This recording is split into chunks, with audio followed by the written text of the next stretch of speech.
Good morning. I'm not dying. I'm not dying. I'm not dying. Good morning, guys. Good morning. Good morning. I'm not dying. I promise. Are you okay? I'm okay. I'm okay. Like I said, I'm not dying. I don't think I'm dying. I'm not dying. Yeah. Miyobel confirmed die. I'm not dying. I don't know.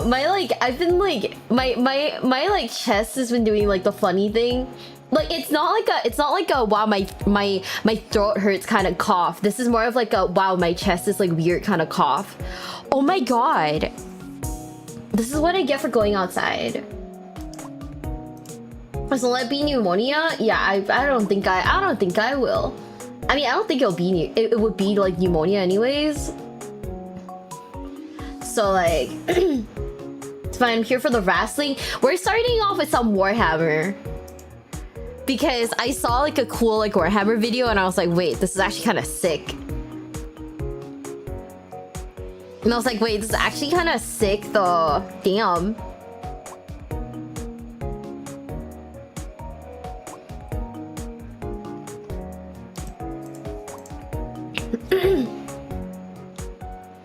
Yeah, but good morning, guys. Good morning. Good morning.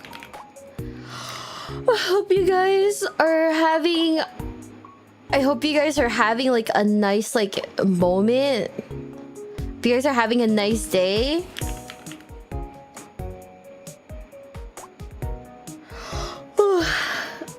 No Gunner game today? No, we're not doing the Gunner game.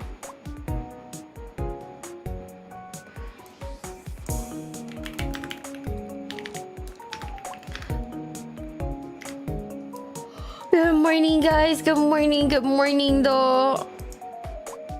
There's like a video that I wanted to watch, but I'm like, oh, I don't know if like this will get me in trouble because the thumbnail's looking extremely gory, and I'm like, oh.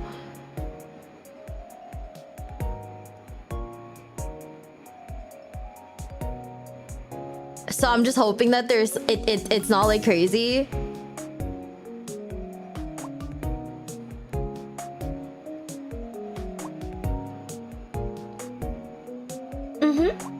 Oh my god, you wanna know something really crazy?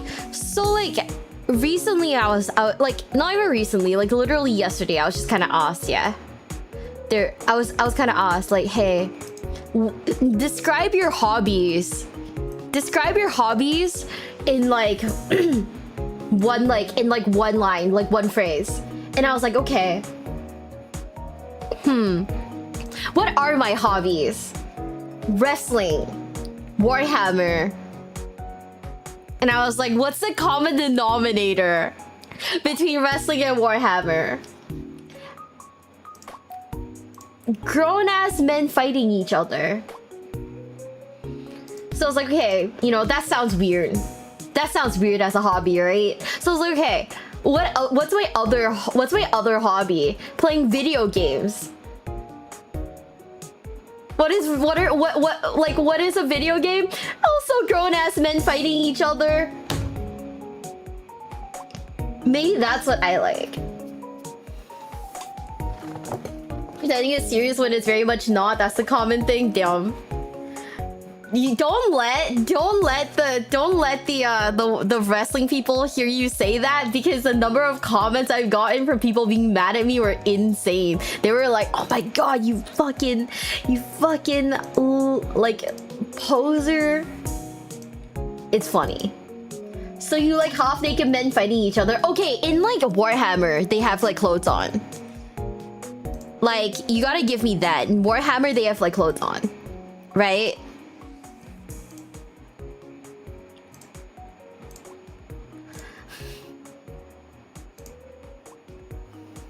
Like, you know, the other stuff, you know, do they have clothes on? No, but you know, that's besides the point, right? That's besides the point. Oh, we should do a test today.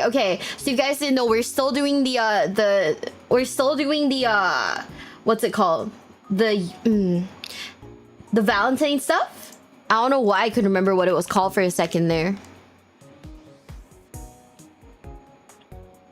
So I guess to see.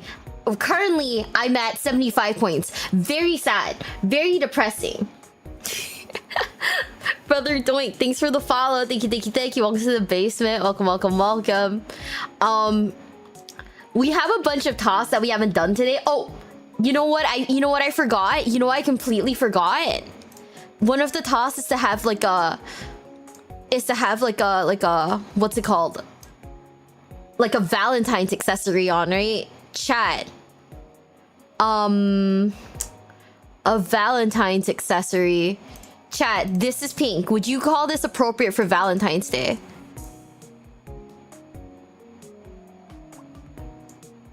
What do you think? Valentine's? Or do you think I should just like, here, I have something else. Or I just have this. It's a heart. Just like put it up as like a hair clip or something.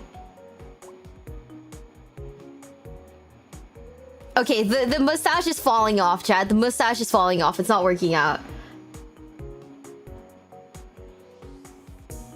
The heck is the Nya challenge? Markiplier? You think I look like Markiplier? Okay, you know what? People think he's hot. So that means you think I'm hot. Therefore, I will take it. I will take it. I will take it. So what you guys say that we have a Valentine stream title. Now, the thumbnail says I'm scared of women on YouTube. I know that's not really Valentine's Day. That's me, you know, working up the courage. No Warhammer other badass games because Valentine's Day. Okay.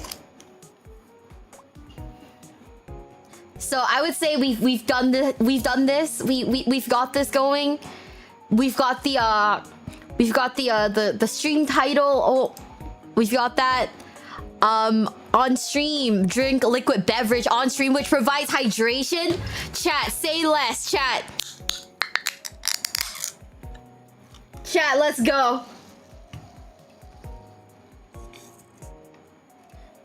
Let's go. We're hydrating, chat. On stream and all your sentences with Nya for 5 minutes. No. For 25 points? Absolutely not.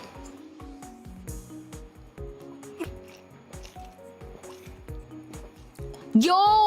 Oh my god. Wait. Do we want to do sit-ups, squats, or push-ups?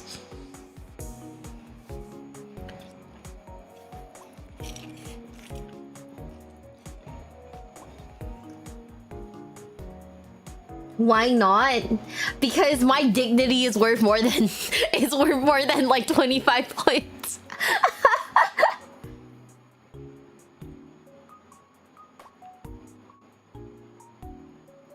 Used to do Nya thing for points though. Yeah, but remember now I'm wait, what's the hotkey for this? Bro, I changed the hotkeys and then proceeded to forget all of them.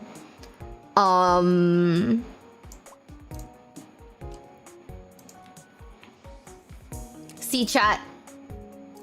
I am a dog, so I can't be ending my sentences with the word Nya, right?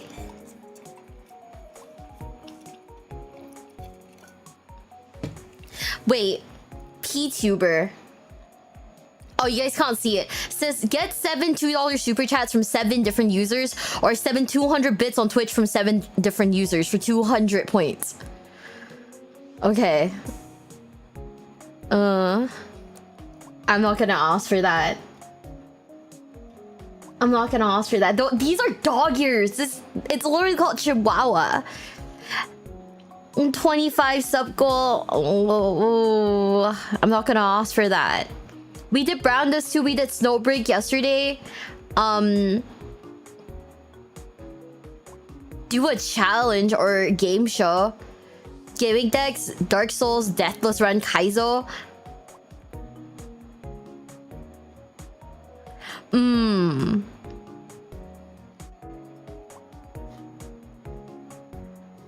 That's a weird combo. It kind of is. Okay. We're gonna do a test, chat. So we can either do an IQ test, autism test. Are you dateable? We did it yesterday. It says yes, but I'm basic. Kind of cringe, not gonna lie. How toxic is my love language? Chat, I can't do how toxic is my love language. This much self-discovery at like 2 in the morning will break my soul. What's a quiz you guys think I should do? So like you have any pride to begin with? I'm gonna go do push-ups. Okay, I'm gonna go do push-ups. Give myself some time to recuperate and then we'll do sit-ups. Okay?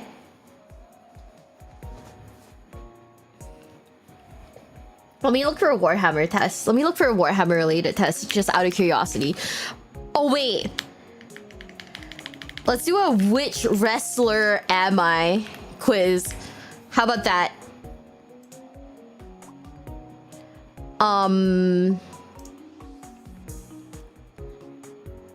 Chat. Is my hair long or short? I think it's long. Which one of these describe your body shape? I guess I'm physically fit, but I don't have like biceps or like a six-pack or anything. Heel or face? Chat, am I heel or face?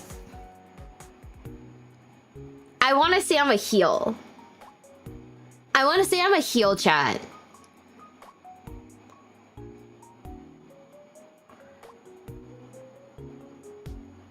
Okay, I'm only heel to you, Huntail. I'm a face? Ah, fuck. You're a medium? Oh, thanks.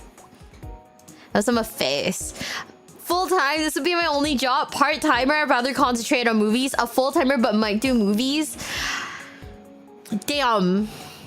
I don't know. You can't be a heel with cat ears? Fuck. The fuck does heel or face mean? So a heel is like the bad. Okay, so in wrestling, you know how there's like bad guys and there's like the good guys. So good guys are basically called the face, and heels are like the bad guys. I think I'm a part-timer. Full-timer, but might do movies. I'd be a part-timer. Call me John Cena. I already know. I'm probably like fucking like, okay, John Cena doesn't have long hair. Who has long hair and did like and is in movies? Damn. My wrestling attire, shirtless with a pair of jeans. That's illegal. Shirtless with a pair of boxers or stretch pants. That's also very illegal. Shirt and boxers. I want to say tactical shield vest and cargo pants because I know who that is. I know. I'm gonna rig this so that I can get you know who. I want to rig this, chat. Like, I'm gonna rig the fuck out of this. Okay? I know exactly who's the one that wears like only a tactical shield and vest, bro. You saw Rosie at Punk promo? I did. Oh man, you know what? Let's go shirtless with a pair of jeans because that's basically what I'm wearing anyways. Right? Your catchphrase. No. Burn it down. Oh man, you're shirtless? Well, I mean, men don't go to the beach with a bikini, so if I'm a guy, I guess I'd be shirtless, right? Dude, I am what do you think I'd say? What do you think I say? Out of all of these catchphrases? Oh man, okay, hold up. I will end your days is something I actually do say though. Fuck, I keep telling people I'll fucking end you, bro. Oh man. This is actually shit that I'd say. My finisher. Pop a power bomb. Oh shit.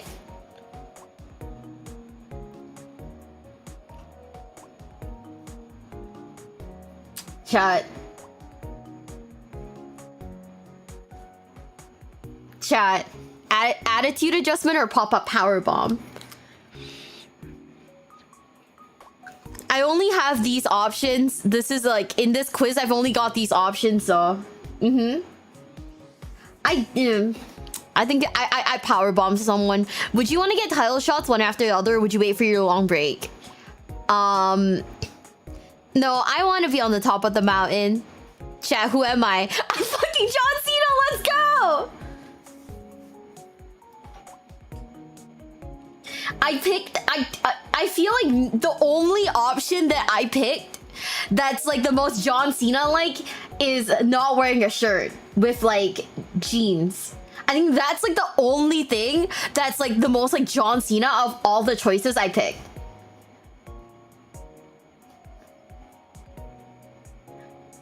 Man. Chat, I guess I'm John Cena. Well, we took a test on stream. Are you guys proud of me? Okay, I'm gonna do like 15 push-ups really fast, okay? You guys are gonna be able to hear me. You guys can't see me move though, because, you know, it's a VTuber model. What do you want me to do? Okay? Can you hear me from here? Oh shit, I gotta move this out of the way. Okay.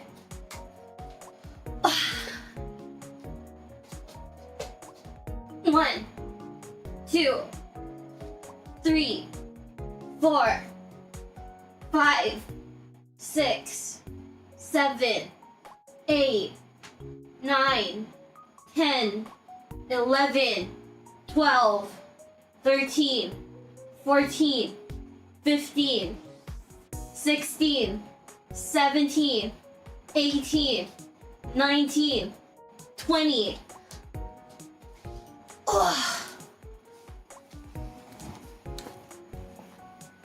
How many were there?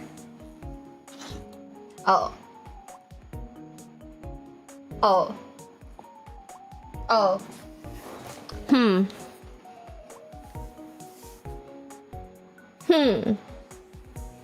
Don't think they're correct. The 5 extra. How we know she's actually doing them? Well, that's for you guys to guess. I can do squats too, fuck. Might as well.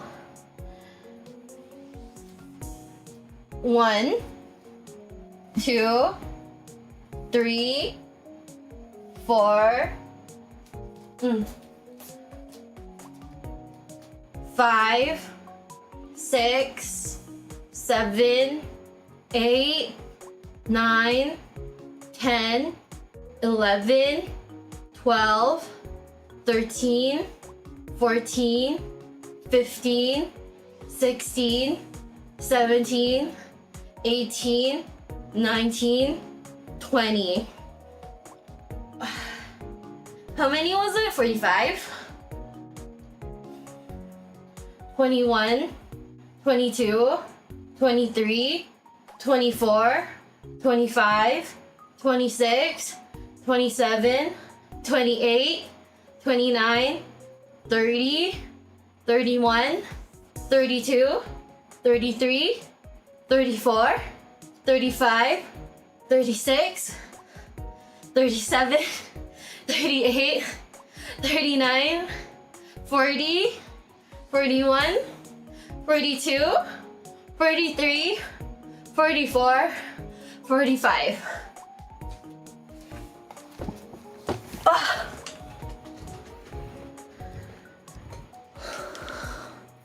Okay. Alright, squats. Head to push-ups. We'll do the sit-ups later.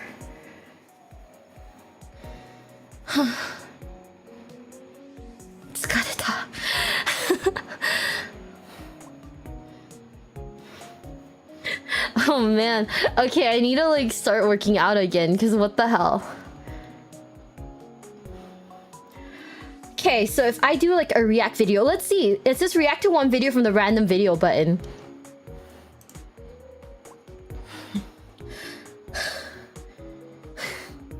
The ultimate roulette of speedrunning. Do we like this?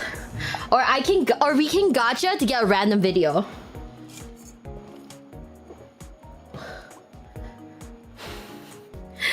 Okay. I didn't go to the gym today. I skipped it. But I probably should do the sit-ups. See Alex trailer for SF6? Yeah, I did. Kenny Omega is doing the mocap, right? See, yes, I've seen it.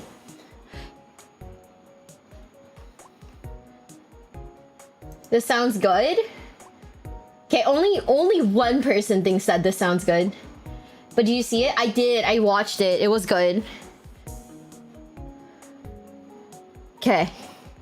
I want a gotcha. Wait, we'll keep this on the side just to see. Oh boy. I can't watch this, guys. I can't watch this. I already know what video this is. I can't watch it, chat. No.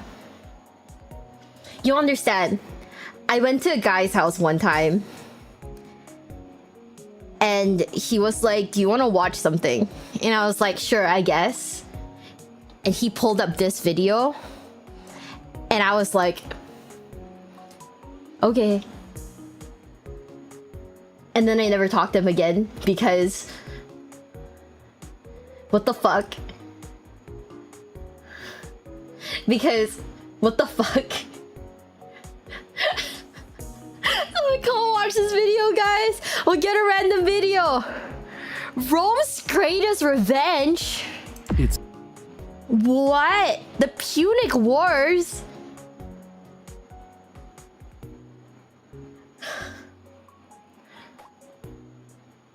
By the way, if you're wondering, we never did anything. Because I was so sleepy after watching that video. It's not that it's boring, right? It's just that like I had like a big lunch and then like I watched like a 33-minute video about the history of speedrunning. So I took a nap. Yeah, so the next one is Rome's Greatest Revenge.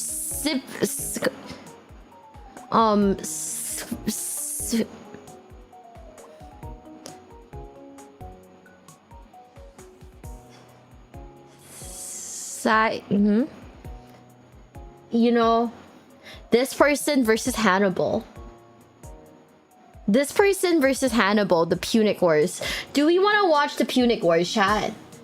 Sifbo.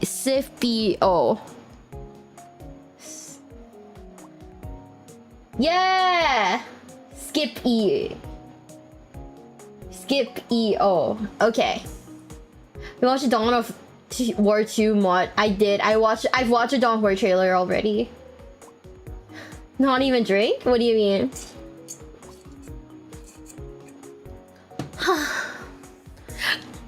Okay, let's watch this since I think I know what men like. I think men like Rome. I'm pretty sure that's what men like, chat. Rome.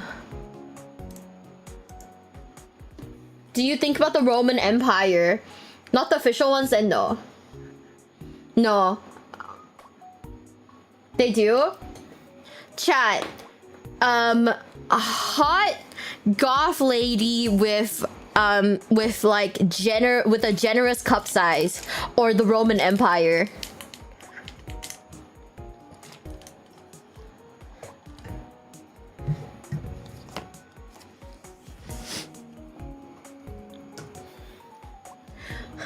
Goth? Do you like the Roman Empire? I don't think about the Roman Empire, so I don't know much about the Roman Empire. Rome? A goth or first one no-brainer? Damn. Okay. So the video I wanted to watch, I mean, let's watch a video about Rome now. Fuck it. I know I said we're gonna do Warhammer and like wrestling, but I think we can watch we can slide in a video about Rome, right, chat? Wait, I'm gonna go claim my admin toss first then. We're gonna go do the gacha first. React to one. Okay, chat, remind me to play the game Don't Pee. I think Don't Pee I can do. Brown Dust we already did. Snowbreaker we already did. We're not gonna do any of the other like Gunner games. Because I think after yesterday, I need my like I need my like self like, you know, esteem to like be, you know, intact or something.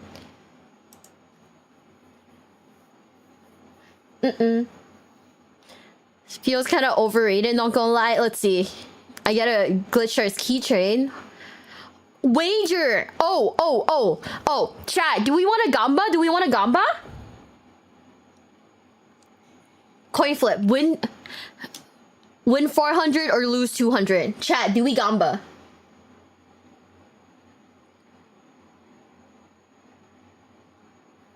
Oh boy. Okay, chat. I'm gonna call it. I'm gonna call heads right now. We're gonna call heads. Okay? I'm gonna flip a coin.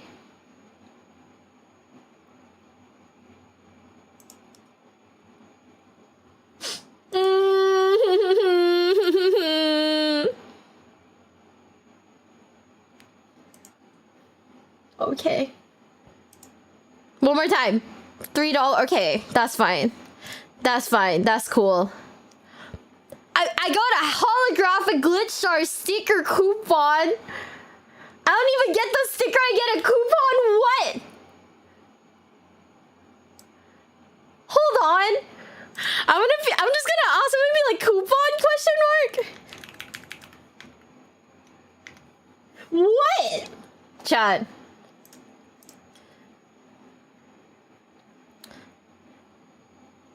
Chat, I've been scammed.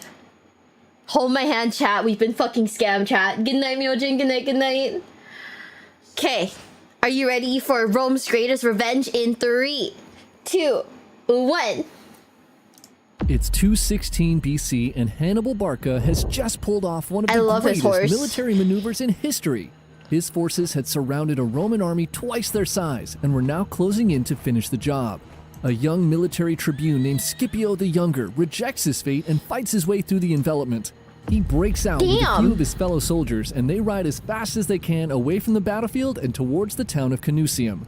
The screams of their fellow Romans sound out behind him. The massacre had begun, and to this soundtrack of violence, Scipio closes his eyes and desperately tries to make sense of the battle.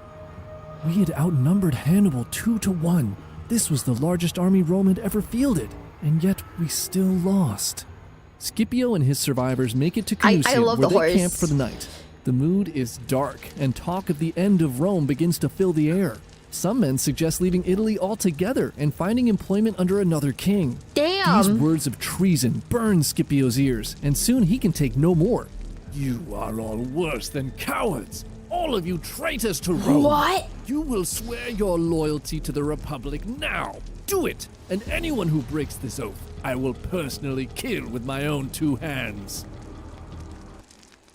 Dude, why does Scipio low-key remind me of that one coworker I had when I was still working for a company, and everybody was like, oh, they're trying to make a sign like what is it, like one of those clauses, right, where if you leave the company you can't find employment in the same field for like the next 5 years. I don't remember what those are called, but then my company tried to make us sign those, and a lot of us were like, oh, we're not fucking signing that. Like, we were like trying to jump ship. We were like, bro, we're gonna get out of here because that's a crazy thing to make a sign. Yeah, oh, non-compete. Yeah, like a non-compete like agreement or whatever, right? Why does Scipio low-key sound like that one coworker I had who was like, no, you're just not dedicated to the company? Or what, were you a professor or something? No, I worked in finance. I worked in finance. I was working for like a small it was basically like a small it was like a crypto company. That was like when crypto was like a thing. That was like my first job out of school. And it was insane because like towards like I think like at the start I was getting paid, right? I was like getting paid like a salary. And then like towards like, you know, the middle of my employment, right? They were like, hey, how about this? We'll pay you like 80% fiat, which is like, you know, like cash, and 20% in our currency. And I was like, well, you know what? I've been here for like just about a year. Like it was like barely a year. So I was like, okay, you know what? I'll take like this, like these like weird terms so that I can have this on my resume for like, you know, as like, hey, I've been here for like a year or something. Right? Were you mining for crypto? No. It was like I can't get into like specifics, yeah, but it was like what was it? Basically, it was like a competition site, so people would register their competitions on this website, and you would win like the currency and so on and so forth. The ship sunk with crypto? No, it was the ship sunk not because of crypto. Like at that point, crypto was still going like really strong. You know, like I think Ethereum was like 3.8 or something like that. Like Ethereum was like 3,000. No, not Ethereum. Ethereum was like, fuck, dude, I don't remember. But at that point in time, crypto was still doing okay. The other, fuck, what's the one that got really, Bitcoin had already burst though, so yeah. But yeah, so I worked at a company that was like that, and my job was essentially to handle like the competition side of things, to like open it up to local like teams and whatnot who would be willing to have their like competitions on that site, you know?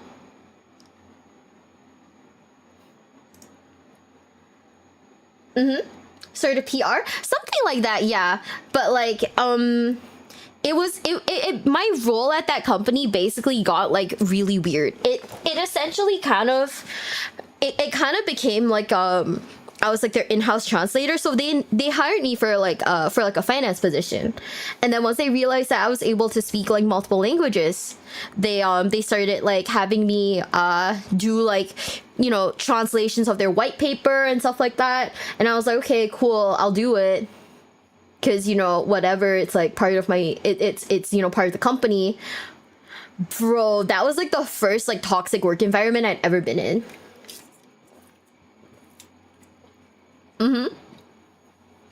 So you transitioned into translating H games? Kinda, yeah. So, like, the thing about it was that at that point in time, yeah, Singapore, because if you don't know, okay, for a while, Singapore was like a really good hub for digital currency.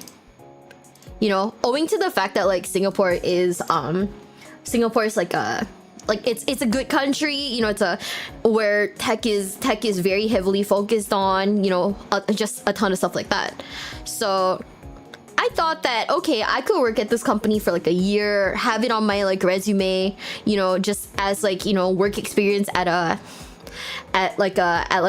financial, essentially like a financial, like, you know, company.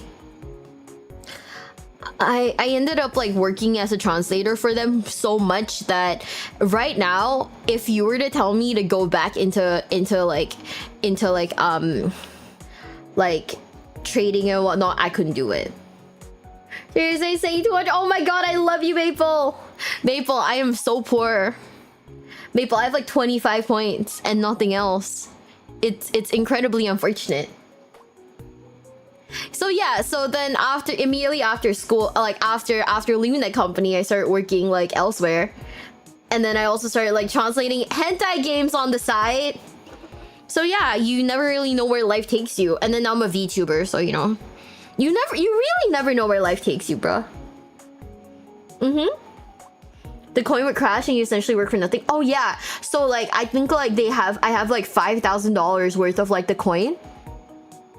That when it launched, I think it, like when it launched, yeah, the dollar value of the amount of coins that I had versus like the amount that I technically put in, yeah, it was like my $5,000 investment in like quotation marks.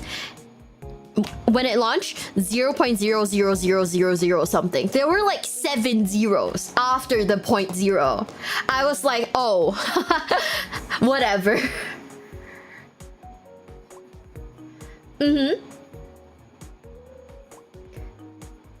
Something yeah, pretty color past. I mean, the thing about it is that my past employment was pretty much just me doing whatever job I could do that would hire me, essentially. You know, like even back then, like even while still like working, you know, even while still like, you know, doing all of that work on the as like a full-time job, I was still doing like my modeling, like, you know, part-time and whatnot. So, you know, you never know where life takes you. We went from finance to Gooter games, now playing them. I don't want to play Gooter games anymore. My self-esteem was like shot yesterday. You're also modeling? Yeah. I did like modeling for like I think like 4 or 5 years. Yeah, like 4 or 5 years. But it wasn't like print modeling or anything, or it wasn't like runway or anything. I'm too short for that. It was like car shows. Don't dock yourself. Oh no, it's fine. It's like super old at this point, so it's whatever. Do you ever play Elden Ring? What's your thoughts on the Mount Torrent? I feel bad for Torrent because I would constantly summon Torrent to break my fall. Yeah. So anyways, that guy, this Scipio reminds me of my one coworker who, by the way, I think he like reinvested all of his like, I think he reinvested into the company so much. I don't know what he's doing now, but I think right now he's doing like Uber Eats or something. I feel bad for bro because he really believed, but holy shit, everybody was telling him that's a terrible idea. He wouldn't listen. Let's keep it going. Man, why Scipio always gotta be so extra? But the soldiers had every right to be afraid. Hannibal was a mere 5 days' march to Rome, and everyone knew it. Damn. The Romans frantically rushed to field a new army to defend their capital city. They lowered the military age and recruit boys who were barely beyond childhood. They forced the wealthy to give up their slaves and equipped them with the only armor and weapons left, the trophies the Romans had collected from previously defeated enemies.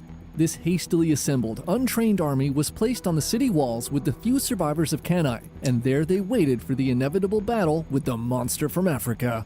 But to the Romans' surprise, Hannibal never shows up. What? See, unlike the Romans, who generally wanted total destruction of their enemies, Hannibal's goals were much less intense. Okay. He simply wanted to put Rome back in its place as a minor regional power. He felt that after Cannae, they would have to surrender and sue for peace. So instead of marching to Rome, he sends a messenger to negotiate terms. But the Romans rush out and tell him he won't be let into the city. They what? Hey, Romans! I'm gonna start killing these guys if you don't surrender. You hear that? Wait. I said I'm gonna... Hey, don't you plug your ears when I'm talking to you. Wait, is Rome literally throwing? Are they actually throwing? Yo, what up? I love this channel. Yeah, we're watching Rome for like a video about Rome for like the first time ever.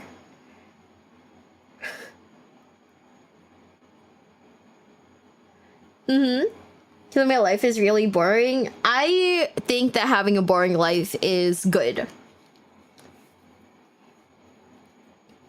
Honestly, having a boring life is way better than having like a chaotic life. Thank you, Panda. Thank you. These soldiers trying to desert the army. Oh. Damn, what the hell? Depends on the person.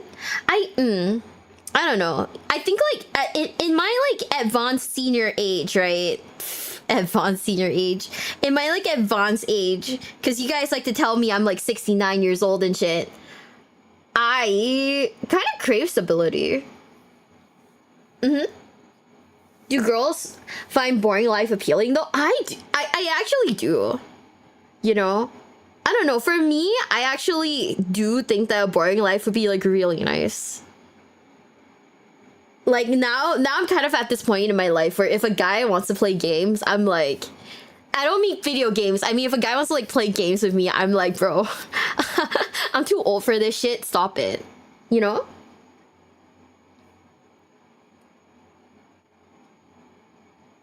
But you like wrestling though. If a wrestler wanted to date you, I don't know. You see, it would definitely. I actually don't know. I mean, I guess like the new like the current wrestlers are probably, you know, like really okay people. Was life ever boring way back in this period? Bro, I don't think so. I mean, in this period, it's not like you had it's not okay. Being a woman in any time period, right? Feels like it would be hard, right? Feels like it'd be hard, right?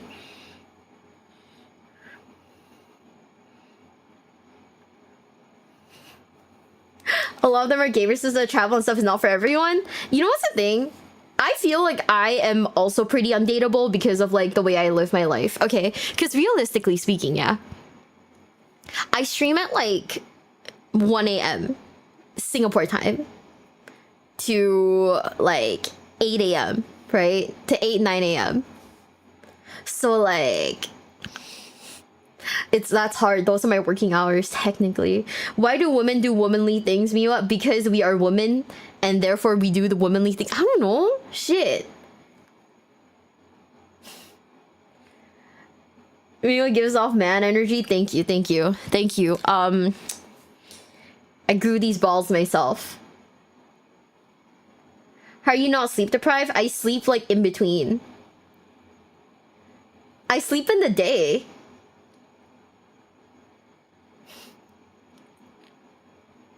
What do you mean, huh? Some people do be like that though. Yeah, I get that, but like I feel like it's just kind of hard because like when you talk to people about it, like, oh yeah, these are like my working hours. It's like, oh, that's, you know, some people are like, oh, I don't know if I like that. Me was a third leg. You guys keep calling me a man. Okay, the assumption when you call me a man, the assumption is that I have balls, right? Therefore, I will start saying thank you. I grew them myself. Dude, oh my god. Okay. I watched like a video of it, like an earlier video today, and it was like this one woman. Okay. She's like okay, I'm just gonna put the BGM in the back again. I watched this video and it was this one woman. She was like she's like a matchmaker. Okay.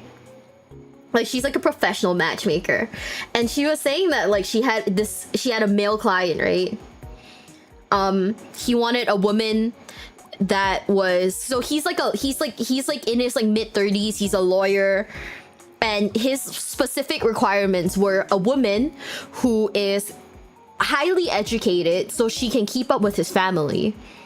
So she needed to have like she needed to either have like a notable degree. Okay, she needed like a notable degree. She needed to also either be working for a well-known company, okay? Well-known company, or be like what is it when you've got like a published like paper or something like that. Okay, so he wanted a woman that was like that. Now she needed to not be from overseas, needed to be in the same town and everything, like in the same city and everything. Okay, and she needed to be athletic. Just basically all of that. Now the matchmaker made a point to say that this guy is not very handsome. Like he's like very average looking, but he's not like crazy handsome. So she sent him like a candidate, and he rejected the candidate. He was like, hey, I'm surprised that you found someone that fits like all of my requirements, but I want you to know that like my number one requirement is that she needs to be very attractive. The rest are secondary. Okay? So this matchmaker spoke to him and she was like, okay, well, the problem is that if you want a hot woman with all of those requirements, right?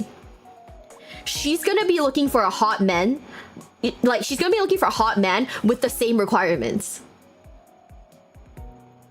So the matchmaker basically was like, you're very, like, you know, you're not attractive enough for a woman that is at those standards.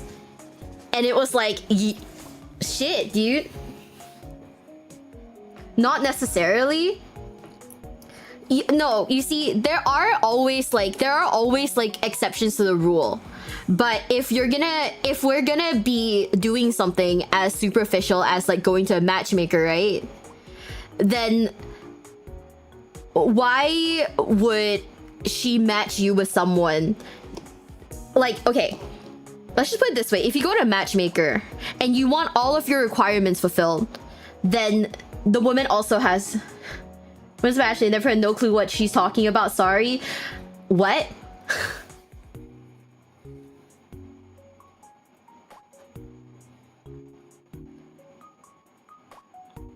It shows you how many people in the world that match your types and standards. Yeah, there is a site that's like that. The only problem is that, right, if you severely limit your choices, then that's the issue. Because I'm pretty sure you could find like a hot woman with all of your standards.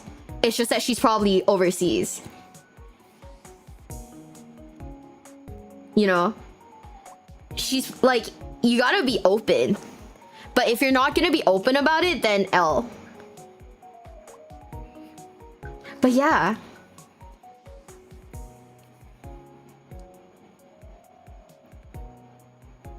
Like, actually, have you guys ever done that site? Hold up, let me go see.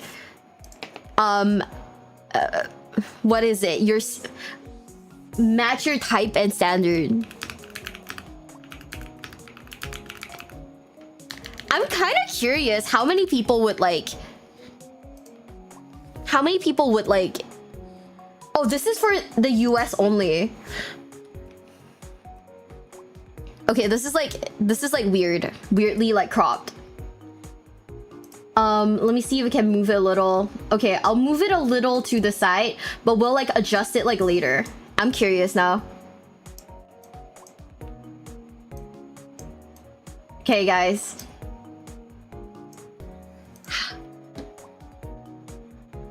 What do you think? Can we do it? Wants kids, either is fine. Preferably someone older. I'm not 30 yet. Do you think 40 is too high? Do you think 40 is too high?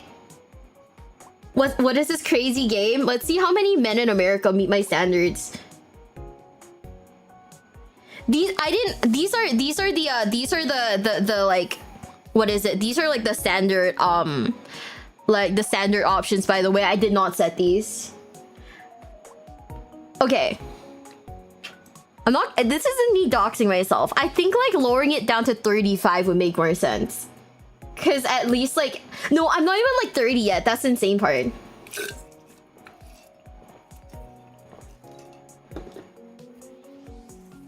Good morning. Good morning. We're trying to figure out how many men in America meet my standards. I think 35 would be like the absolute limit, right? Because I think like 35 is essentially like, I think 35 is essentially like 10 years older. Like 10 or like 8 years older. About there, maybe. I'm not sure. I just turned 30 last week. Crack duck, shut the fuck up. I know you're not 30, you bitch. Me was late 20s. I've told you guys, I'm in my mid to late 20s. I'm not 30 yet. Hi, welcome in. I don't know why we're doing this. We went on a dumb tangent, but we're still on this tangent. Height, that is too tall for me. I gotta lower this. Maybe about here would be fine. How tall is 5'11"?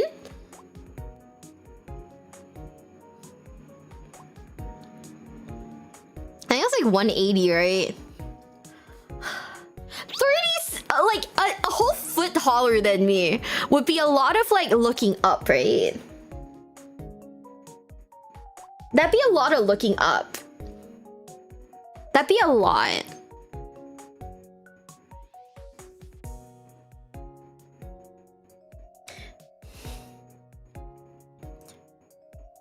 Maybe like 5'9", 5'10", 5'9" or 5'10". What do you think?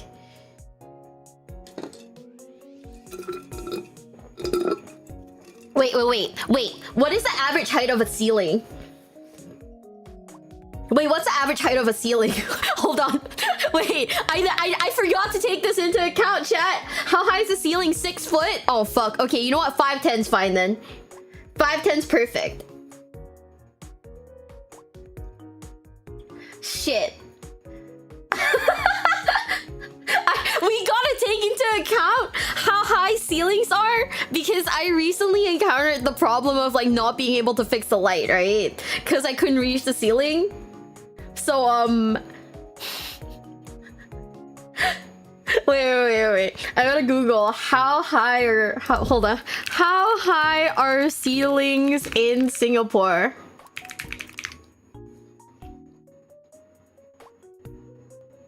Standard ceiling heights are what? Are 2.6 meters around what? There's no way.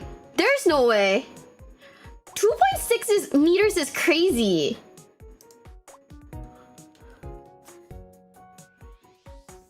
That's too high.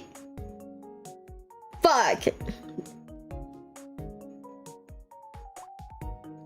Okay. That's way too low. What? It's based... Okay, so according to Google, the standard ceiling height in Singapore is about like 8.5 feet.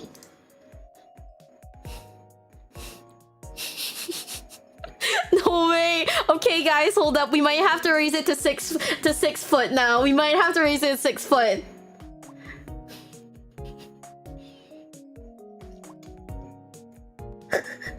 Oh my god. Is this a deciding factor? We gotta raise it to 6 foot because like the ceilings in Singapore are like, I need someone who can reach the ceiling and I can't reach the fucking ceiling. For reference, I'm 4'11". I can't fix my ceiling lights on my own. So we might have to get a tall guy just so he can like, I don't know, fix the ceiling. To be honest, I think that might look if you look at how like narrow the requirements are, right? I genuinely don't think that like how much. Okay, what is? Let me do some math. So 15,000. So that's like 10K a month, bro. You're not gonna find anybody who makes that amount of money. I think 60,000 is more reasonable, actually. Actually, no. I think average... I think the average salary in Singapore is like... Hold up. Let me see. What's the average salary? Oh my god. Wait, this is for you. This is for men from the US, right? I gotta Google US ceiling heights. Yeah, it says it's 8 feet. So I guess like we can still keep like the height for the guy. But what is the average...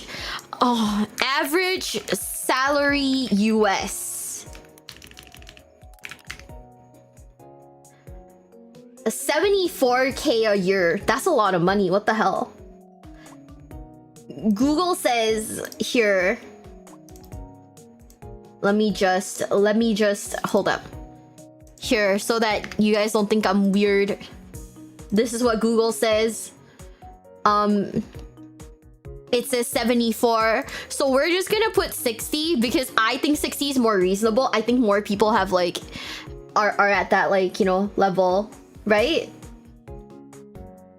Girl step stools exist.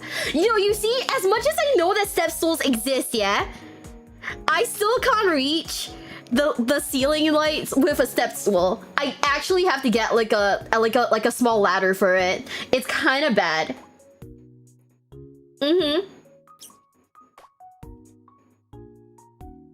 Told the average is 61. Then Google's lying, I guess. Then just buy a ladder. I need to buy a ladder. Okay, chat. Do I get a boyfriend that's tall or buy a ladder? Which one do you think would fix my problems? Which one do you think would fix my problems, chat? Getting a tall boyfriend or a ladder? The ladder won't cheat? Fuck. Okay, I'm gonna buy a ladder, guys. I'm gonna buy a ladder. Okay, well, ethnicity, I guess any is fine. I don't really care. Hair color, any is fine. Eye color. Minimum education. I'd say high school, right? Or I'd say high school, right? Like, I don't know, like, are there guys in I guess there are guys in America who don't have any education, right? Oh man. Huh. Can he spell? Oh yeah, no, we need someone who can spell because I can't read. The ladder will be there for you when you need it. You're so right. Okay, guys, guys, do you think high school is too low? Do you think we should go for bachelor's degree, or do you think like the minimum education being high school is fine? What do you think?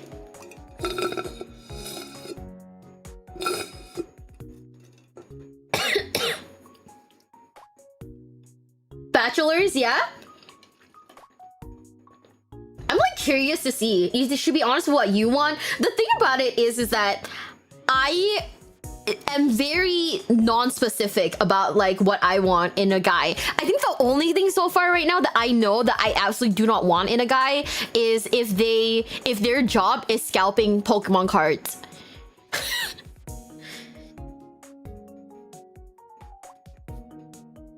Like, I'm not even kidding. There's like 2 men who have like talked to me, and their job is selling Pokemon cards on TikTok. So I think I've decided that is my limit. I will not, I don't think I would want to date a guy whose job is that. He has student loan debt. Fuck. Please, bachelor's. That is a job apparently. You see, so the thing about it is that, right? Like I get that right now there is like a boom in like, you know, in like scalping cards specifically, right? Like there is like a significant like surge in interest in cards. Like right now it's like One Piece and whatnot. I genuinely don't know if I could date a guy in his like 30s whose job is doing that, because I don't see a ton of like longevity in it, right? So I feel like that would be like my minimum. I watched a new ODST video tonight. It's my favorite game. ODST was so fun. I really liked it. Shit. I don't have a degree. Bessie, it's okay. How much money he makes short term? Yeah, that's the thing. I think that, do people actually say scalping is their job? Oh yeah, no, they do. They straight up like say that their job is like scalping cards. I cannot abide by that. You know, number one, I'm a Yu-Gi-Oh player, so I know what scalping is, and I know like that's you know, like I know what that is, and I'm like okay, we'll go for bachelor's maybe. I don't know. Actually, high school's fine because I know people like go to like trade school and whatnot, and I think that's okay. But yeah, take that money and invest in something else. The guys who have talked to me with like that kind of lifestyle, I don't think they reinvest, which is the issue. I don't think they invest. Like, the guy was like bragging about how he had like a car and everything, which by the way, I know that this is like a cultural thing. It's very different. Because in America, cars are very easily accessible. Cars are super expensive in Singapore. Cars are like $120,000. So if you have a car in Singapore, it is a status symbol.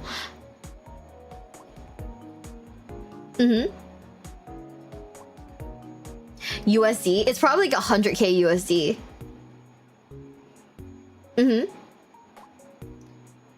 I've seen most of the guys you meet are from dating apps or something. No, it's like these are like people that my friends are introducing to me to, and at this point I'm like, I genuinely don't think she's my friend anymore. I think she's like she's like trying to fight me or something. Exclude married, yes. Exclude obese. How obese is obese? Cause I've seen that one TLC show, like my like 600-pound life or something. And I don't know if I could date someone that's like that big. I'm scared. I'm a little gal, bro. My 300-pound life or something. It's America? Oh. That's a yeah? I genuinely think I can date people who are like probably on like the bigger end of the scale. But if they're like that big, I don't know if I could do it. Right? Smokes, I prefer if they didn't smoke. Drinking is fine. Religion is also whatever for me. Yeah, the smoking thing is cause like I've had like family members who have died from like lung cancer, so I don't think I can like accept like a smoker or anything. There's big, then there's obese. Yeah, I don't know. Like, what is the standard for obese then? Cause I feel like wanting like being okay with people who are slightly bigger is fine, but like obesity would be like my 300-pound life, right? And I don't know if I could do that one, right?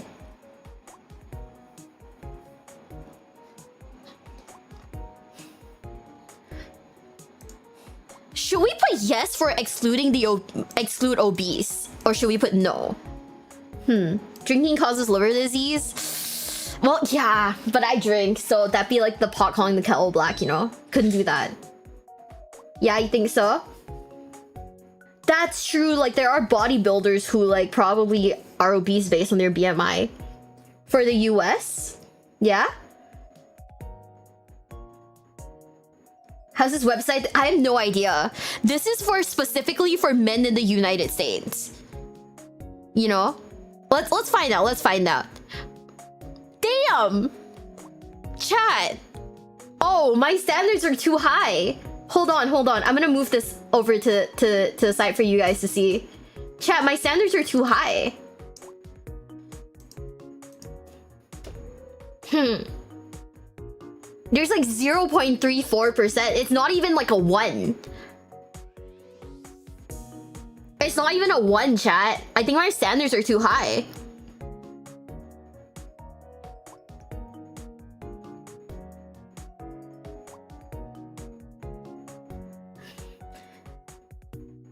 It's the minimum income? Okay, hold up. So if I like lowered, okay, out of curiosity, yeah, we're gonna lower the minimum income by a lot. Okay, we're gonna lower the minimum income to 0. Okay? That makes it 1%. Oh. Okay. If I make the minimum income 0, that makes it 1%, chat. Oh.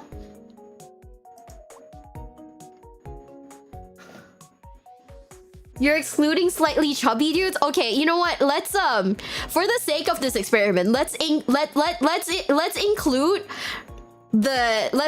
people who are obese and have no income. Okay? Just to see if the obesity part is like where the problem is at. Okay, we're obviously excluding the married people. That's a hard yes, obviously. Okay. Damn. Okay. What about the age? I don't think I'll fiddle with the age, only because this is like my personal, like this is like what I find acceptable for me. Yeah, but okay, so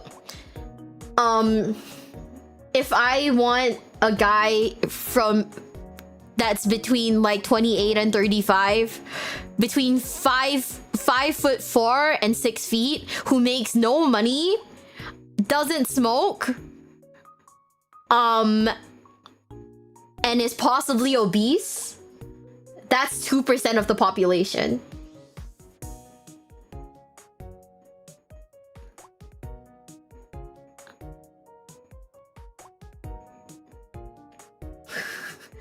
I don't know, man. What do you guys think? As guys, what do you guys think? How do they calculate this? I have no idea. So this is just like the one site that people are using, right? What have I come into? We're trying to see how many men in America meet my standards. That's still 3.3 million men. That's true. That's true. I guess a lot of people are married. Okay, out of curiosity, let's see if we include the married people. How high do the numbers go? Chat. If we include the married people, okay, we're not gonna date married people. Okay? It doubled.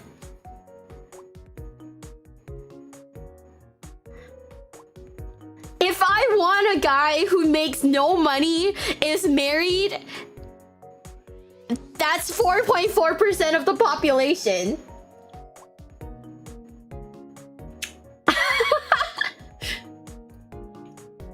Chat, we're not home wrecking. We're not home wrecking. We're not out here home wrecking. Also, minimum income being 0. What do you guys think is a reasonable minimum income then? So apparently 60,000 makes it unreasonable. Okay, 60,000 minimum income makes it unreasonable. What is a minimum income that you guys think is reasonable? 40 to 50? Hi, Tina. Okay, we'll put 40. And we'll let the obese men in too. We're gonna use the term obese, by the way, because this is what the website uses. Okay. Hi. At 0.8% of the population. Okay. Tina, oh my god, that's so real. Chat, 40,000 and there's like maybe 1 million guys in America. Okay. Okay, we'll do 30 just to see if 30 ups it any more. What do you think the percentage will jump to if I make it 30? I'm here now. What did I walk in on? We're trying to see how many men in America meet my tough standards. And by tough, I mean bare minimum, I think. I think the bare minimum.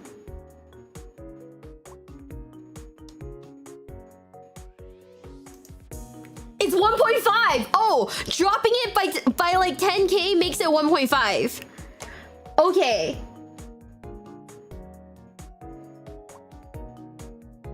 Isn't this website false statistics? I don't know, but it's fun. The bar is on the ground. I don't know. What do you guys think of these standards? Do you think the bar is on the floor?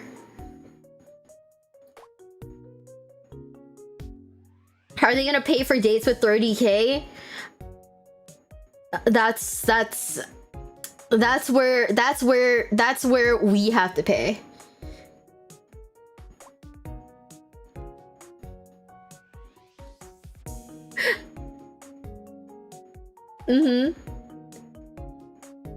I was wrong. Minimum wage would be 15k yearly. Oh my god.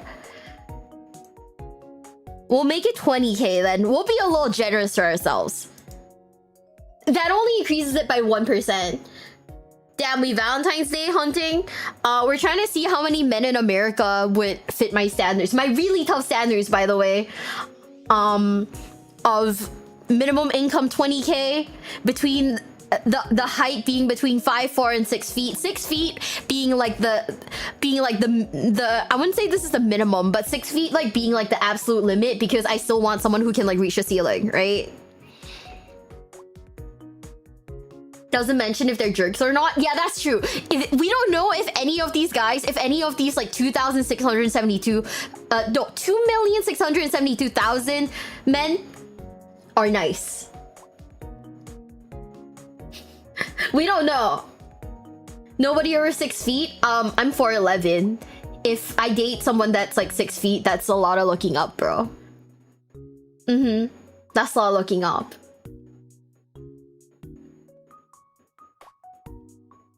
Doesn't reflect as much. It makes you feel. No, 100%. That's like this isn't like, okay, this isn't like we're taking this seriously. We're not taking this seriously. This is more like a for fun thing.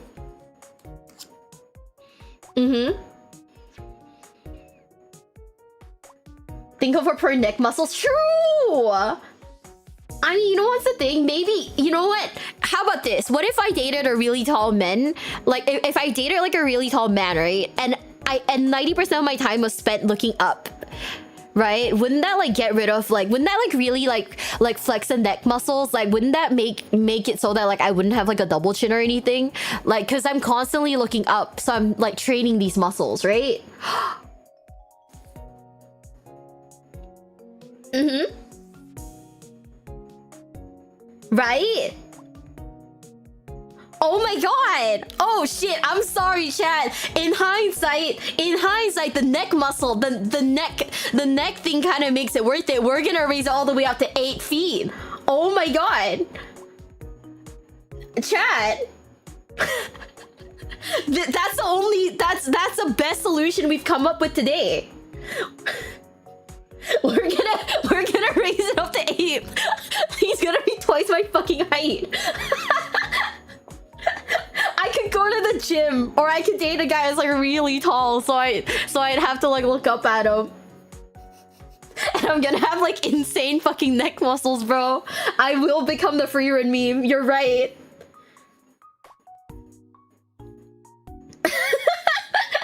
Girl, some ceilings aren't 8 feet. That's true.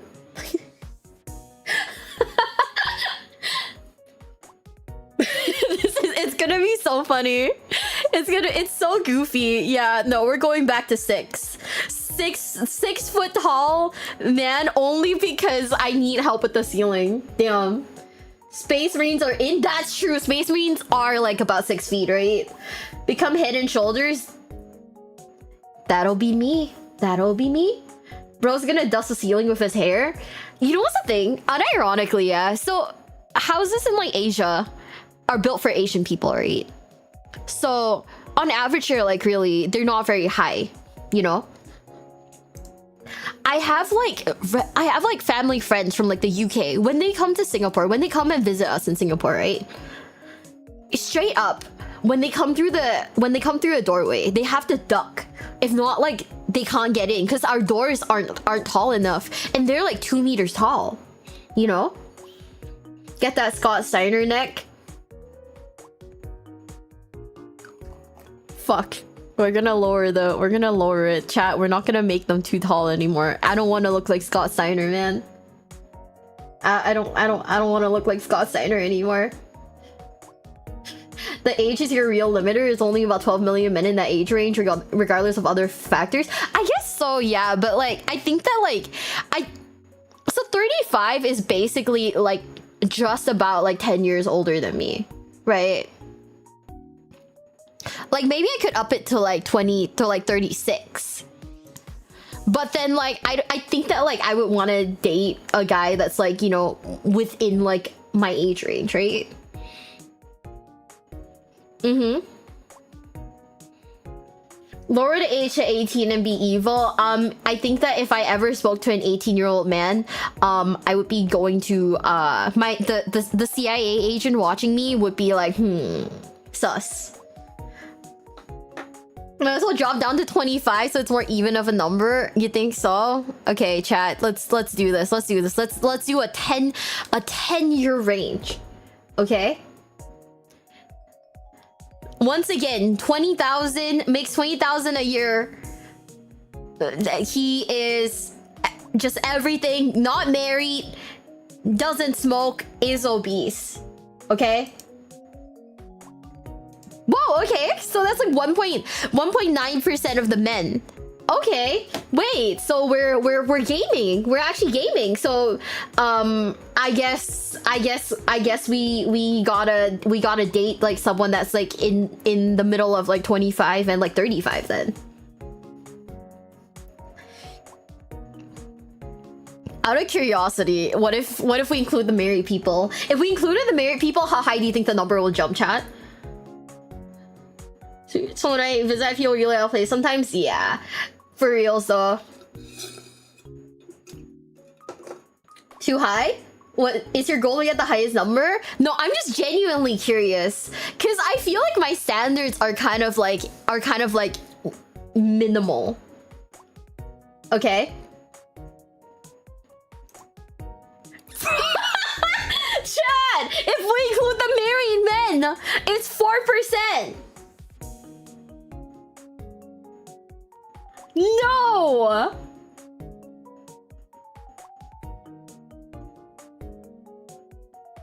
We're not NTRing anybody, okay? We're not NTRing anybody. But that's insane, right? So yeah, half of the men in this age bracket are married. Which is, you know, good for the economy, I guess. You know, good on you guys, right? Good on you guys, right? The max is 68. Max inclusion on all the filters. Okay, what about jobless men? Okay, chat. Jobless men in the age range of 25 and 35. You know what? Let's be generous. We'll raise up to 40, chat. Okay. Between a certain height, we'll make it 6 foot so that the numbers don't upset me anymore. No job, any ethnicity, any hair color, any eye color, minimum education, high school, any religion, doesn't smoke, drinks, not married, and it could be obese. Okay? What do you think? Wait, it's still 4%. That's crazy. The number didn't change, chat. The number didn't change.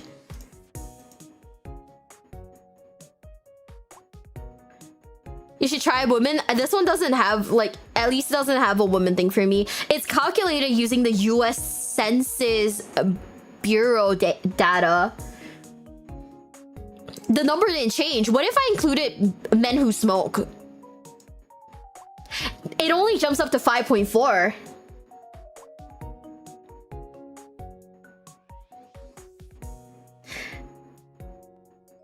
Between jobs, unemployed, lifelong unemployed, very big difference. Well, for the sake of this quiz, it's just we just set their minimum income to 0.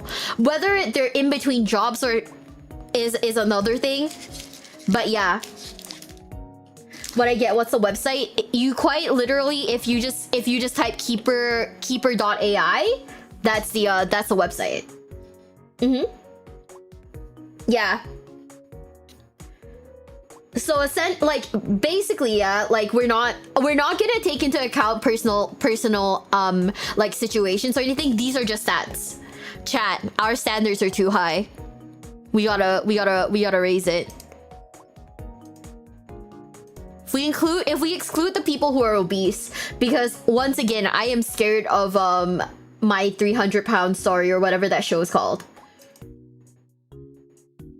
Okay, if we exclude the people who are considered obese according to the US Census Bureau data, it drops down to 2%. Okay.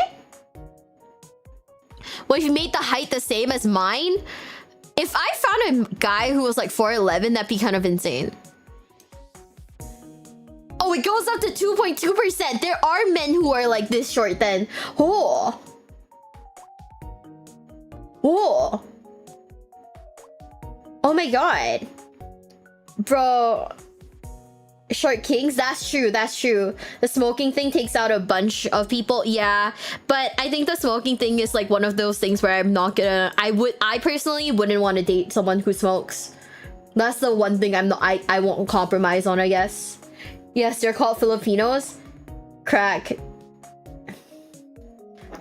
Crack, that's true. I forgot about that.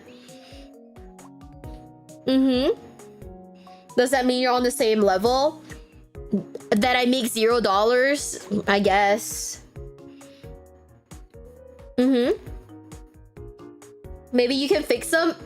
I don't think you can fix a smoker, cause like I've dated guys who smoked in the past.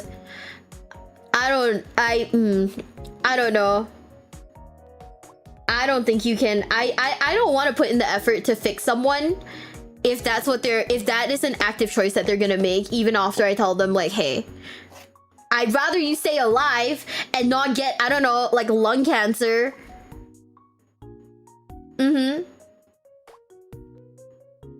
You know? At that point, it's not on me to fix them. It's on them. They're too addicted. Yeah. Oh, can't do anything about it. So anyways, chat. That is a whopping... We're gonna raise this back up because I do want someone who is taller than me so that I'm not... So that it's not crazy. So that's a whopping like 3 million men for me, chat. Oh, wait. We gotta raise the minimum income again. What was it? 40? Sorry, that's a whopping 1.8. There's still like 3 million men in America for me. So like, I don't know. Those 3 million men, watch your backs, bro. My father passed away from lung cancer. I'll never smoke. It's possible you give enough incentive. I think you're being very naive. I think you're being very naive. Oh, if I make it 50,000, it's 1.1%. That's insane. Hunting for that green card. You don't understand, okay? We're not hunting for a green card. Okay? If I were to ever date a man from like America or Canada, it would be for one reason and one reason only. So I can see raccoons and possums.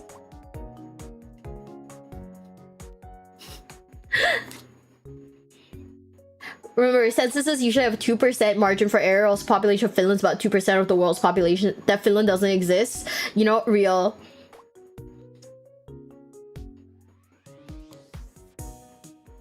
You only have to make $20 an hour for 50K a year. From what I understand, from what I understand, like, what is it? The minimum wage in like America is like what, 40K or no, 30K, right? They got raccoons in zoos on raccoons in Japan. We don't have raccoons or possums in Singapore. We don't have that. We just have fucking Komodo lizards, Komodo dragons. 7.25 per hour. That number doesn't take into account the attractiveness level. Okay, hear me out. Okay. This is gonna be the most controversial thing I'll say. Okay. But I genuinely think that if I want to date a guy, I want to date someone who's a little ugly. Because if a guy knows that he's hot, he has like the hot guy attitude where he thinks that oh yeah, you know, he's hot shit. So I don't want to date a guy who's got like that kind of attitude, bro. I want to date a guy that's a little ugly. He'll never cheat. Oh no. You see, men, hot or not, if given the opportunity, if like, not all men obviously, but in my experience, I've dated men who are like I think he was like a strong 5 in like good lighting, right? It's like a strong 5 in like good lighting, and he still cheated on me. And it was insane. There's a lot of ugly guys that still think they're hot shit. That's true.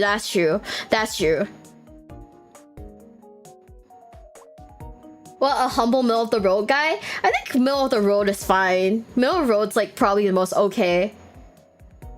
You deserve at least a 7, Tina. I will kiss you. You want to find someone you aren't attracted to? You're saying you just don't need... I'm saying I don't need them to be like handsome, like incredibly handsome. I think like for me personally, it's all about the vibes, right? So I don't want to find someone that's like incredibly handsome. Like I don't feel like, oh yeah, you know, if you're insanely good looking, that's where I'm at. I think like even if you look like, you know, you look very normal, I think I'd still be okay with that. Oh, you have to adjust the video. Almost forgot. Oopsie. Haha. This is my job, chat. This is the job that I'm paid to do. And I won't do it right.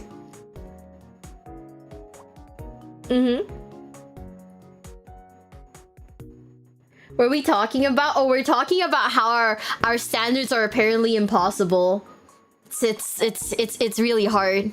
In this economy, I want you to know that I let a man explain D&D to me for like 3 hours, okay? For 3 hours. And guess what? And guess what?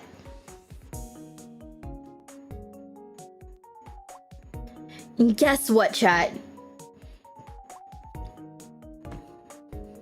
He was like, you know, I think I like you, but you're probably not gonna be the only woman for me. And I was like, probably? Huh?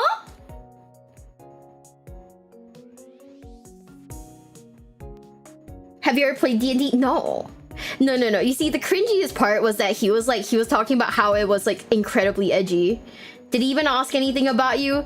Oh, he asked about my job, and then started telling me that, oh, his D&D campaign's like super edgy. Like most people, oh my god. Okay. Chat. When you listen to this, okay. Imagine you're having dinner with someone. Okay, chat. You're having dinner with me. Chat. So hey, my D&D campaign. You know, most people, they don't really like it. Like they're not used to it because it's really like. It's really dark. Like it's incredibly dark. One of the in my most recent campaign, I'm the DM, and I had all of them like do like really like gory tasks and everything. It's so edgy.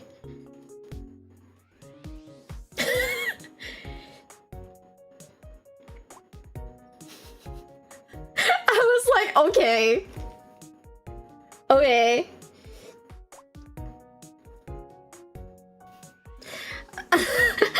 I was like, okay, bro. Brutal but honest. I don't think that's honesty. I actually think that like that's just being a douchebag. You know? Like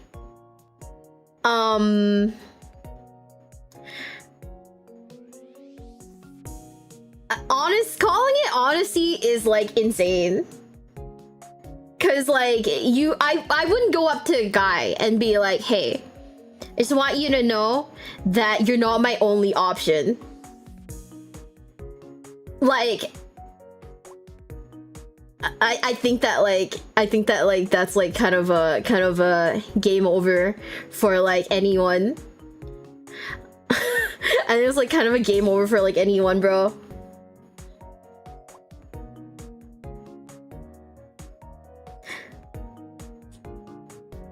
It's rude, right? When do you start looking into houses to move into with her after first date, bro? That's crazy. Yeah, it's not honest. Like we can't what is it, like mistake honesty for rudeness, because honesty is like completely different. Honesty would be like, hey, you know, you're not really my type, you know, and I don't really want to move forward with this. That'd be like one thing. But it's another thing to be like, hey, you know, you are my type, but I want to see what else is out there. Which is like an insane thing to say to anybody, right? More than half on your own. No, it's not that. It's like, the thing about it is that, right, I genuinely think that like the people that I've met, by the way, these aren't from dating apps. I haven't used a dating app in like since like 2025, by the way. These are all like my friends.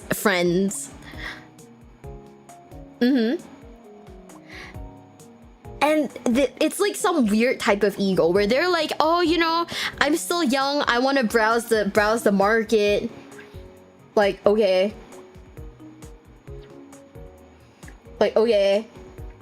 Browse the market, bro.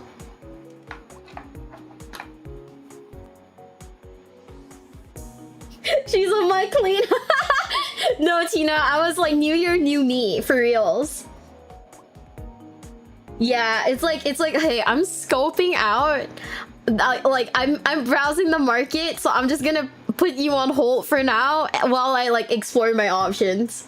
Like okay, bro. Get wrecked.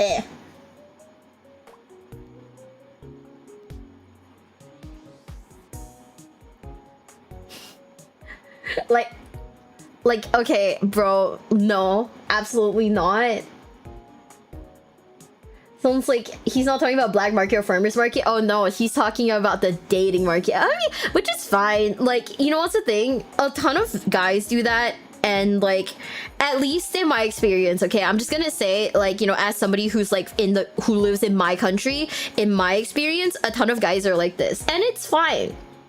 Sure, you wanna explore your options before you commit to anything, but low-key, that doesn't mean I have to give you that grace, right? That doesn't mean I have to give you that level of like, okay, yeah, I'm gonna wait for you. Like, no the fuck I'm not.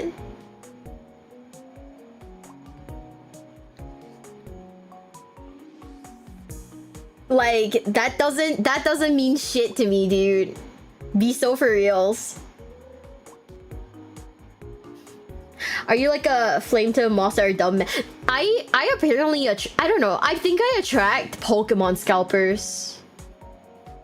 I think that's what I attract. Pokemon scalpers specifically. I went on one date with a girl. She told me I was too religious. She was a singer and just released an album of Christmas hymns. I was very confused. Bro, people confuse me all the time. I know. I think that's what I attract. I think 2026 is the year I attract people who sell Pokemon cards, bro. Like, you know what's the thing? Like, being introduced to one of them is insane business already. No, Tina, you don't understand. My friend, who at this point I don't think we're friends anymore because she tried to introduce me to this guy who's like a Pokemon scalper, right? Tina, guess what his hobby is? You're not ready for this. His hobby, he only has one form of social media, and that's LinkedIn. And his hobby is picking fights with people on fucking LinkedIn. I don't think she's my friend. I genuinely think this woman wants me to like live my worst lives. Live my like worst life, bro. That sounds awesome. I don't know, man. I don't know, man. I was just like, oh, he's a Pokemon scalper. Minus like that's like a minus like 50 right off the bat. Told you that was a hobby? Yeah, that was his hobby. Like, what do you like to do in your free time? Like, what do you like to do in your free time? Oh, I argue with people on fucking LinkedIn. Like, okay.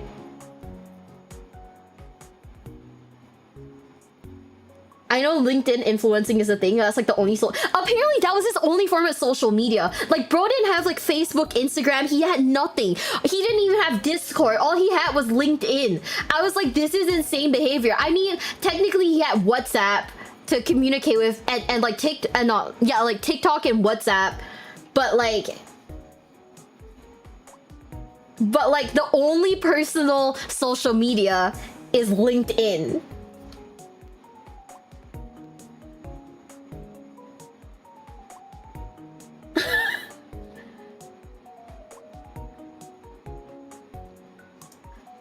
Like, I mean, you know, he could be a great guy. He could be a great guy. I just can't get over his job, bro. I just can't get over his job and his hobbies. I was like, do you play any games? He was like, yeah, not. He was like, yeah, I play Dota. And I was like, oh, okay. Automatically not a great guy, bro.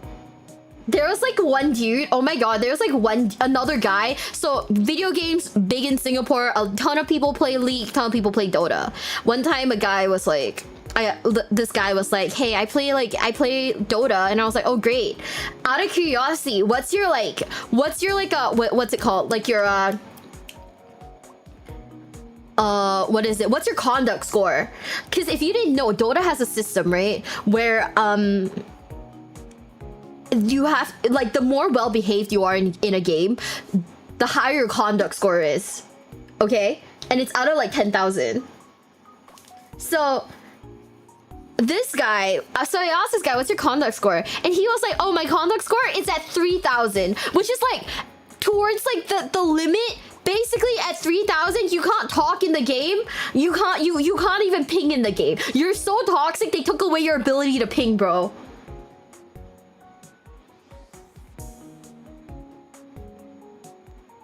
Like,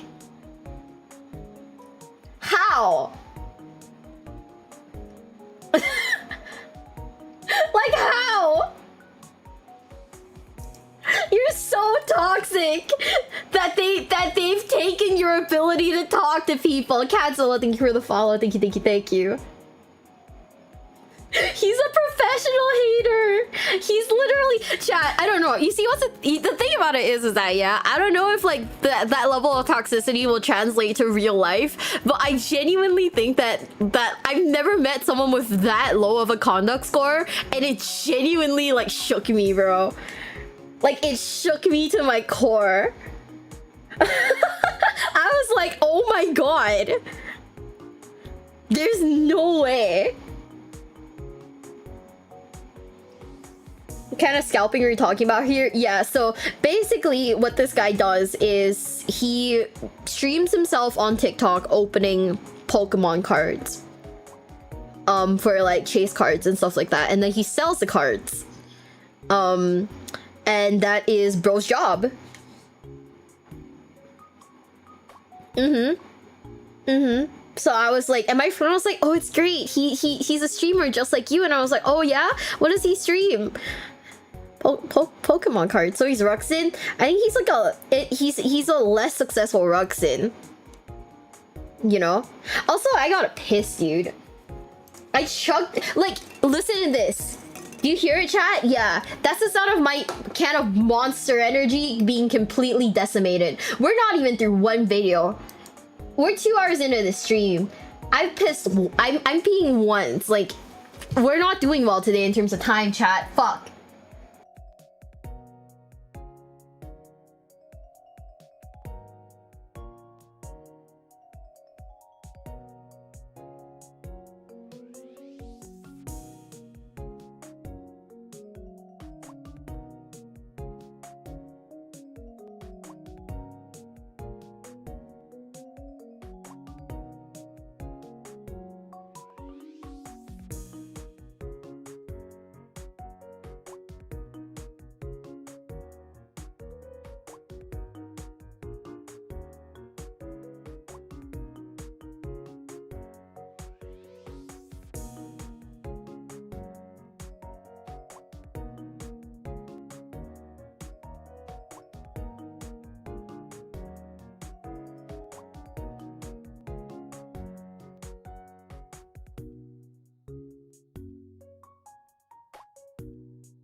I'm back. Scalping is when you cut off a guy's scalp. Well, kinda, yeah, but like not that kind of scalping. I don't think that one's legal in 2025 or 2026. To wash your hands, I always do.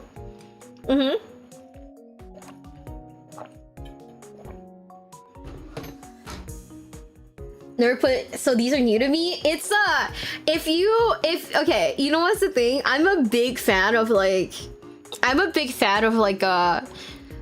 letting things happen organically. It's just that a lot of my friends, right, they're like, hey, I know a guy who's like single and I think like you guys would hit it off. And out of like politeness to my friend, I talk to these people and they're weird. Some of the times they're like pretty normal. Most of the time, they're weird.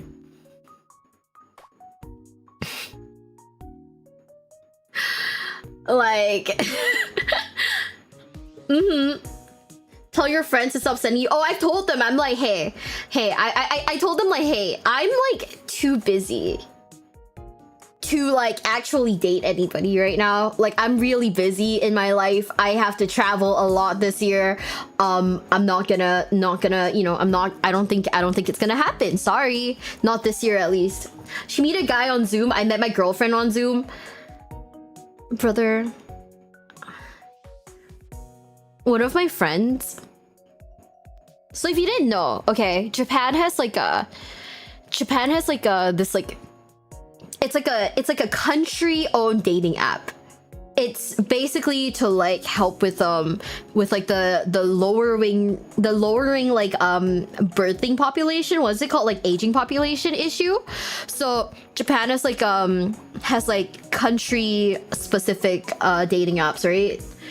And my friend actually, I have like two friends. I have two friends who have actually married men that they've met on there. I'm like, oh my god, that's crazy, you know? Like, shit.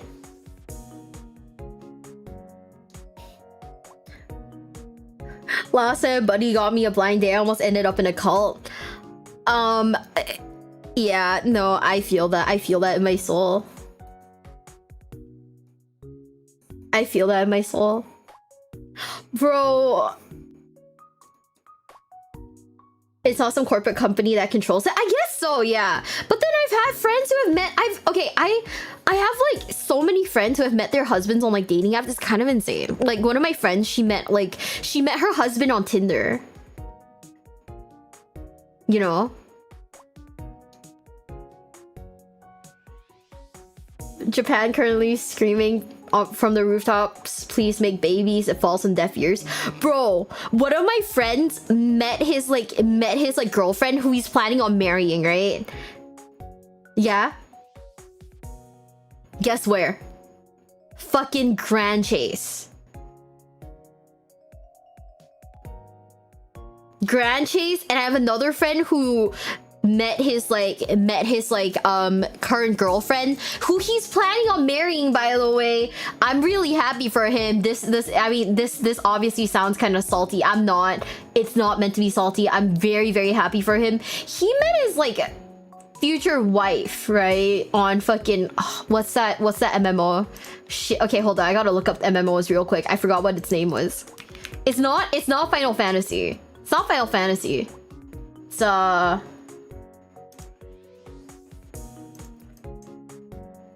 shit, chat, name an MMO. Guild Wars. He met his like future wife on Guild Wars too.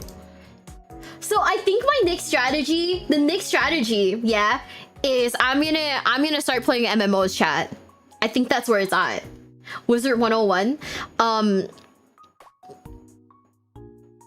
I don't know if my tism is strong enough for me to play Wizard 101. I'm not gonna lie to you.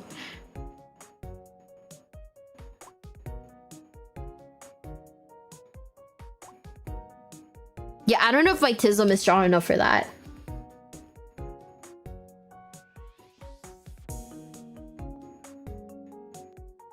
Tend to find a boyfriend on Master Duel? No. Because anytime... Like... No. Go on RuneScape and advertise you're looking for a boyfriend. I'm either gonna find someone who's 48 or someone who's like 21 on RuneScape.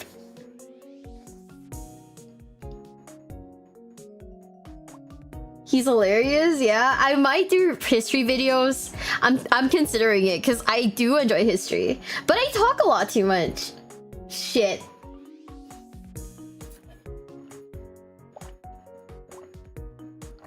Don't advertise. Yeah, no, chat. Like I said, I'm not. That's not in my like plans for this year. I think I'm way too busy for that.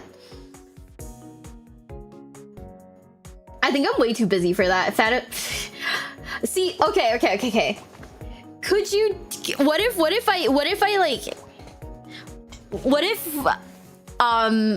we found a boyfriend, okay? But he's a guy who plays MMOs, only the sexy lady characters, and he spent a little too much money, a little too much, being like more than like you and I would be comfortable with on his like account. What do you think? Here, watch Billboards. Yeah, he's good. I don't know who that is. You should watch a stupid channel, Crack Duck. See, Crack Duck, I'm just waiting for your Imperial Fist video to be old enough for me to watch.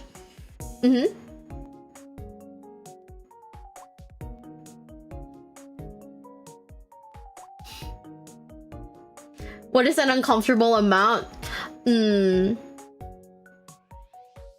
Like 10K. If that's the only thing he pops off on and he makes enough money, I guess it's fine. That's true. You know what's the thing? If he makes enough money, that's fine.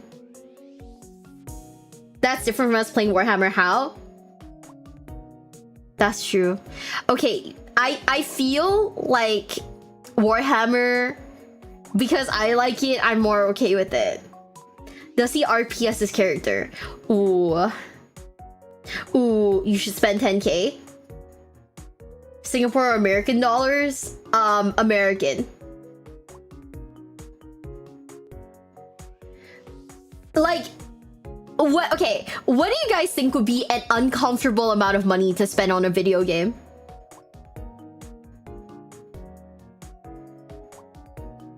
What if he plays Iron Warriors? I already rejected a dude for playing Iron Warriors, so you know, fuck.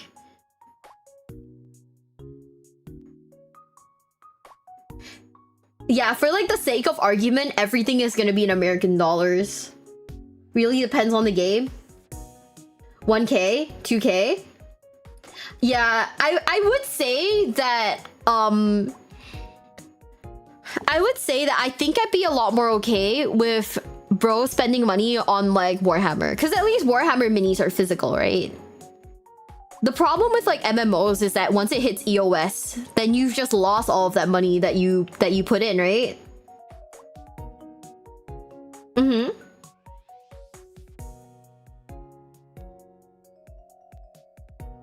Dude, oh my god, I dated this guy who spent, I think he spent like $250 on like a skin in Mobile Legends. Cause it was one of those gacha ones. And I was mad about it cause like he didn't have like a job, right? But then I was like, wait a second. He took the money from me. So I was like even madder. I was like, are you fucking kidding me? On a stupid ass skin? What the fuck?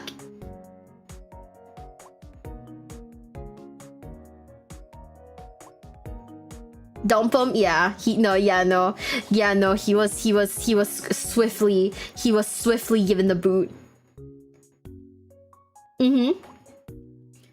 Appreciate to a certain degree, nothing really significant banned the hobby. Yeah, no, I agree. The thing about Warhammer, the reason why I'm a lot more okay with Warhammer, right, is there's still some level of like recuperation you can get from the game, right?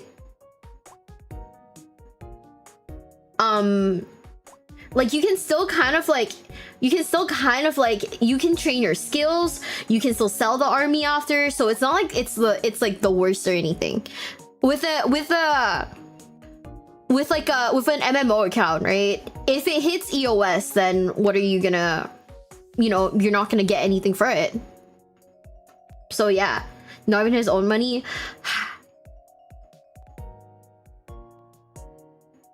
Yeah. So anyways, chat, if you're dating someone and they spend your money like that, I feel like dumping them is the only right thing to do. What if the game was Love and Deep Space? Honestly, I don't actually think I've spent that much on Love and Deep Space. I think like on Love and Deep Space, I think I spent about $60, $60 to $80. And that was like mostly on like battle passes. Ow, just hit my knee. What if he spent money on Love and These Days? Would you trust them? I mean, I'm not gonna judge anyone for whatever game they play, right? I'm not like I'm not gonna judge him for like whatever game he plays. I only judge if like you play, I don't know, fucking like Brown Dust 2 with like the volume on in public. I think that one I can judge you for. If you play Gooner games in public with the sound on, I should be legally allowed to judge you. I should be able to look at you with like disgust in my eyes. Like, bro, play your Gooner games in public, sure, whatever. But at least mute the thing. Mute the thing, what the hell? Well, maybe some games, yeah.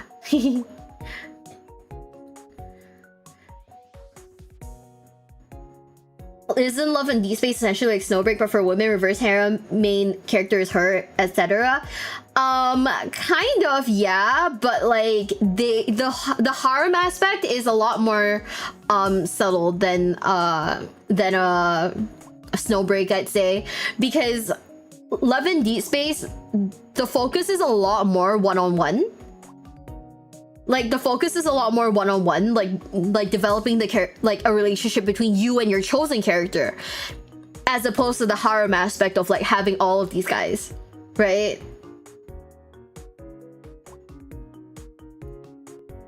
What if it's intentional and they want you to stare at them like that? Ew. There's the devs have to issue an apology, bro. You know, that's I don't know. Like, you know what's the thing? Yesterday when I played BD2 on stream. Sorry, YouTube, you guys couldn't watch it because I don't think I could have done it on I don't think I could have done it on what is it, on YouTube. But yeah, we played Brown Dust 2 on stream. Somebody in my chat was raging the fuck out because I refused to do like the interaction bit on stream. Off stream, I went and clicked in, checked what interaction was. I was like, oh, well, fuck you for, you know, for baby raging about it. That one is absolutely like unacceptable. Mio judged me for playing backyard baseball. I don't even know what that is, Crack. Was it very bad? It is straight up tentacle hentai, bro. It is straight up tentacle hentai. Like, they don't show you outright, but it's heavily implied with noises. Like, backyard baseball fucks. Tina, I gotta come visit you. Tina girlie, I gotta come visit you. I gotta experience what backyard baseball is. I'm sick. Thanks for the follow. Thank you. Welcome to the basement. Welcome. Remember, I don't have a backyard.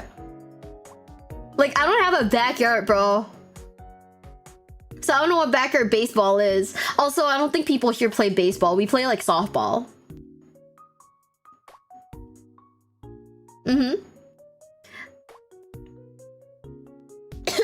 Yeah. It's a video game from the 90s? Oh. I've never heard of that before. Chat. I was born in the ass end of the 90s. I didn't learn English till like 2004, 5. I don't think I would have known what backyard baseball is.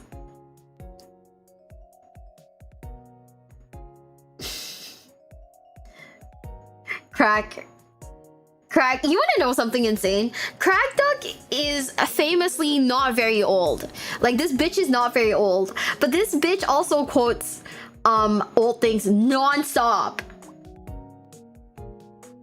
Like, remember the other time, I think it was like Christmas or something, we were talking about we were talking about Christmas music, and he drops this like the name of some Christmas song, and everybody in the call is like, who? What are you talking about? And it was like some like Christmas song, like some really old Christmas song. And I was like, how the fuck do you know this? You're like not that old, bro. What? It's so American. Yeah, I don't know what that is. Christmas rapping. He's cultured. I have no idea. For a family. Yeah, no. You see, I genuinely think that people should be allowed to do whatever they want to do, but also the people who watch, you know, that kind of stuff in public, if you get arrested, you kind of know why, right?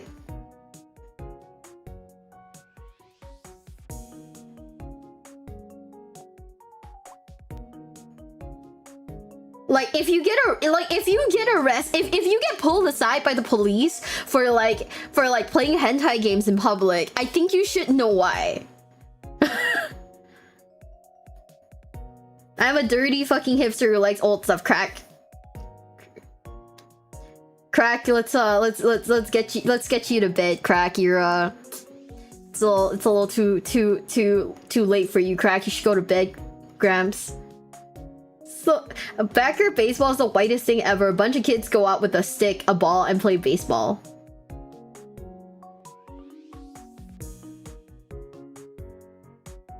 You know, going to Japan, Shohei Ohtani kind of like haunts you. Cause he's like the #1 guy in Japan right now.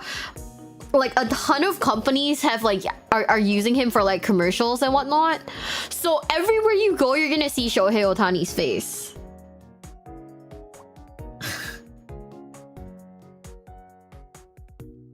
Backyard baseball is a diverse cast. Do not bully it. Okay, Crack. Do you want to play backyard baseball at Adepticon or something? Like I don't know. We'll figure out how to do it.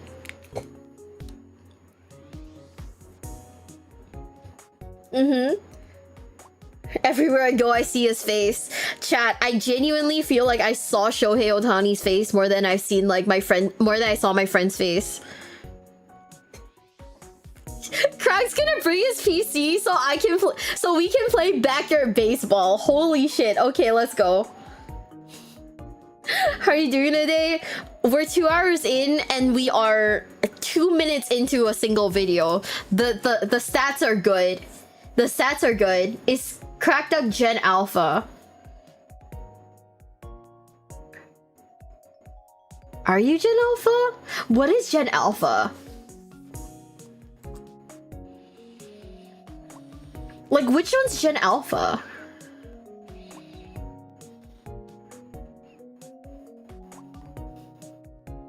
Ew, no, I'm Gen Z. I don't even know what Gen Z. I don't know which one's Gen Z, bro. I'm so bad with all of these like terms. Like they don't feel real.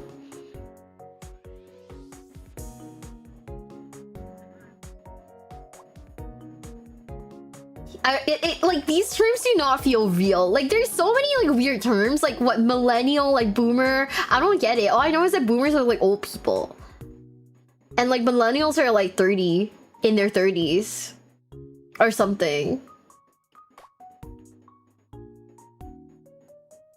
Right?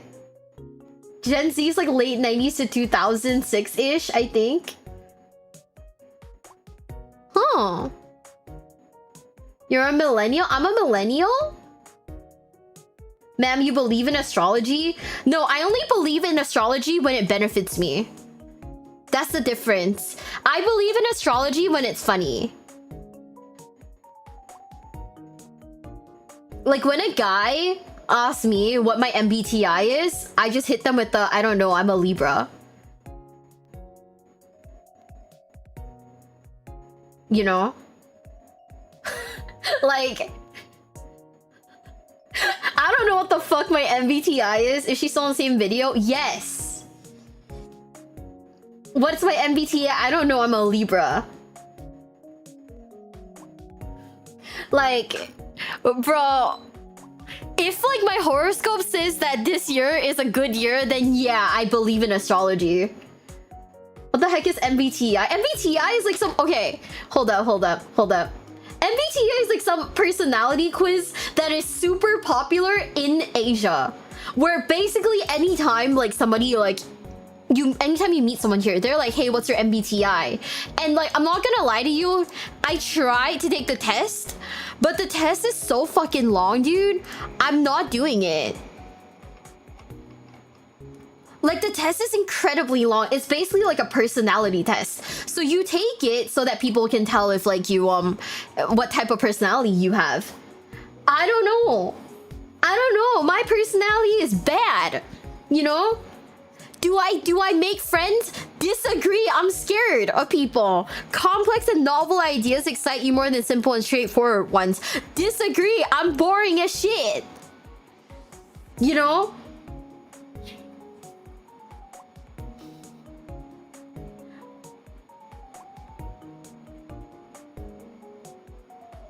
Is this a rice test? I don't know. I don't know what the rice test is. I just Googled MBTI and this was the first thing that came up.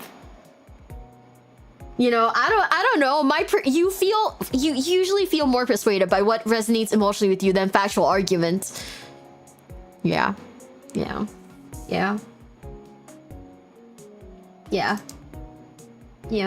Your living and working spaces are clean and organized.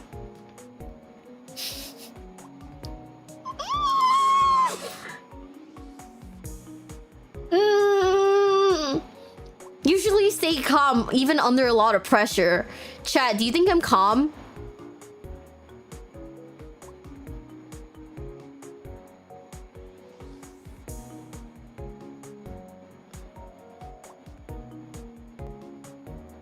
Think I'm calm? You guys don't think I'm calm? What the fuck? Okay, would you say it's a hard disagree, or would you say it's like a 75% disagree?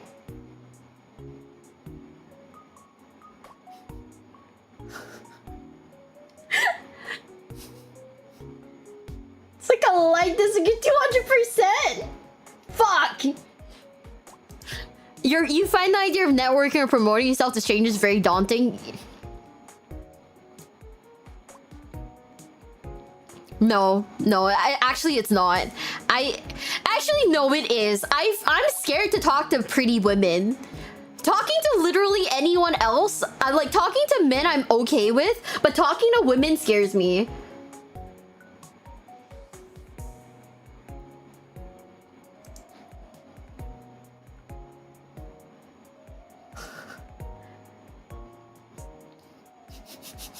You prioritize and plan tasks effectively. People, stories, and emotions speak louder to you than numbers or data. Bro, I fucking cried doing that Halo thing. You like using organizing tools like schedules and lists.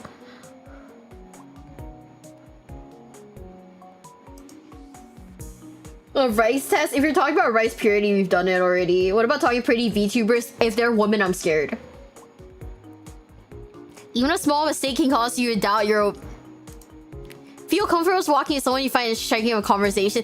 No, I'm scared as shit, dude. Wait.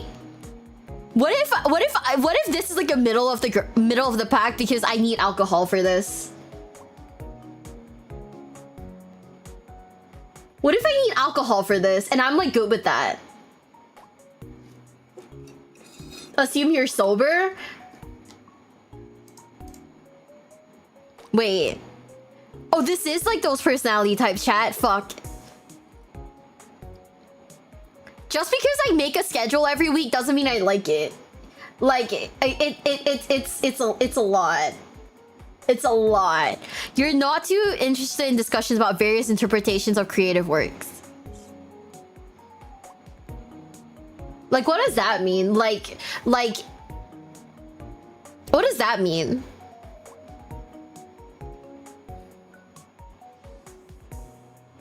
You love that? I do?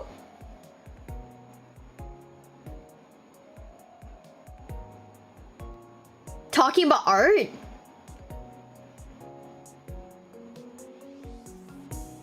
Oh, Discussing art, music, or books. Oh yeah, no, I fucking argue with people a lot about stuff like that, huh?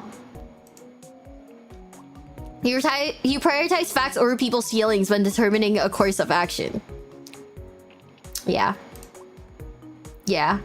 I think at the end of the day, there's like 10 steps, by the way. We're at 3 out of 10. I don't want to do this anymore. You often allow data to unfold without a schedule at all. Yeah.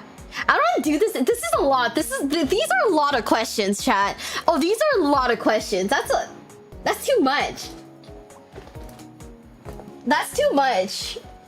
Like, I gave up. This is why I can't do the MBTI test, chat. There's too many questions. There's like way too many. Think of the points. We already got the points for it today, so we're good. Let me just check. Yeah, I already got the points for that. Really? Okay, I'm gonna stretch. Do some stretches, you bag of old bones. I'm stretching. Okay.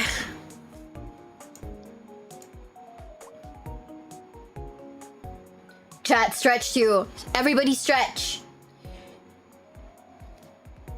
Like, stretch right now.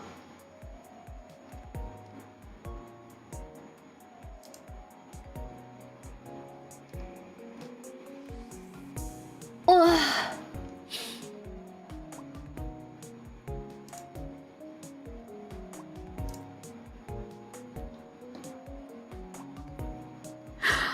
Okay. I mean, there's nothing else that we can really do, yeah? So I guess that's fine. We still have to react to this, like, video, by the way. For at least 1 hour on stream. We've been yapping for 1 hour. Do you think this counts?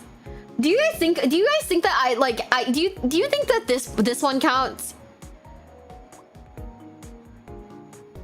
No? Fuck.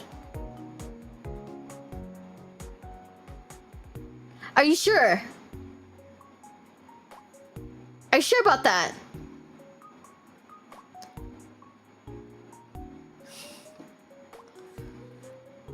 Guys, if I did like an Undertale genocide route, do you guys think that... would you guys watch that? I've never played Undertale before.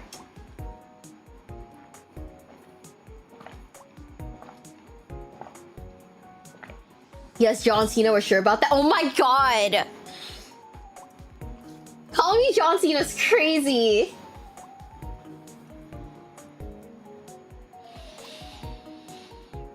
Calling me John Cena's insane. Okay, hold up. There's like a gamble one. It says gamble light. Let me lift it up a little bit so you guys can see. Oh, hold up. Chat, do we want to gamble real quick? Pay 25 points and call heads or tails. Call correctly, win 100 points. I'm gonna pay 25, chat. We're gonna go gamble. I'm gonna call heads. I'm gonna call heads. Okay? Yeah! Let's fucking go! Oh, shit! Chat, we win. Chat, we win. Oh, boy. Pay 50... and gain 200. Do you believe? Do you believe, chat? I'm gonna call heads again, okay? I'm gonna call heads. I'm gonna pay 50. We're gonna call heads one more time. Fuck!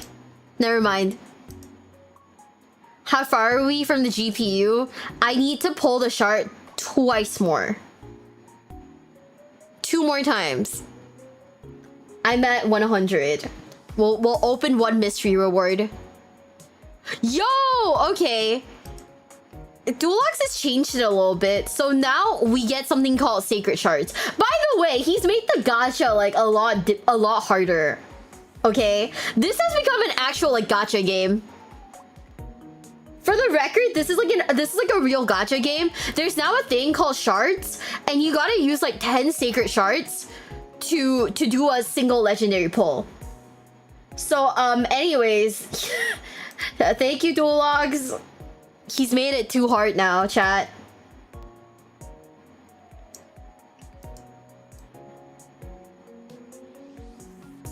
There. Is it back in the frame? Is the video back in the frame, chat? I think it is. I think so. What is this? Oh. I have something labeled Christmas that's not working. What the hell? Okay, bet. Bet. Don't cover? It doesn't. So, you know, we just gotta hold on to that. Anyway, should we get back to the video, because we've been yapping and I feel like an idiot now. We've been yapping a lot.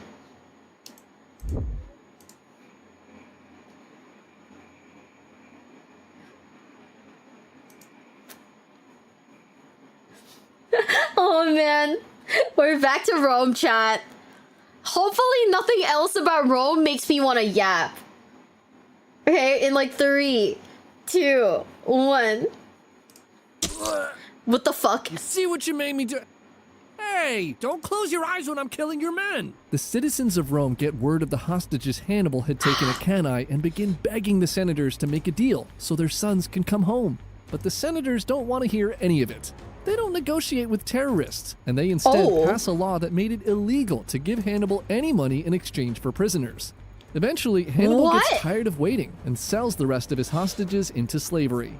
Despite the Romans not suing for peace just yet, Hannibal's plan had worked out exactly as he had imagined. Okay. Cities across the peninsula rebelled against the Romans and rushed to join his side. And if he were against any other nation, he would have already won this war and be sailing back to Carthage a hero.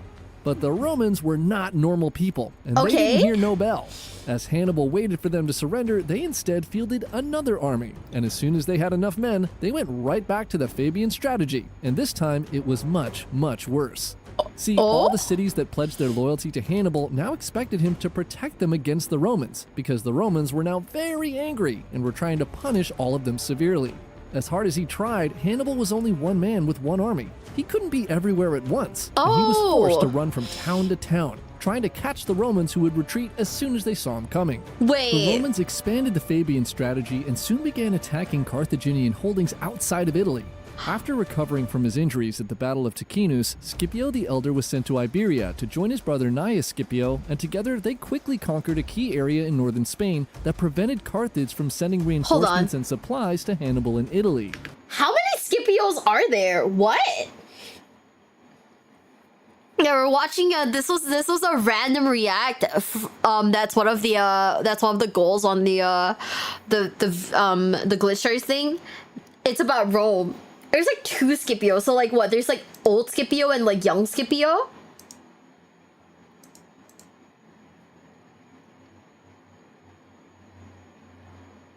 Is that it?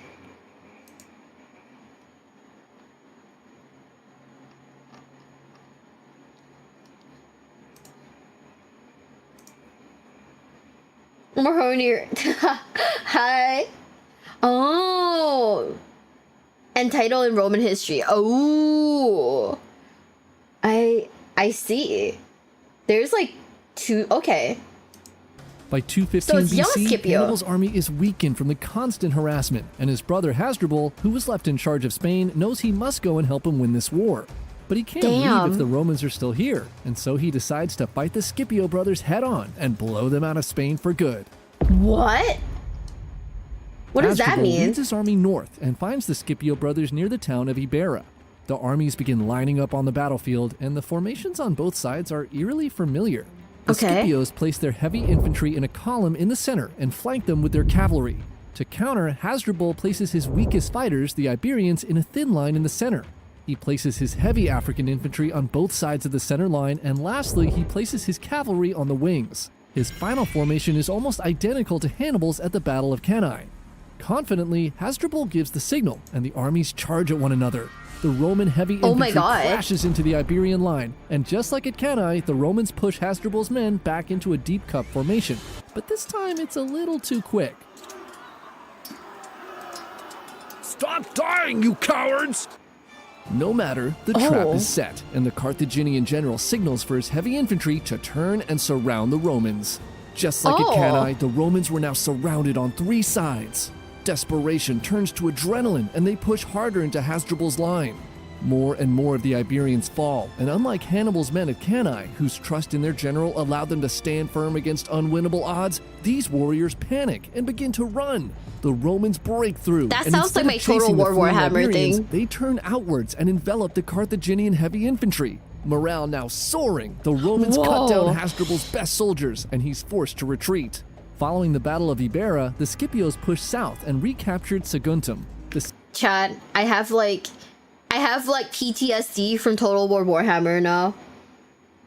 Oh my god. Basically, after these brothers became common for Roman generals and leaders to add Scipio to their own list of titles. Damn, they were that successful? What the fuck? Okay. City that sparked this entire war. Their success in Spain continued, and by 211 BC, they had flipped the balance of power in the region. In response, Carthage sends Mago, Hannibal's other brother, and a general named Hasdrubal Gisco, a man whose name was literally the 2 most common names in Carthage, to help Hasdrubal Barca against the Scipio brothers. The 2 most common names, led their armies separately, and to the Scipios, this was the perfect opportunity to finally claim all of Spain for Rome. The brothers recruit 20,000 more Iberian mercenaries, bringing their army up to 50,000 men. Now confident they can take out all 3 Carthaginian commanders, they march south to take them on. Scipio the Elder takes 2/3 of the army to take out Mago and Gisco, while Gnaeus takes the remaining army to challenge Hasdrubal directly. Gnaeus is the first to find his target and quickly sets up camp, confident he'll win. All right, boys, we got him right where we want him. Do we believe in him? I don't know, man. You sure about that, bud? Oh! Oh, come on! Hasdrubal knew the Iberian mercenaries were loyal only to gold, so on the previous night, he'd bribed them to abandon the Romans, leaving Gnaeus with just a tiny army that now stood no chance against the Carthaginians. Let's go, I guess? At the same time, Scipio the Elder finds himself surrounded by Iberians and the forces of the Numidian prince Massinissa, who were longtime allies of Carthage. In desperation, Scipio attempts an early morning surprise attack against the Iberians, but is ultimately killed in battle when Massinissa shows up. A few days later, Gnaeus also tries to escape Hasdrubal in the middle of the night, but his army is chased down and he is killed as well. Damn! With the Scipio brothers dead, Rome loses nearly all of the territory it had accumulated in Spain. It took 7 years to take them out, but finally Hasdrubal can march to Italy to help his brother win this war. Wait, so I thought the Scipios were supposed to be like the goats, but then they both died?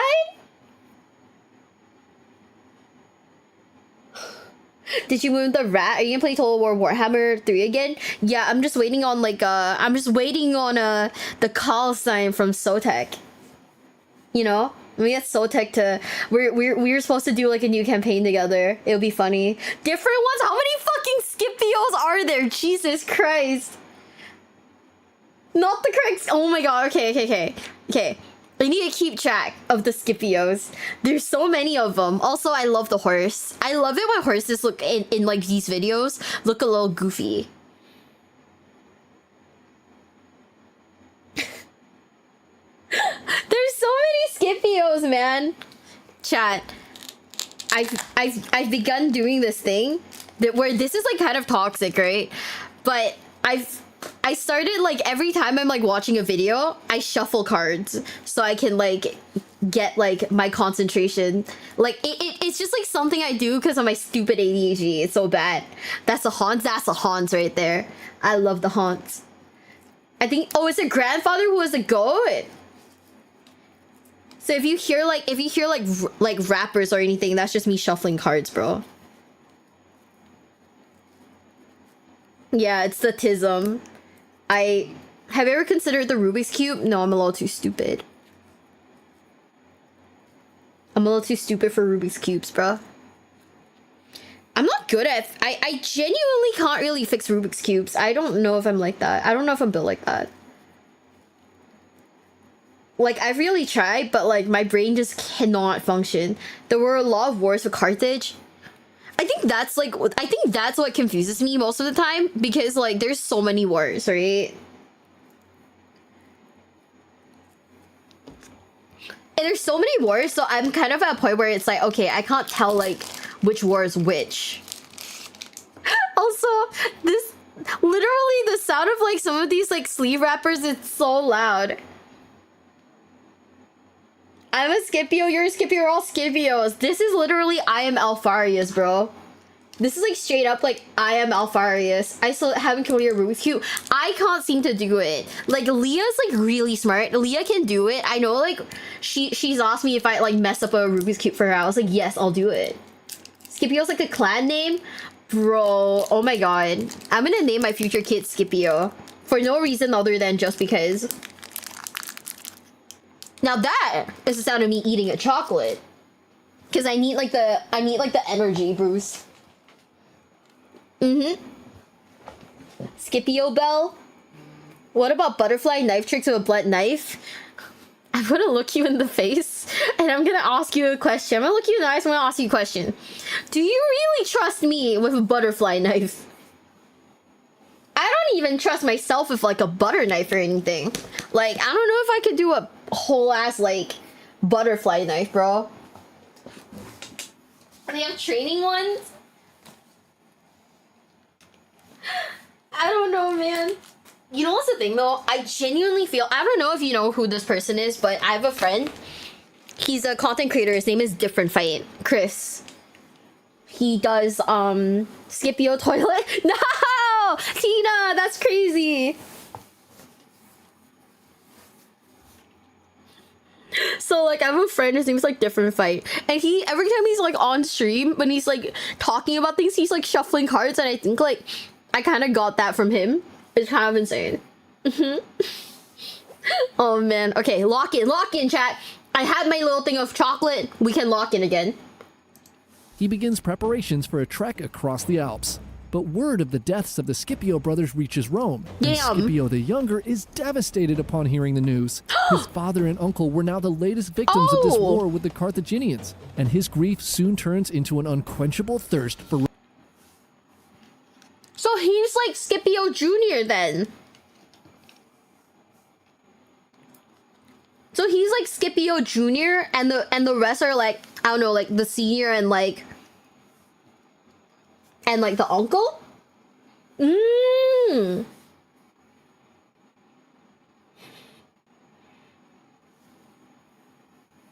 Okay, I get it now.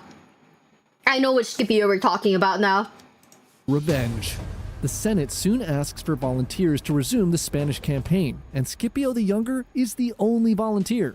At just 24 years old, he doesn't meet the age requirements for this position, but he demands the assignment. Unlike other Roman generals who were seeking fame and glory, this fight for Scipio was personal. The Barcas had not only brought Rome to its knees, they had also killed his family, and they needed to pay. Having no other options, the Senate promotes him to proconsul, and he sets off to avenge his father, his uncle, and their home. They gave him the job, chat. Scipio the Younger had spent his entire adult life at war with the Carthaginians. He had rescued his father at Ticinus and survived Cannae. It always seemed no matter what the Romans tried, Hannibal always had an answer. If Rome is to win this war, we have to adapt. We cannot keep fighting like we always have. It doesn't work. We will have to fight like Africans. Scipio arrives in Spain in late 210 BC, and he spends the winter drilling his army in experimental formations he designed to specifically combat the strategies Hannibal had used against them. As he prepares, he waits for the perfect time to strike, which comes in just a few months in 209 BC. Knowing he would not be able to beat all three generals at once, Scipio would need to attack with speed and precision. When Hasdrubal and Gisco are quelling uprisings in western Spain, Scipio quickly moves his men to New Carthage, the heart of the Carthaginian Spanish colony. The city was considered unconquerable as it was surrounded by water on three sides, but the time for payback had come, and Scipio and his army captured it in just one day. In New Carthage, Scipio releases the hostages the Carthaginians were using to keep the local tribes loyal. Just like the Celts saw Hannibal in northern Italy, many of these Spanish tribes begin to see Scipio and the Romans as liberators, and they begin to rush to his side. The following year, Scipio leads his army in an attack against Hasdrubal, who had set up camp on a well-defended hill. Seeing the Romans approaching, Hasdrubal deploys his javelin throwers and slingsmen on the first plateau while holding his heavy infantry in camp on the second plateau. Concerned with the potential of Carthaginian reinforcements, Scipio quickly orders an attack. His skirmishers rush up the mountain and are immediately pelted with stones and javelins from the defenders on the hill. The sounds of bones breaking and screams of pain fill the air as the Romans continue their forward charge. They make it to the first plateau, and they begin cutting down Hasdrubal's now defenseless skirmishers. While the Carthaginians are focused on his men on the first plateau, Scipio sneaks half of his remaining army up the left of the hill and sends his general Laelius with the remaining men up the right. Oblivious to Scipio's movements, Hasdrubal confidently begins deploying his main army from camp to counter the small force of Romans in front of him. All right, boys, we got him right where we... What's that sound? What in the Naruto music is this? What? Scipio and Laelius had successfully scaled the sides of the hill undetected and were now crashing into Hasdrubal's men from both sides, a tactic which would soon become Scipio's trademark. Nearly surrounded, Hasdrubal pulls his elite soldiers from camp and retreats down the hill. He's only able to escape because the Romans decide to loot his supplies rather than chase him. Damn! Sensing the tides of war shifting, Carthage orders Hasdrubal to cross the Alps now and join Hannibal in Italy immediately. They need to end this war quickly before it's too late, and 2 barcas in Italy may seal the deal. So in 207 BC, Hasdrubal takes 30,000 men across the Alps on the exact same path Hannibal had used 11 years earlier. He makes it through to the other side and sends a messenger to coordinate a rendezvous point with Hannibal, and this was Hasdrubal's final mistake. The messenger's captured, and now knowing exactly which route Hasdrubal is taking into Italy, both consuls bring their armies to stop him near the Metauro River. The exhausted Carthaginian army is forced into battle and is completely destroyed. Hasdrubal watches the last of his line fall and realizes that all hope is lost. He gathers the last of his men and personally leads a charge directly into the Roman front line. Days later, as Hannibal impatiently waits for his brother's arrival, Roman soldiers ride to his camp and toss Hasdrubal's severed head over the walls. No! Hannibal stares down at his brother's lifeless face and says, "There lies the fate of Carthage." Wait! By 206 BC, the Carthaginians in Spain had suffered a string of defeats at the hands of Scipio the Younger. Mago and Hasdrubal Gisco find themselves on the ropes as more and more of the Iberian tribes that had once fought for Carthage had changed sides and were now supporting the Romans in this war. Desperate to stop this seemingly unstoppable Roman general, Mago and Gisco join forces and field an army of 74,000 men. They now vastly outnumber the Romans and begin to try to force a final decisive battle with Scipio. In spring of 206 BC, the two armies cross paths near a town called Ilipa. The battle for total control of Spain is inevitable, and knowing this, both the Romans and the Carthaginians quickly set up camp. In the morning, Scipio marches his men onto the battlefield. He positions them in the standard Roman formation, skilled heavy infantry in the center, weaker Spanish allies on both sides, and finally his cavalry on the wings. Damn, chat. We gotta learn these tactics for like Total War. Like, we actually have to. What the hell? Are you hyped for Total War 40k? I am. I think it's gonna be fun. I think it's gonna be great. I think we're actually gonna have a ton of fun with it. I'm pretty excited for it. Mago and Gisco observe the Roman troop placement and position their army in an identical fashion to match. They'll go toe-to-toe, and with the larger army, they're sure to win. The stage is set, and the warriors stare out at their enemy, anxiously awaiting the command to fight.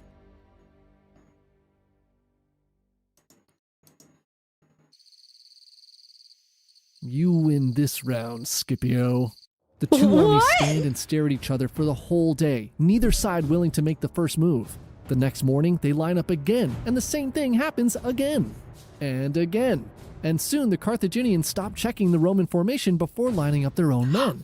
And this was exactly what Scipio was waiting for. They got lazy! Early in the morning, before the sun had risen, Scipio wakes his men and has them prepare for battle.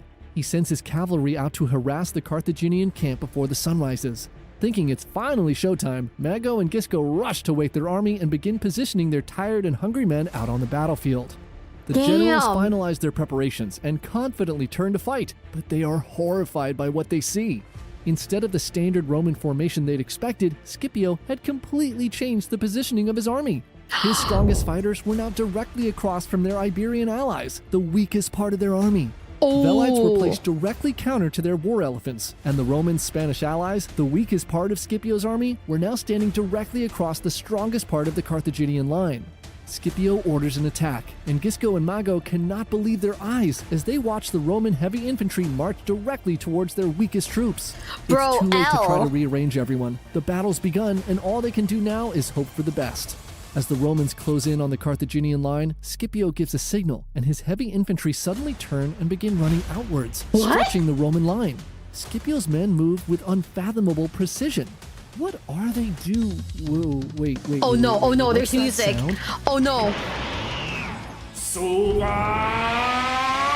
Scipio Oh. The Roman line is now so long, it wrapped around the weakest parts of Gisco's army, completely pinning them in place with nowhere to run. The Roman Valites rush forward and begin blowing their trumpets, startling the war elephants. They hurl their javelins, and the beasts turn and begin to trample through the Carthaginian army, causing even more chaos. Gisco's Spanish allies on the wings are no match for the Roman legionaries, and it's a massacre. Help us, guys, please! We can't! They're walking forward! Scipio had instructed his weak Iberian center to slowly advance. What the fuck? Twitch, are you okay? Twitch, what the fuck was that? Chat. I don't know why Twitch decided to like open a link. That was weird, yeah. Like straight up, yeah. I don't know what happened. I hit like spacebar, I think. Twitch. Yeah, for reals. Oh no. Why, what? PC, are you good? Are you good? I hit like spacebar by accident and then like Twitch decided to open. I have no idea what this is connected to either. What the hell? Okay. Javelins, and the beasts turn and begin to trample through the Carthaginian army, causing even more chaos. Oh, we got back to the elephant Spanish part. allies on the wings are no match for the Roman legionaries, and it's a massacre. Help us, guys, please! Chat. Did you guys ever like see that like one scene in Lord of the Rings where like it's the elephants and then Legolas is like on the elephant like all cool and shit and he like shoots the elephant in the head? I like got really upset at that part because I was like, man, like the elephants are so cute, bro. That's kind of fucked up. Oh. So anyways, that broke my heart. I was very upset. I was like, no, Legolas, the elephants are just little guys. What the fuck, bro? He slit down the nose and he like shot a bunch of arrows into like the skeleton's like face. Like I get it, but like man, I get it, but like that still only counts as one. Have you seen the wars? No, I haven't. I don't watch a ton of videos about war because like I always get like I think the problem with like wars specifically is that they're so like it becomes so like hard to follow after a while.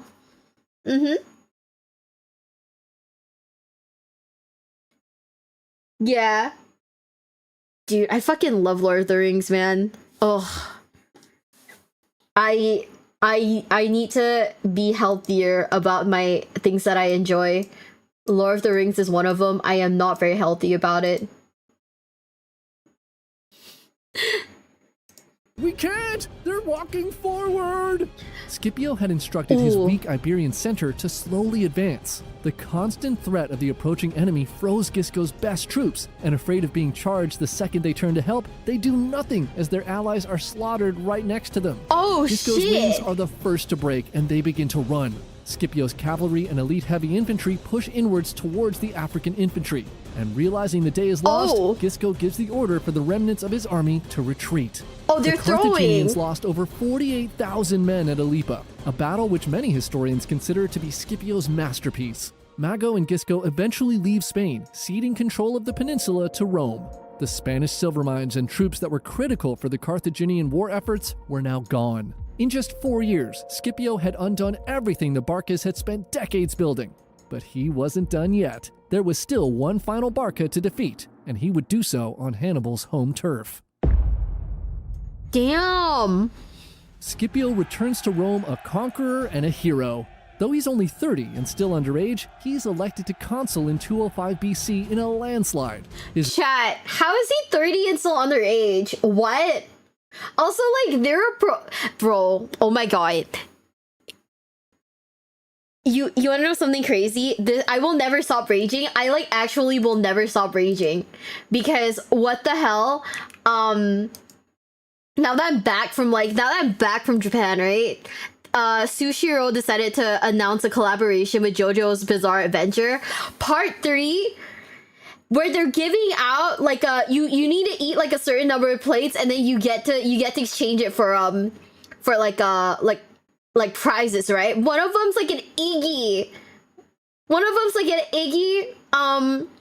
Like standee acrylic stand. And you guys know I fucking love Iggy. I can't believe they did this after I left. They hate me. That's crazy. Underage for a position? Oh, okay. Also, it was my favorite character, Legolas, for obvious reasons. I'm there in May. I don't think the collab's there for that long, unfortunately. But, like, I mean, I would have like tried to eat like as many plates as necessary. You know? I would have like done my best to eat as many plates as humanly possible so that I could get Iggy. You know? Rome had laws about who could hold a position, kind of like how you have to be over 35 to run for president in the USA. Oh. I guess that makes sense. But Scipio's kind of carrying, bro. He has like hella like main character energy. Like if this were like a guy, like, okay.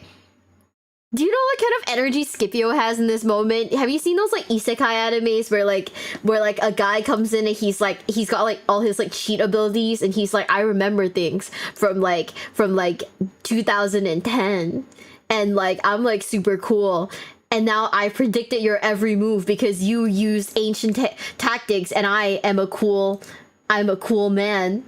You know that feel? That's like his energy right now. Buh, indeed. His victories in Spain had also impressed the Numidian king Massinissa, who had fought alongside the Barcas in many of their most pivotal battles. Damn! Sensing the Romans with Scipio in command may be the ultimate winners of this war, he changes allegiances, and now for the first time, the Romans have elite Numidian cavalry of their own. Oh, the damn! Roman Senate asks Scipio what his plans are as consul, and he is very clear right from the start. He wants to go to Africa and strike Carthage itself. The senators are shocked and do not like this idea one bit. Fabius Maximus in particular loudly objects.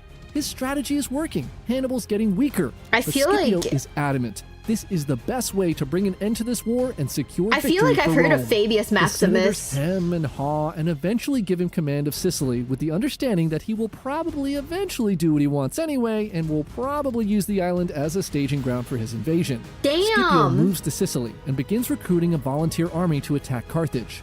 The news quickly spreads throughout Rome, and the consul's words stir a particular type of Roman to action. The disgraced survivors of Cannae, who had suffered as second-class citizens for over a decade, begin making their way from across the Republic to Sicily. They had been branded as cowards and lived as outcasts from society. Now, Scipio had given them one last chance to restore their honor. They flood onto the island, and within a year, Scipio had amassed and trained an army of 30,000 why is that men. low-key wholesome? The time had come, and in 204 BC, he begins his invasion. Scipio lands in Africa, and his forces are quickly joined by Massinissa and his men. They set up camp just 25 miles from Carthage and immediately begin a siege of the port city of Utica. Scipio's presence in the area sends Carthage into a full-blown panic, and they order Hasdrubal Gisco and their Numidian ally Syphax to confront the Romans. They quickly set up camp, and Syphax tries to broker a peace deal as a third party. He invites the Romans to his camp to negotiate, and Scipio uses these talks as an opportunity to scout the enemy. His spies mark the locations of every exit, and they notice that the camps are made entirely of highly flammable wood. And this intel gives Scipio an idea. In the middle of the night, he sends Massinissa and his men to Syphax's camp, and they begin to set the huts on fire. The dry wood and the gusting winds quickly stoke the flames, and soon the entire camp is a raging inferno. The Numidians, assuming the fire was started by accident, begin rushing for the exits without their weapons and armor. But as they exit the camp, they're greeted by Massinissa and his forces, fully armed and waiting with bad intentions. The Numidian king gives the signal, and the massacre begins.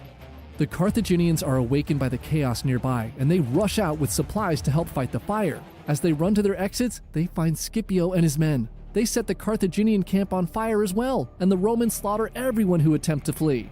In the chaos, the survivors of Cannae cannot hold back their tears. Their long-awaited redemption was finally here. Overcome with emotion, they mercilessly tear into the Carthaginians. I guess I'm happy for them. Gisco and Syphax managed to escape, but in a single night, Scipio had destroyed almost their entire army of 50,000 men. Damn. The Carthaginians quickly raised another army of 30,000 men to fight Scipio. This time, they'll take him on in the day on equal foot. Scipio savage! But he quickly destroyed him again using his patented Scipio sandwich. Following the battle, Massinissa captures Syphax and he becomes the king of all the Numidians. What is this? Oh my god, bro actually has like protagonist energy. Jesus. Oh my god. I mean, I'm happy for the veterans, by the way. Good for them that they got like their salty run back. I'm happy for them. Jesus, this is some JoJo type shit. Does Miwa play Baldur's Gate 3? I did like ages ago. But like I think Baldur's Gate 3 is one of those games where I need to play in like private, like off stream. You know? It's that type of vibe. Confidence goes a long way. Chat, I could be delusional. I could be Delulu. For reasons? No, it's not like that. It's just more like, have you ever played those games where it's like, you feel like these are games that you enjoy in private? Like, those games where like, as soon as the screen fades to black, you just watch your reflection in like the loading screen and you're like, I look like shit right now.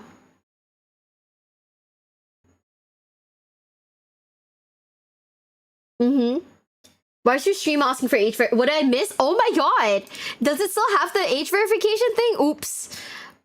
Yesterday's stream was a Gooner stream. So, yeah, there was like age verification. So for tabletop PvP, it's not happening. There aren't enough girls who are actually interested in like tabletop to actually play it. I think like the best you'd probably get would be like me versus probably me versus like Stim or something. But neither one of us knows tabletop, so you're probably gonna have to wait for like a long time, bro. Yeah, I'm gonna be very honest with you. There is a big difference between like being interested in Warhammer as a genre and being interested in enough to want to learn the tabletop. And I don't think we have enough girls who are interested in the tabletop. So yeah, you know, that's kind of where we're at. Yeah. I don't goon. Okay, well, I'm gonna be so for reals. I don't think there's a single character in like that I've met in like Baldur's Gate 3 so far that I'm like gooning to. When it comes, I mean, you know, I'm just gonna say, just like don't expect that. Like don't sit here and expect it, I guess. You know. Gooning is life anyways. You could do skirmish. The problem is that like I've said, they're not interested enough in like Warhammer to want to learn how to play the tabletop. Is the thing. Cause like I mean there's a big difference between liking the concept of Warhammer and being interested in playing the game. Regardless of like, you know, how like good the game is. If it's not their style, it's not their style, right? What I played yesterday, I played Brown Devs too. You don't goon a Karlak? I'm not into women. I don't know, maybe eventually we'll find like a hot guy to goon to. Maybe Will, I don't know. Will's kind of my type, maybe. Anyone can try anything once. That's not the point. The point is, okay, I mean, hypothetically, yeah, anyone can try anything once. But the point is, I'm not gonna make my friends play a game that they're not interested in. You know? That's the thing.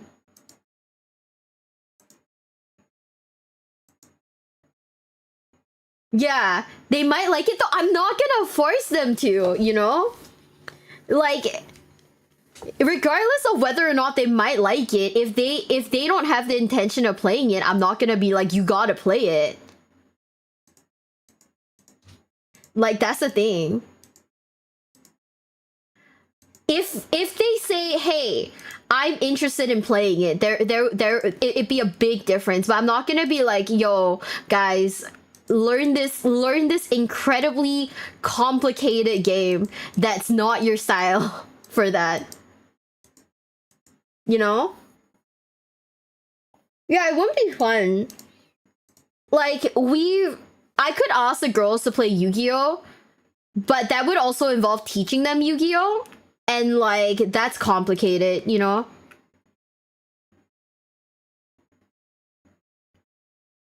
Yeah.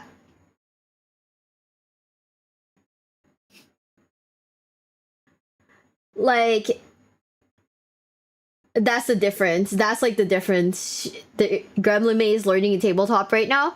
I can imagine that there's people interested. I'm just saying, like, don't expect like a Glitchstar's like in-house tourney or anything. Like, we don't have enough people that are interested to do something like that.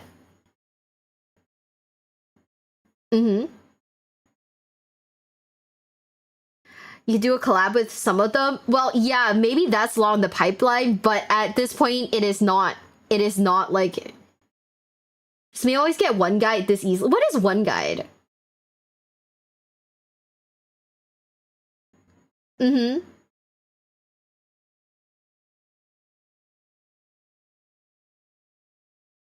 know, like, it's just not gonna happen.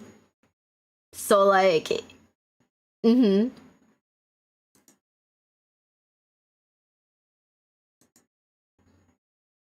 Okay, let's lock back in.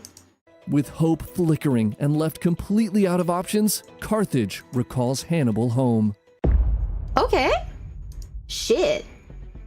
Hannibal receives the orders to return to Africa, and he is devastated. He realizes that leaving Italy would mean throwing away everything he'd worked so hard to achieve over the past 15 years. He was this close to toppling Rome, but despite his brilliance and complete domination on the battlefield, Carthage was now on the brink of collapse. Ooh. Without Carthage, there is nothing left to fight for, and so he quietly gathers his men and sails home. In 203 BC, Hannibal steps foot on African soil for the first time in 34 years. Growing up in Spain and spending most of his adult life fighting in Italy, he finds his home to be the most alien land he's ever seen. Damn! So much so that instead of returning to the city, he sets up camp outside of Carthage. The Senate gives him every last soldier and war elephant they have, and Hannibal takes this army and marches out to confront Scipio in a final battle with everything on the line. The armies of the two greatest generals of the era meet on a plain near the town of Zama. Scipio and Hannibal ride out to the middle of the battlefield with their interpreters, and for the first time, they stand face to face. The now 45-year-old Hannibal stares at his much younger opponent, and through his interpreter, he warns Scipio that fortune is a mistress not to be trusted. Ooh. 10 years ago, I had brought Rome to her knees, but now look at me, an old man asking for peace. Just as fortune has done to me, she may do to you tomorrow. If we go to battle and I win, you will lose everything you've worked for. What are those hand gestures, bro? Now. Take your win and go home a hero.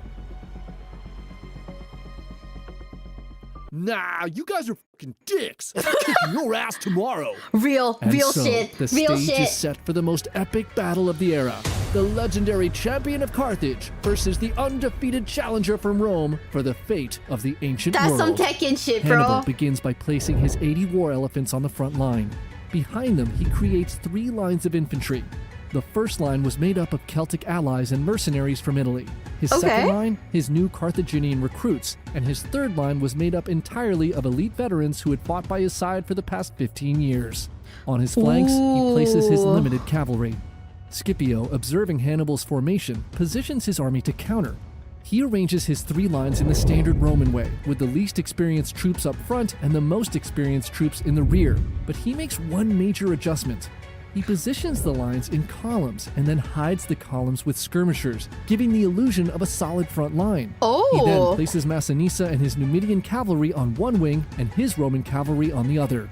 With preparations complete, the battle begins. This is what we do in Total War, bro. Both sides charge forward and engage. Just like in all previous battles, the Numidian horse riders vastly outmatched their opponents. But this time, they were on the Roman side, and the Carthaginian cavalry is quickly pushed back. Hannibal quickly orders the next movement, and his war elephants charge forward, shaking the ground as they move. But just as they make it to the Roman front line, Scipio's skirmishers fall back, revealing the open channels between the Roman infantry. The elephants, facing a choice of charging into spears or running into these open walkways, choose the walkways, and once surrounded, they're pelted with javelins and startled by blaring trumpets all around them. Some of the elephants turn and run off the battlefield, smashing into the limited Carthaginian cavalry who were already struggling against the Numidians. The Roman and Numidian cavalry chase what's left of the Carthaginian horse riders off the battlefield, and the Battle of Zama comes down to infantry. Both sides charge forward, and Hannibal's Celtic allies smash into the Roman line. The fighting is intense, with blood and bodies quickly littering the battlefield. Fueled by their hatred of the Romans, the Celts are initially successful, pushing Scipio's first line back. But under Scipio's command, they're able to regroup, and soon the Celts are falling like flies. Hannibal quickly sends in his second line, and these new recruits from Carthage tear into the exhausted Romans. They break, and Scipio is forced to send in his second line. The fighting rages on for hours, and slowly, the Romans begin to gain the upper hand. The Carthaginian new recruits had put up a valiant effort, but they are quickly losing steam, and Hannibal orders them to fall back. The Romans follow in hot pursuit, until Scipio realizes what Hannibal's trying to do. The retreating second line was leading the exhausted Romans right to Hannibal's elite veterans. He orders his men to stop and pull back, and the warriors on both sides catch their breath and regroup. Both generals use the break to reposition their remaining infantry, and both sides form one final line. On the Carthaginian side stand Hannibal's undefeated veterans who had fought alongside him for 15 years in Italy. On Scipio's side were the survivors of Cannae, who were prepared to pay any price for a final chance at redemption. The generals give the signal, and the final clash of the Second Punic War begins. Both sides are fully aware of what's at stake, and the rematch between the veterans of Cannae is brutal and barbaric. The Roman survivors give it everything they've got, but after an hour of fighting, Hannibal's veterans are still unmatched and begin pushing the Romans back. Scipio sees that his men are beginning to falter and begins to wonder, had fortune abandoned him just as Hannibal had warned? But as he looks across the battlefield, he spots a dust cloud in the distance that's rapidly approaching. Scipio smiles. Fortune had chosen Rome. Massinissa and his Numidian cavalry were now racing back after routing their opponents. They are lightning fast, and before Hannibal knows it, they're crashing into the back of his line. He had known that this was always a possibility. He needed to finish off the Romans before their cavalry could return, and he was now out of time. The Carthaginian line collapses, and 20,000 of Hannibal's men die in the battle. 20,000 more are taken prisoner, and the general barely escapes alive. The survivors of Cannae celebrate on the battlefield. Unshackled from the torment of their past 14 years, they had finally redeemed themselves as true Roman warriors. With Hannibal's defeat at Zama, Carthage sues for peace, bringing an end to the Second Punic War. Their territory was reduced to the area just around the city, and they agree to never go to war outside of Africa again. To cement this, the Romans forced them to destroy all of their warships in full view of their citizens. Furthermore, they agree to ask the Romans for permission if they were ever to go to war in Africa. Finally, they were to pay reparations to Rome for the next 50 years as a constant reminder of their humiliating defeat in this war. Scipio returns to Rome and is celebrated as a hero. Having defeated the greatest enemy the Republic had ever faced, he is given the title Africanus for his stunning victory at Zama. With Carthage gone, Rome became the lone superpower in the Mediterranean, and with an army made up entirely of veterans who had fought against the Carthaginians, they quickly conquered Macedonia and Greece, who were once superpowers in their own time.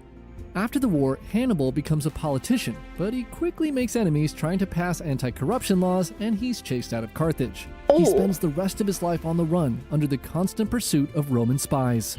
No, in 183 poor BC, guy. at the age of 64, he's pinned down in a small kingdom near the Black Sea. The Romans had finally found him and blocked all exits to his home. Knowing that his time had come, Hannibal opens a secret compartment on his ring and produces a poison that he'd prepared for this fateful day. He turns to his servant and says, "Let us ease the Romans of their continual dread and care, who think it long and tedious to await the death of a hated old man." With his last words said, he drinks. The same year, Scipio Africanus also dies in exile, a bitter man who had been accused of corruption by jealous Roman senators. He orders a message to be inscribed on his tomb. "Ungrateful fatherland, you will not even have my bones." Now, ending this story here is kind of a bummer, considering everybody kind of dies unhappily in the end and all, but it actually gets way, way darker from here. What? The Carthaginians had lost the war, but were still stone-cold capitalists, and despite Rome's best efforts to bury them in debt, they quickly go back to what they're good at and start making money again. So much so that within 10 years, they have enough to pay back the entire reparation and hit up the Romans offering to do so. The Romans say the point was to suffer for 50 years, and so the Carthaginians shrug and stick to the plan and easily pay off their debt as scheduled in 151 BC. Meanwhile, Massinissa, the Numidian king who had switched sides in the Second Punic War, began expanding his territory into what was left of Carthage. The Carthaginians, who had agreed to ask the Romans for permission to go to war, called for a delegation to discuss their Numidian problem. So in 153 BC, a Roman senator named Cato, a veteran of the Second Punic War now in his 70s, visits Carthage with this delegation. Expecting to see a war-torn, impoverished country, he's shocked to find one that's vibrant and extremely wealthy. Shaken by the idea that Carthage had become this powerful again, he begins ending every speech that he gives in the Senate with the words, "I am of the opinion that Carthage must be destroyed." God damn! After one of these speeches, he casually drops a large fig from his toga. He picks it up, holds it high so everyone can see it, and says, "This fig came from but 3 days away." Instantly, everyone in the Senate understands what this means. This large fig came from Carthage, and this freaks out half of the senators. They realized that a Carthage that was this wealthy, that could produce figs of this size, could easily raise an army to threaten Rome again. Meanwhile, the other half of the Senate saw the same fig as an opportunity to capture a rich and fertile land that was only 3 days away. Cato's plan worked perfectly, and the Senate decided it was now time to conquer Carthage once and for all. And the Numidians gave them the perfect opportunity to do just that. The Romans refused to help mediate Massiniss's encroachments into Carthaginian lands, and eventually Carthage raises an army and declares war on the Numidians in self-defense. This broke the peace treaty that they'd signed in the Second Punic War, and this was exactly what the Romans were waiting for. They send a delegation to Carthage and inform the Senate that they'd broken their deal, and thus were now at war with Rome again. The Romans are bitches! What the fuck, dude? Holy shit! Oh my god! What?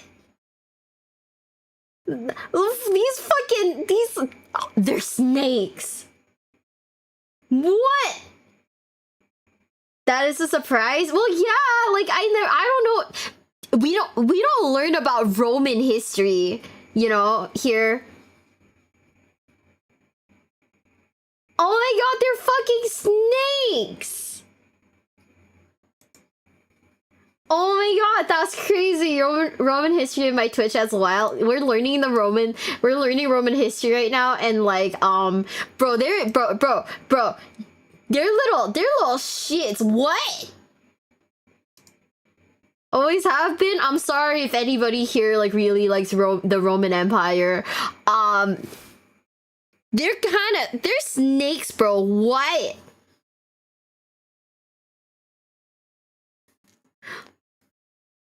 What the hell? Talk about plausible deniability? Oh my god. Now I'm like mad now. I'm mad. What? This happens during the Three Kingdoms era? No, I know. I know. Everybody was a fucking snake back then. Except for, like, my boy, Lupu. Just kidding. He was also kind of a piece of shit. But...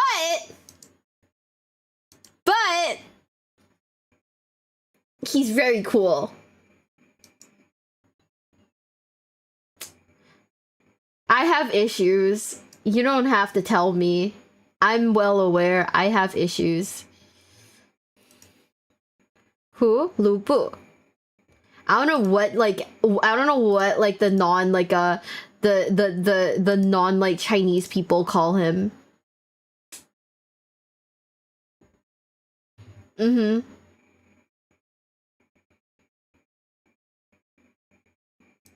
The long game I sent you is Three Kingdoms? Bro, it's over. They call him Loop. Okay, you're like lying to me, Dual Logs. Right. I thought they called him something else. I'm pretty sure they called him something else though, right? Just no one knows Three Kingdoms? They don't. What? Really? Hi, welcome in. Nobody knows Three Kingdoms? Oh, this is kind of an L. In the West, I mean? No, I'm not talking about Labubus. I'm talking about Lupu.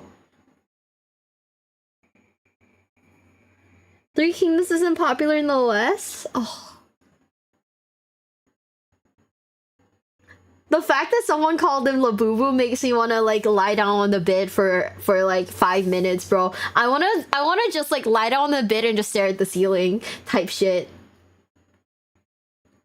You know?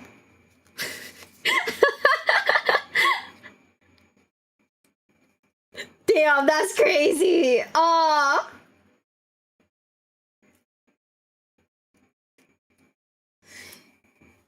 No, it's like I thought Dynasty Warriors was like bigger, you know? I thought Dynasty Warriors was like a thing. I guess it's not. I just thought that Dynasty Warriors was like a thing. That's kind of like, you know, where I'm like confused. Mm-hmm. It's not big in the West, really? You should play that. Oh, I want to get it. Like the new one came out. Wait, when did the new one come out? It was like recently kind of pushed. Let me see. I'll contemplate getting it. How? Wait, Dual Logs. How big is my? How big is my what's it called?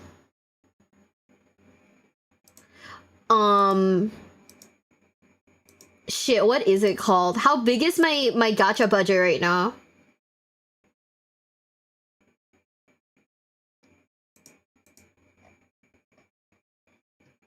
I don't know. Okay, well, this is sad.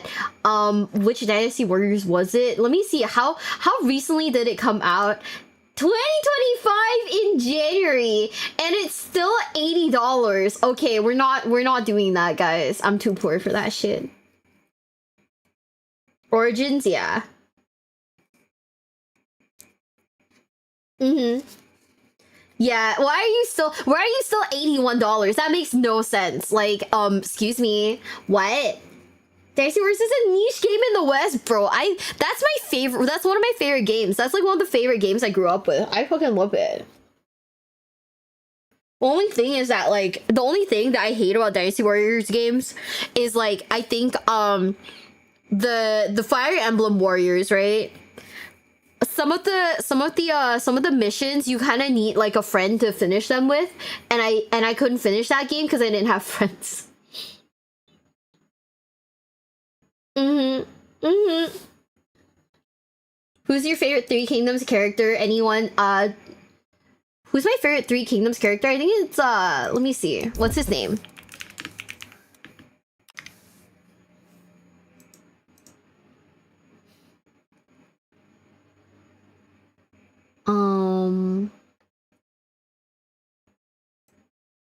I think it's Zhao Yun. That's who I like. Yeah. Zhao Yun. Cause he's hot. That's the gist of it. He's hot.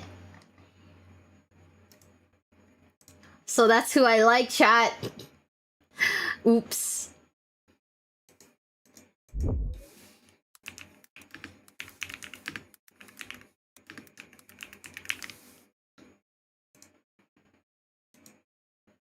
Mm-hmm.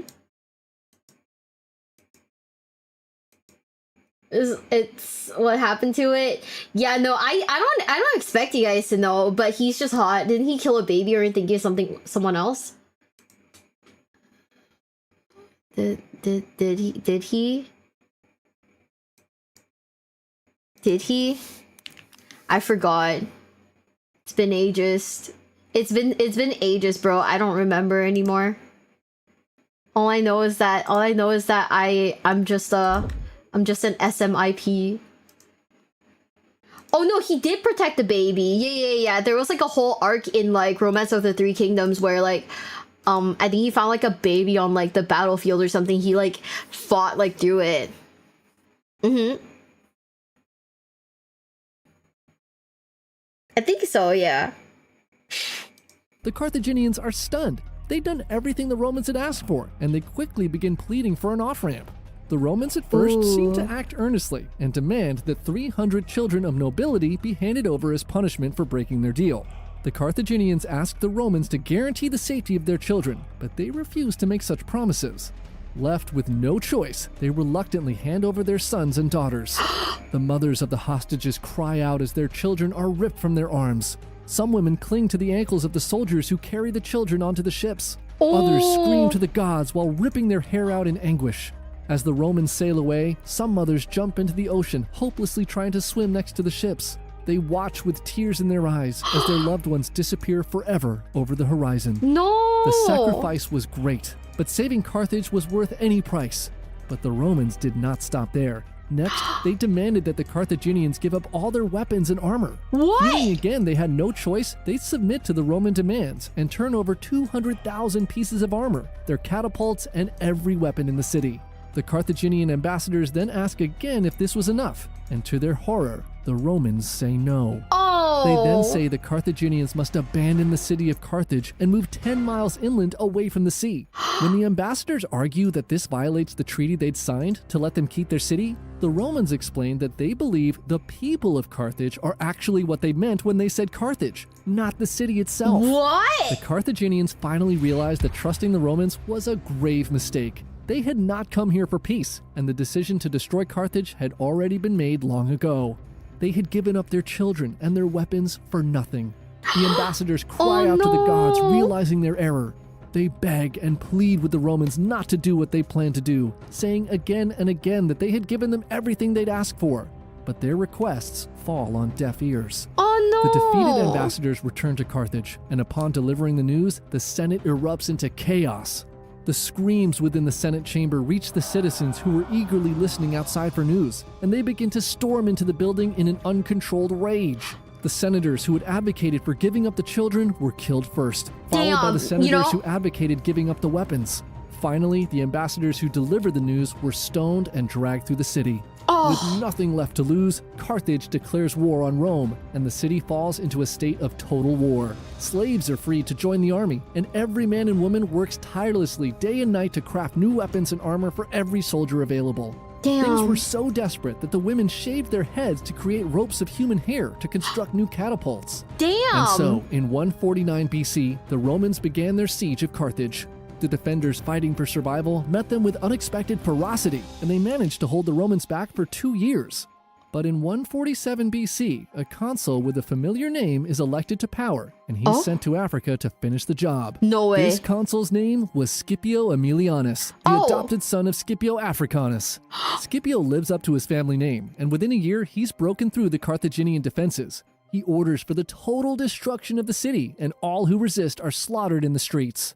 Of the 400,000 inhabitants, only 50,000 Carthaginians survived the massacre, and they're all sold into slavery. As they're carted away, the once proud civilization of Carthage is wiped from history. Carthage is so the Romans sad. complete the destruction by marching through the streets, setting the remaining buildings on fire. From a distance, Scipio stands with the historian Polybius, and together they watch the conflagration engulfing the once great city of Carthage. Polybius turns to Scipio to congratulate him, but he's surprised to see the general crying uncontrollably. Polybius asks Scipio why he's crying after such a victory, and he replies, "A glorious moment, Polybius, but I have a dread foreboding that someday the same doom will be pronounced upon my own country." Scipio then recites a passage from the Iliad where Hector foresees the fall of Troy.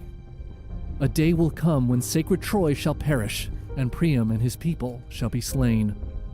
Nothing lasts forever, and Scipio knew that one day, even his beloved Rome would join Carthage as just a chapter in history. Oh no!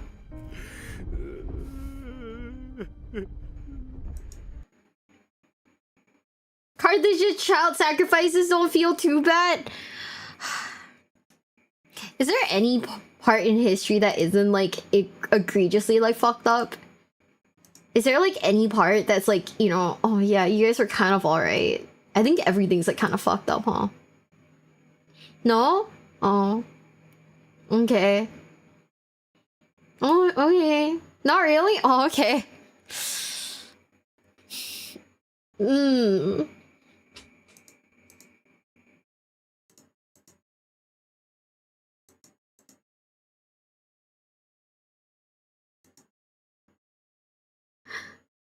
Even today feels kind of bad. Yeah, everything feels really bad now.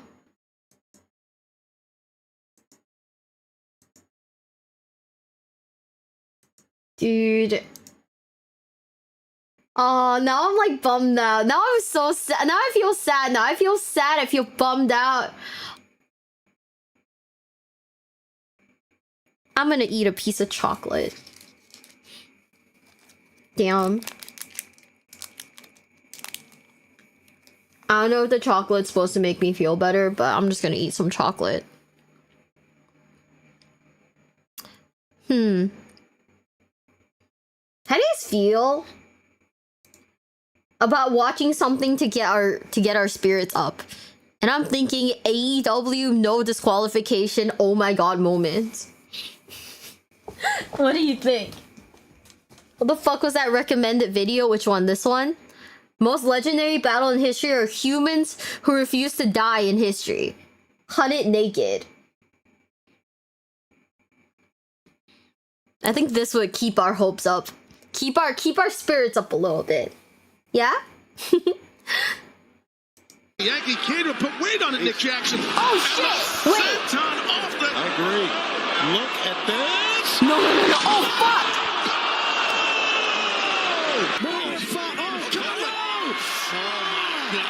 Ooh. To the mouth. Ow.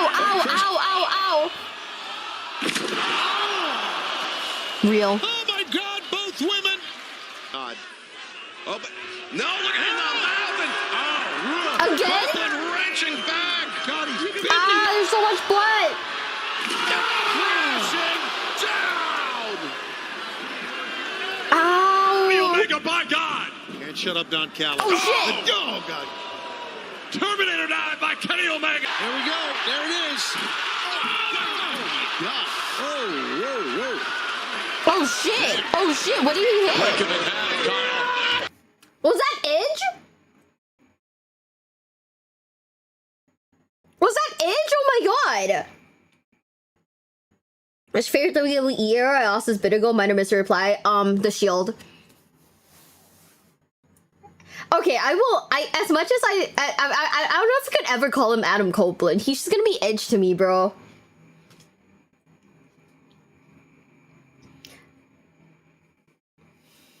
Like, he's just gonna be Edge to me forever. I don't think I could call him, like, Adam Copeland.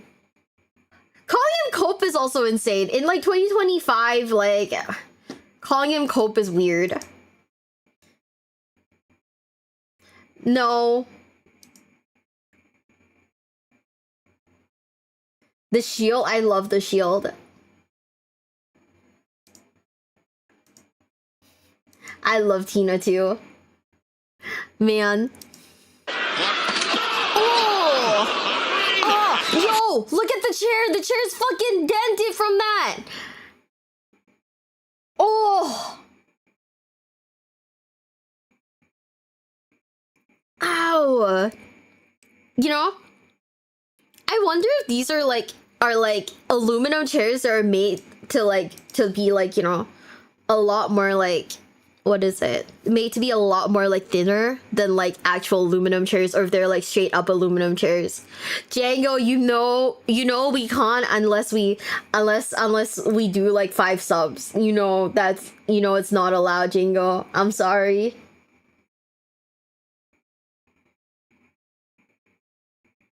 Also, thanks for, if you guys are heading off, thank you for being here, and I'll see you guys again soon.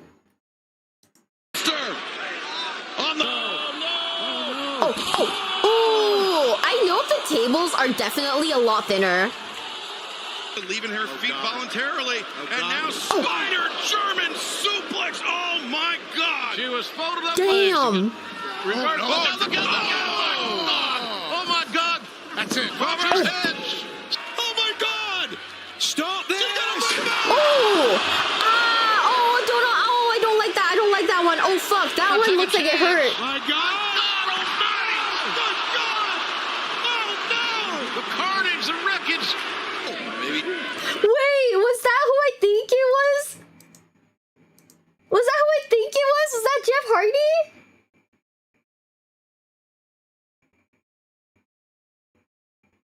Oh.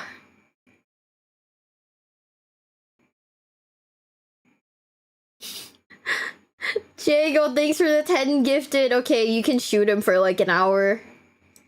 You can shoot him for an hour, Django. You have permission now. We can't do it unless there's like subs involved. Thank you, Django. These were the rules that were set.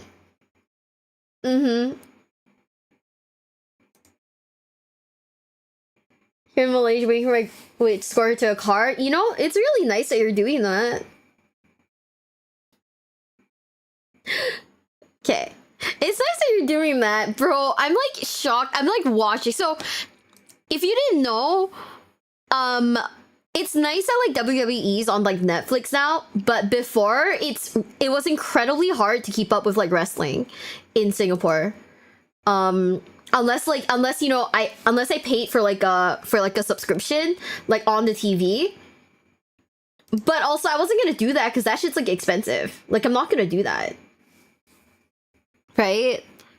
So now I get to like watch it on Netflix, and that's nice, but I don't get to keep up with like AEW as much as I like. A triple suplex on outside throw. Kingston crashing through the table. And remember that would be Ford. And what for Megan? Power bomb. Dug it into a foot. The champagne bottle shattered between the legs is that Tony Storm? Oh! Storm, zero on a chair.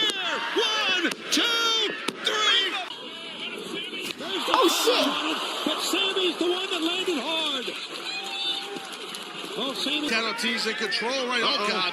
Oh, stereo suplex is right there. Dude, I want to learn how to suplex people. Oh no, Jeff Hardy! Cut her onto the chair. Come on, Sammy Guevara cut her off. Eh? Oh man! However, that has got to spell the. Oh fuck! God's intervention worked. And the flying splash off the ladder. You know, I'm not gonna lie, every time I see someone do like a flying splash or anything, I just think, oh yeah, that's gonna hurt you too, right? Like surely that hurts whoever's like doing the splash. Right? Like it only makes sense, right?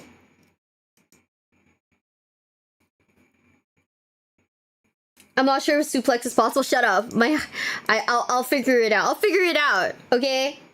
But yeah, I always thought that like, oh yeah, splashes like probably hurt you a lot too, so what the fuck? No count out, no disqualification. This is a grudge match. And I think just as we anticipated, up to the top. Oh! Leg drop across the face of Omega. Yeah, it's like Evil Knievel. Around. Oh my God.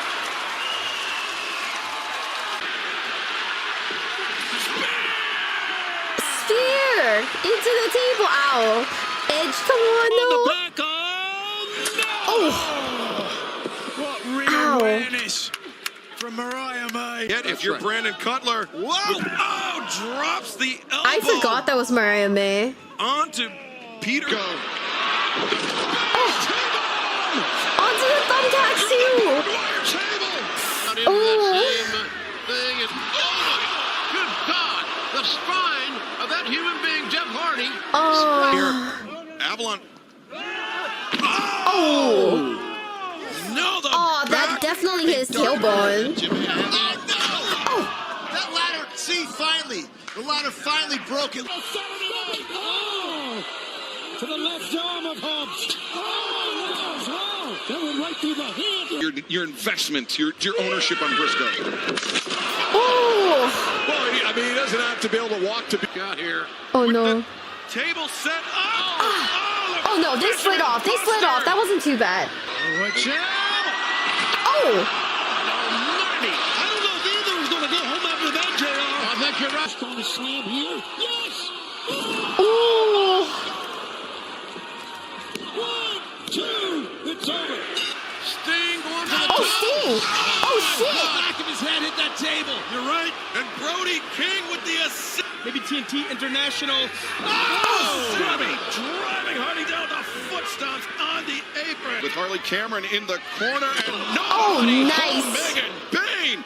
You know, I'm not gonna lie. I think like the whole like common sense like rolling out of the way stuff. I really like that, or the walking away stuff. I really think like, you know, that's like one of my favorite like wrestling moves. Where it's like, yeah, you know, like straight up, just get out of the way. Yeah, the Samoa Joe walk away spot. I love that. I think it's so goofy. I think it's so funny, and it makes so much sense, right? Smashes into that chair. Oh, wait, Kenny now. Look Oh! Fenix face first into the barbed wire on the Brock elbow. He might. Oh my gosh! Oh! That chair's Gory Dude. special. Oh! My gosh! Into the ladder. He hopped up. He caught. Oh! Spike pile driver in the corner. Damn! And the no! God. Eddie Kingston just got cracked in the skull. But that relationship it just grates on him. The KO stick! Oh shit! Ortiz firing away at Santana. Now him on that chair. Jimmy turns around. Oh! Wow. Once again, I mentioned a few weeks ago. Cameron. Oh, Megan Bain. Oh shit! Bain just sent Harley face. Cameron wants to fight on Oh. It's clearly coming from her. Matt and Nick Jackson both perched on the and elbowed up in Briscoe. Ah! Into the thumbtacks! Oh! Just the supreme prize to advance their career. Oh, Tony Storm! Into the Oh no! Don't do it, Joe! Oh shit! Oh my God! The pile driver through the. Oh my God, is he going to powerbomb him on the tags? Oh no, Cody Rhodes! Sharp jab, you can't come back and team with that person again! Oh my God! Ortiz! The power. Low blow. There are your tables. Let me tell you something. I love this because Fates descent through the table or Valley Okay. driver. Damn. Damn. The flipping. Chat, get thrown into a chair or get thrown into tables? What do you think? What do you guys think? Getting thrown into chairs or tables? Table? Yeah, I actually think the table too. I think the table would give a lot faster than like the chair, right? Yeah, I think like I think like the here's that I watched that's in the wrestling. I think wrestling's cool. I like wrestling a lot. It's more flat surface. That's true. Bro, oh my god. The champagne, like Tony Storm falling into like the champagne is like so crazy to me.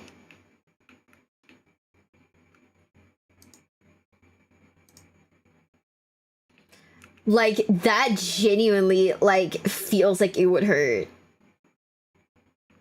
Right? Wouldn't the table soften the blow? I guess so, yeah. I guess they would, huh? But like, goddamn. Neckbreaker. Oh wait, no, not. Oh my God! Oh! Darby took the worst of that. Hey, Richie, have a seat, baby. Oh, there you go. The pile driver on the chair, but you can see Santana. The ladder. Briscoe on the move. Oh! Look at that one. No. The strongest slam. Oh no! Kenny Omega, Tiger Driver 98. Kenny Omega, no! Broom. Oh shit! He's rear end. Oh man! Chat, look, it's stuck on his ass. I don't know why my voice is cracked like that, but holy shit. Oh, this is AEW no disqualification. Oh my god moments, because oh my god, ow, what the fuck, dude? Ugh. Chat, do you think getting barbed wire stuck in your ass would hurt?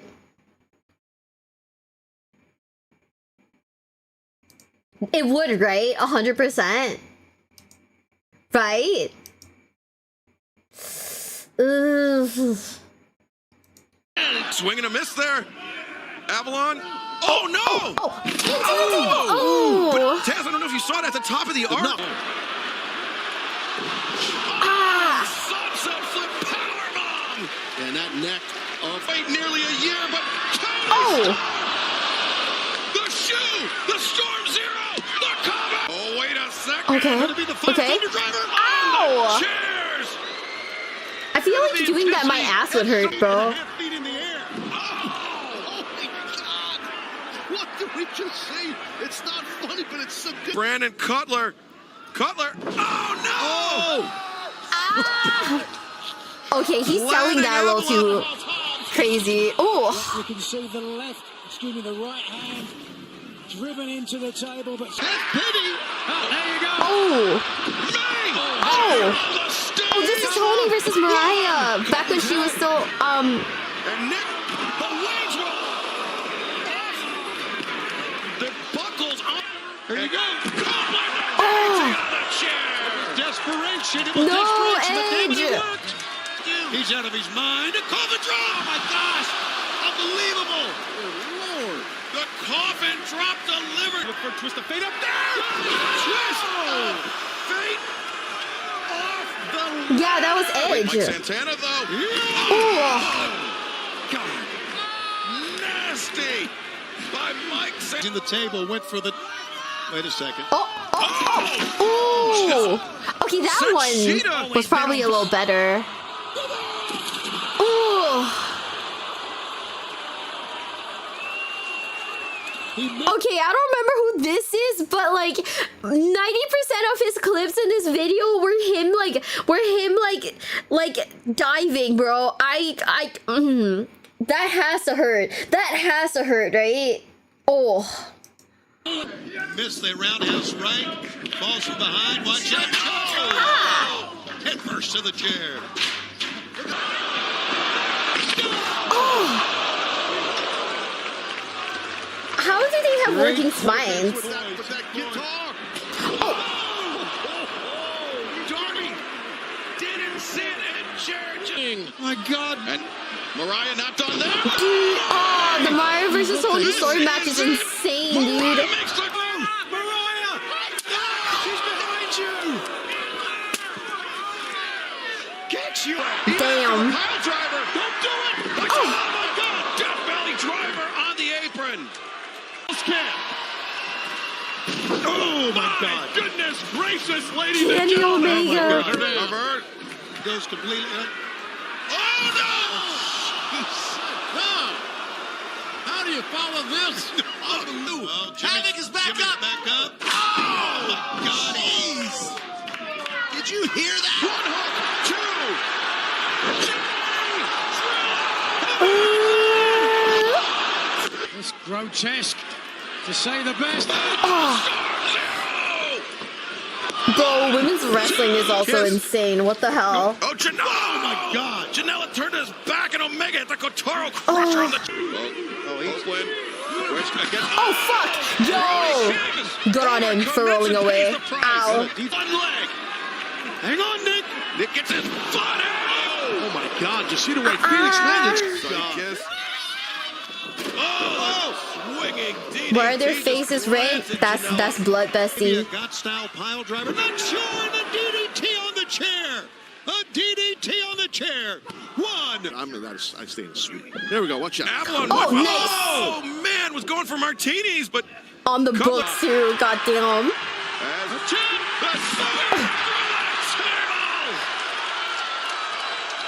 Wait a second. Oh, the power bomb on the steel steps. Watch out. Yambag City. I think it was a great move making this no disqualification because you. Oh. As Impaler on the chair. Oh my God. This has got to be it. Oh no, that's Okay. a chance. Okay. I feel like that hurt him more than it hurt his opponent. Oh shit. Standing ovation. The poison fog from the Night Howland for Cranials bouncing off steel steps. Guess who's going to win that? Look at that scene. Oh. All the shards of glass, the blood. Both women. You saw. Damn. Damn. That's a lot, chat. That's a lot. Damn. I genuinely, at this point, I genuinely think that, like, a lot of these moves kind of injure you more than it injures your, like, your opponent, right? Chat, be scared of women. Be scared of women. Can you show HLA? I don't know what HLA is.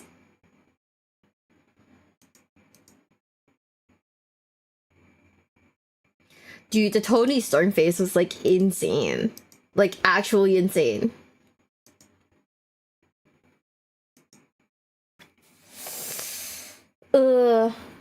Lights out match. That's something I'd have to watch in private. Like, full matches are things I'd have to watch in private. Clips like these are still a little bit more okay. Like, I probably can't monetize the video, but I definitely won't get DMCA'd for it, so. Or at least we'll find out today. We'll find out today if I get fucking DMCA'd. You know? Shit.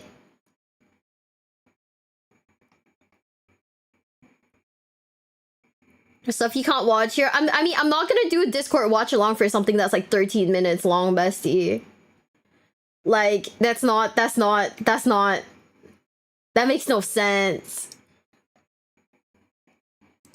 You know? Probably not gonna do something that's like a few like minutes long or anything like that.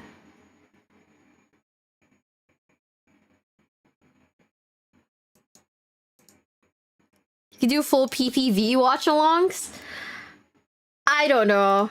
I'll think about it. I'll think about it. Like, I'll think about it. The thing about like what is it? Watch-alongs is that I don't know if I have the time to do them super regularly. Is the issue. Yeah.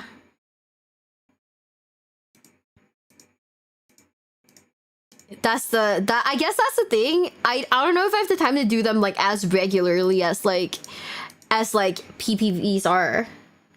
Play a wrestling game with your own character? I might. I don't know yet. I might. Give me a sec, guys. I'm gonna go pee. I'll be right back.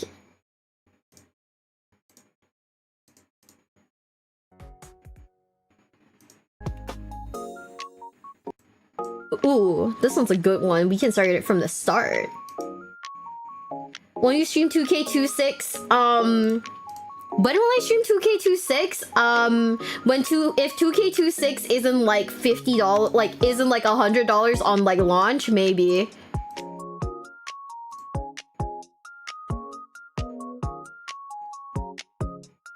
Dude, if 2K26 isn't like insane on launch, I'll think about it. But I genuinely think that's gonna be expensive. So if it's gifted, there's a chance. I think it's too expensive. Like like, yeah, I don't know. It feels like it'd be too expensive. Yeah, it's like $89. Wait, you get to play as Joe Hendry.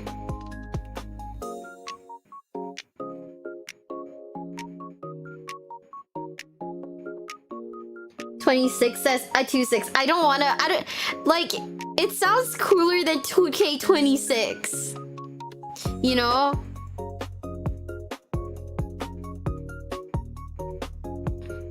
Dude, they're really like bringing back the old stuff, huh? I just like looked at the banner. Like, wait, I just looked at the banner. Hold on, I'm coming back for like 1 second before I go pee. But I just looked at the banner and like, damn. Look at that. Look at Kurt Angle. Look at Kurt Angle, bro. Look at fucking China. Dude.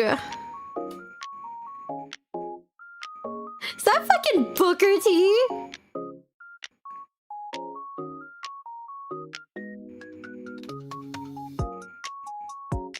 Like, holy shit. Is that AI generated Undertaker? If anything, it's probably like AI upscaled Undertaker. Like, no, like, if anything, it's probably like just AI upscaled, bro. Yeah, Scott Hall.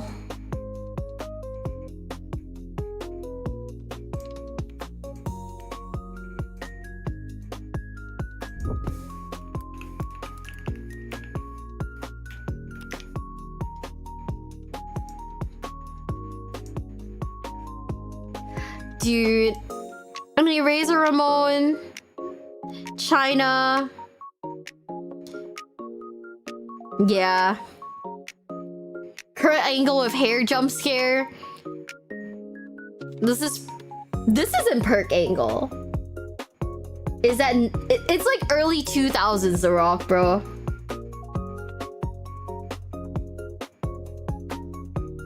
It's not AI generated. It's probably like AI upscaled. Yeah, this is baby Kurt. This is like just joined the company, Kurt. Damn. I'll be right back. I gotta pee.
I'm back. Ugh. My internet decided to like be a bit weird again, so I had to fix it real quick.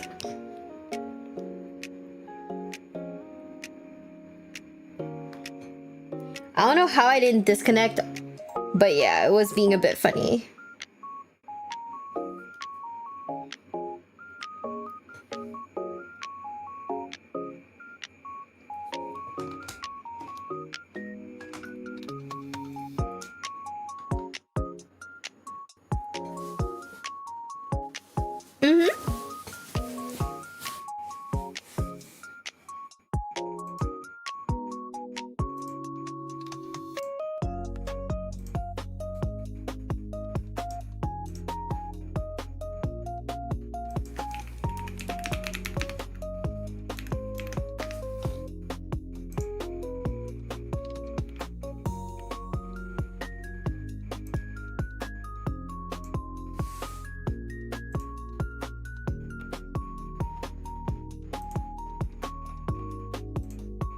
Give me a sec.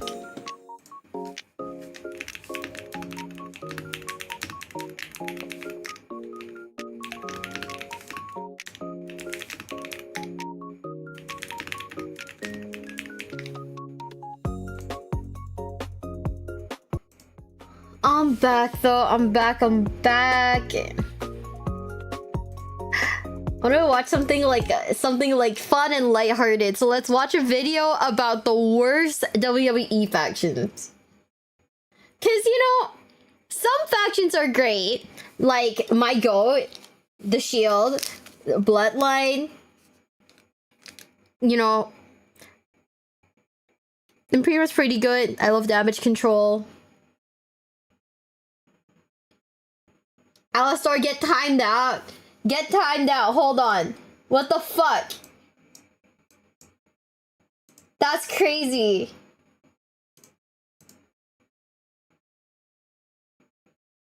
That's fucking crazy.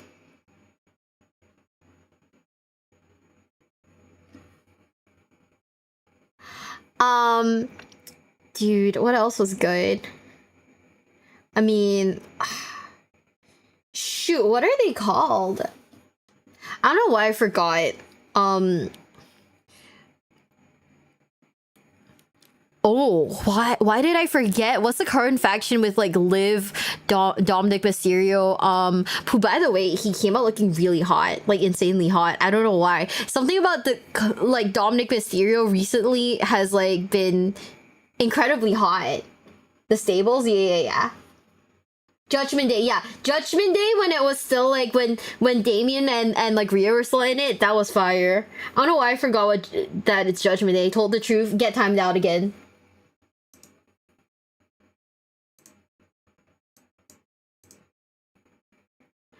Are you guys ready? In 3, 2, 1. These are the worst factions or stables in WWE history. Number 10, okay. the Union. Who are they? This is the closest thing we're ever getting to a union in wrestling. Oh. In the spring of 1999, the Big Show, Ken Shamrock, and Test had all been kicked out or left a faction called the Corporation. Mankind had been an adversary of the Corporation, so all four came together to form the Union. At the same time, the Corporation and another faction, the Ministry of Darkness, merged to form a single supergroup called the Corporate Ministry. The idea was for the Union to be the good guys and wage war on the evil Corporate Ministry. What? The Union would loosely be aligned with several other wrestlers and talents, including Vince McMahon. McMahon had previously been the leader of the Corporation, but like Test, Big Show, and Ken Shamrock, he'd been forced out of the group by his son, Shane McMahon. So there was also a father versus son angle, with Vince being affiliated with the Union and Shane being part of the Corporate Ministry. However, the Union's biggest obstacle was timing. Big Show, Ken Shamrock, Test, and Mankind had their first pay-per-view match insane to me. Over the Edge 1999 against 4 members of the Corporate Ministry. The Union won, but earlier in the night, Owen Hart tragically passed away and the stunt gone wrong. Rightfully so, this overshadowed the Union's pay-per-view debut. Then, 8 days later, Mankind was written off TV since he had to undergo knee surgery. I guess WWE saw the writing on the wall because not long after, it would be revealed that Vince McMahon was still secretly leading the Corporate Ministry as the higher power. Guys, okay, Vince McMahon writing himself as like an evil like corporation. You know, I guess he was self-aware. But goddamn, what the hell?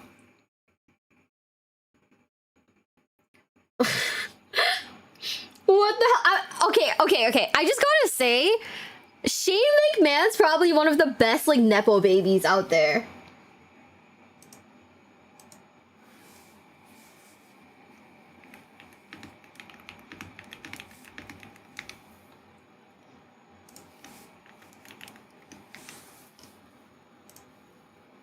Like, Shane McMahon is probably one of the best, like, he's quite literally one of the best, like, nepo babies, right?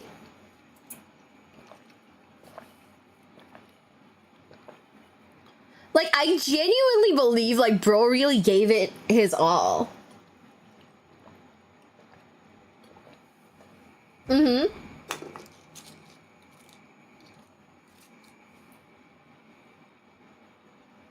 He took bumps in their hat to actually, yeah. Like he actually put the work in, and he's like a good wrestler. Like, you know, he's like, okay, he's good to watch. He's like great to watch on his own. Mm-hmm.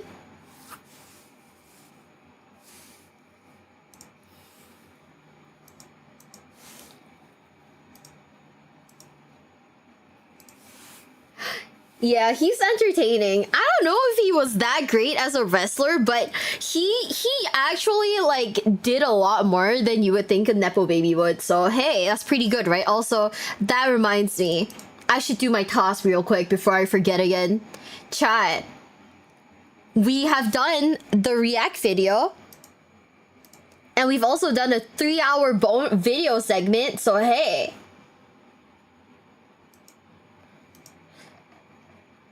So if you think about it, we're doing it, guys. We're actually doing it. Can you guys hear me cracking my, like, my knuckles? Because, like... Can you guys hear me cracking my knuckles? Because I've been, like, cracking my knuckles, and now I'm, like, worried that you guys can hear. Fuck! Okay, well, that is, okay.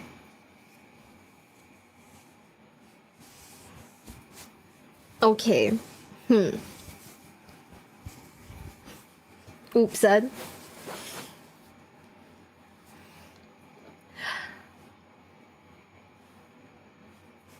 I think it was Mick Foley that called Shane truly fearless. That's a high honor. Bro, I love Mick Foley. Like, there's nothing you could do that could make me, like, hate that man. That's what it was? Yeah, can you do it again? No, because I've been cracking my knuckles like all stream, so they don't really crack anymore. Mick Foley.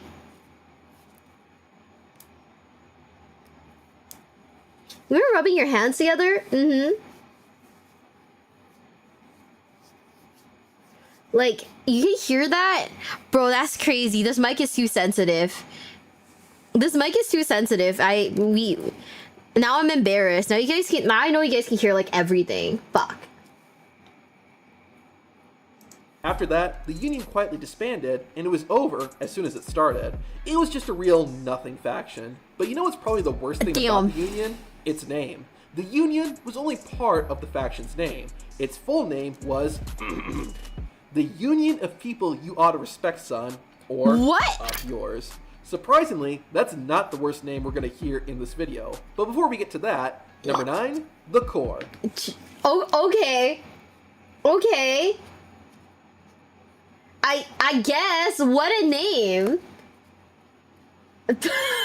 What a name. I get. Like, my only reaction to that is I guess. The Union of People You Ought to Respect, Son. AKA Up Yours. Okay.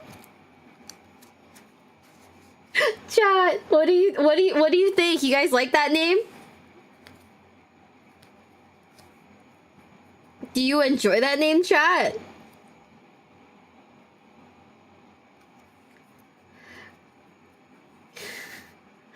Oh, I don't know, dude. Just like the Union, the Corps had another faction to thank for its formation. In 2010, the Nexus was formed. Led by Wade Barrett, the faction consisted of a bunch of WWE rookies, frustrated by how they had been treated. It's debatable if the group was actually good or not, but at the very least, they were prominently featured and were the biggest heel group in WWE in 2010. Towards the end of the There's like one guy who's got like really nice hair, like he's got that L'Oreal shit on lock, dude. Like, I don't know what that is, but yeah. Also, I just want to say, I think it's fucking ironic that, like, there was a faction called the Union, and it disbanded, like, that quickly. Like, that fast. That's kind of insane, dude.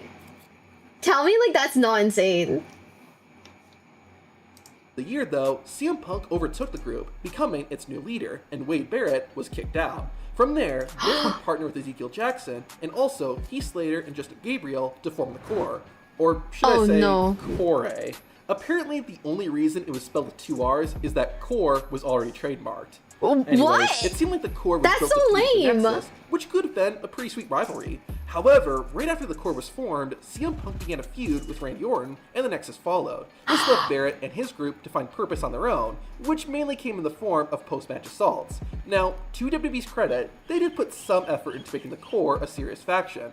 Shortly after the formation, Wade Barrett won the Intercontinental Championship, and Heath Slater and Justin Gabriel won the tag team titles. However, that credibility was quickly undermined almost as soon as it was established. At WrestleMania 27, the Corps fought Big Show, Kane, Santino Marella, and Kofi Kingston in an 8-man tag team match, which the Corps lost in under 8 minutes. After that, tempers began to flare within the group. Ezekiel Jackson would be kicked out, and, not long after, Heath Slater and Justin Gabriel walked away. The Corps wasn't an outrageously bad group. The main issue was that they had no one to feud with, and the group ended before it was really given a chance. That makes sense, It also didn't help that they had one of the worst t-shirts in WWE history. Number 8, X Factor. No. X-Pac holds an interesting distinction. As Really? the only wrestler to have been part of the 2 greatest factions in wrestling history, the NWO and DX.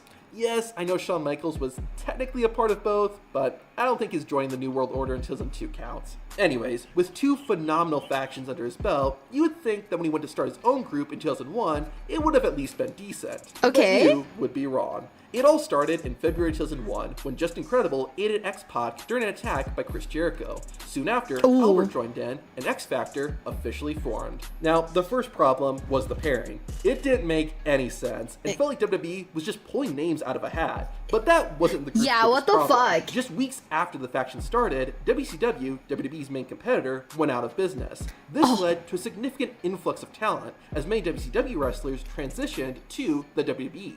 On top of that, ECW had also gone out of business recently, Oh. meaning that there were all those wrestlers on the roster too. Having a sudden influx of talent didn't make it easy for a new faction like X Factor to stand out, but an even bigger issue was the Invasion storyline. Most of the recently acquired WCW and ECW wrestlers banded together to form the Alliance, with the goal of taking down the WWE. For the majority of 2001, the Alliance was the faction to watch in WWE, causing X Factor to get lost in the shuffle. Dude, calling it the Alliance just makes, I don't know, maybe I'm like wow pilled now, cause like if they called themselves the Alliance and the other team isn't called the Horde, I don't know, I feel weird. Have fun escorting your girlfriend to her car, bestie. Be safe, you both.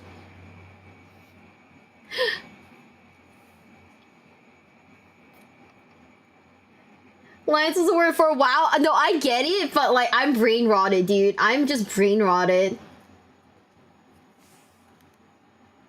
I'm brain rotted, that's it. You know? It's like weird like word association.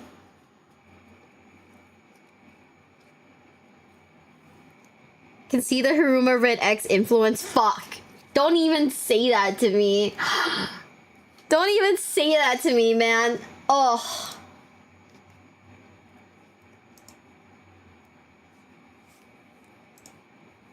Chat, no.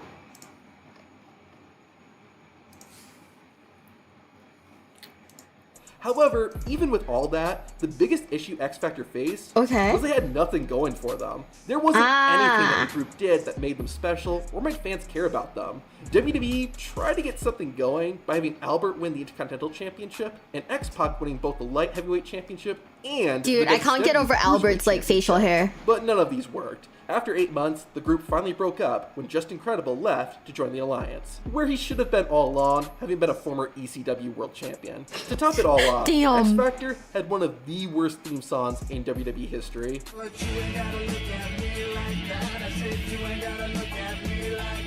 Number 7, The New Breed. In 2006, WWE brought back ECW as a third brand. In addition to wrestlers who were part of the original ECW, there were also a number of newer wrestlers on the ECW roster too. Four of them, Marcus Corvan, Matt Striker, Elijah Burke, and Kevin Thorne, ended up forming a faction called The New Breed. The group instantly began a rivalry with several wrestlers from the original ECW. Those being Tommy Dreamer, Balls Mahoney, Sabu, The Sandman, and later, Rob Van Dam. The first problem with The New Breed was that the pairing didn't make any sense. Matt Striker and Kevin Thorne didn't really mix with Burke and Corvan, and vice versa. While the group started off competently, winning most of their matches, they took a nosedive after losing to the ECW Originals at WrestleMania. It was basically all downhill from there. They lost match after match. They even lost a 3-on-1 handicap match to Bobby Lashley. I get it, the New Breed were heels, bad guys. They usually lose matches, but a new faction has to be given some credibility, and the New Breed never got that. Yeah, that's kind of lame, dude. The most popular factions in wrestling were usually formed by wrestlers who were already popular. By design, the New Breed was a bunch of wrestlers who hadn't established themselves yet, so the fans didn't have any reason to care about the faction. The group did technically acquire CM Punk later on, who was already very over with the fans. However, he left almost as soon as he joined, which was probably for the best.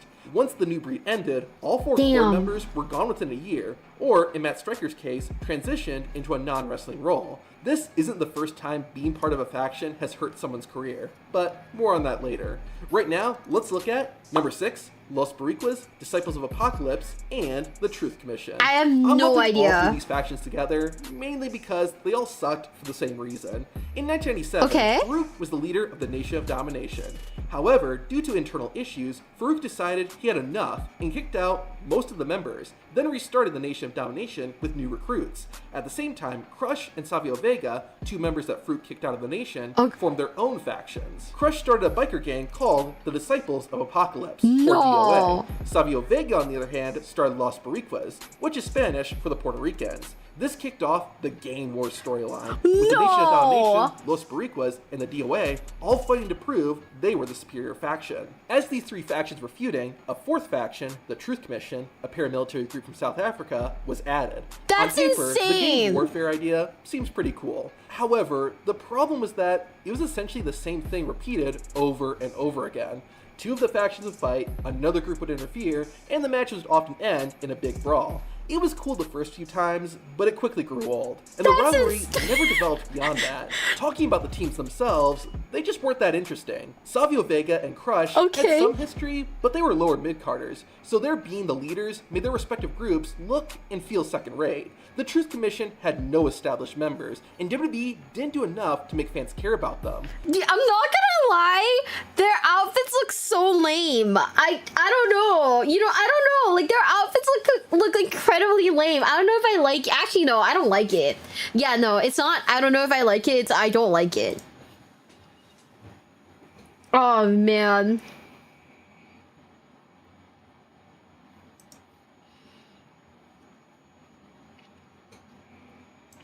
Yeah, the more I look at it, the more I kind of hate it. Why is it so ill-fitting? Why is it so weirdly... Oh, what is the fit? What is this? They look like dudes. They kind of do. Aurelia, thank you so much for the raid. Welcome in, Raiders. Welcome in, welcome in. If you guys don't know who I am, I'm Miwa Bell, and right now we're watching top 10 worst WWE factions. And I'm like, I cannot get over what they're wearing. Like, their fit is it looks so weird. It's so lame. I don't know, it's so weird.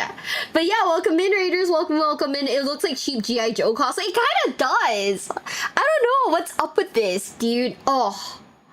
But yeah, welcome in, Raiders. I'm Miobel from Glitch Stars. You might have heard of us. Sims in it.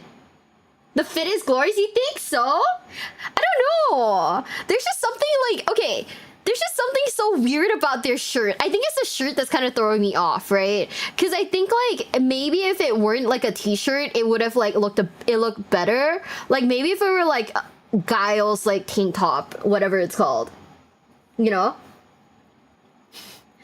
Yeah. Dino Fan, thanks for gifting us sub to Aurelia. Thank you. Dino Fan, I want you to know I went to Japan recently. Still didn't go to the Dinosaur Love Hotel. I'm sorry. Right, it's the neckline. The neckline's throwing me off. The neckline is crazy low cut. That makes sense. You're absolutely right. What? Why not? Okay, so unfortunately, the Dinosaur Love Hotel, they require you to go with someone. And I am just a single lady. So they were like, this is, and they were like, ma'am, this is a love hotel. You gotta bring someone with you. Ah, and I'm just a guy. I'm just a little guy. You know, shit. There is a Dinosaur Love Hotel. It looks sick as fuck. Hold on. I'm not gonna watch the video, but I will show you guys because it looks sick as fuck. Also, good night, Bestie. Good night. Hold up. I might have like brain issues. I don't know.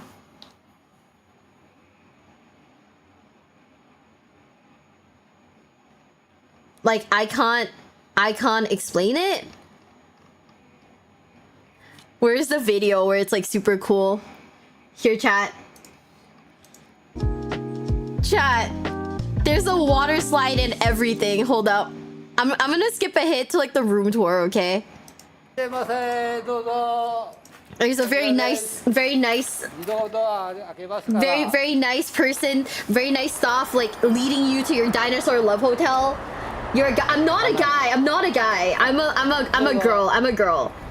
It's just that I like to call myself a single guy.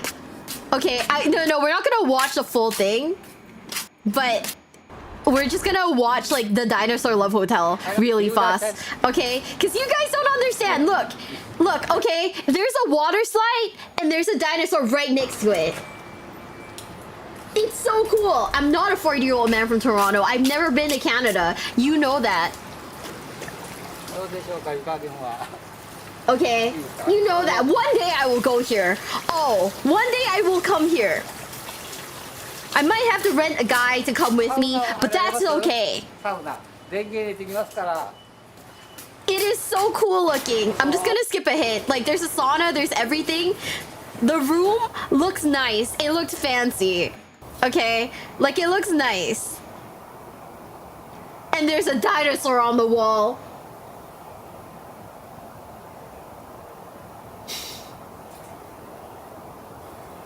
Talking about love. Okay, hold up. Sure, talking about Love Hotel is crazy, but have you considered that it looks sick as fuck?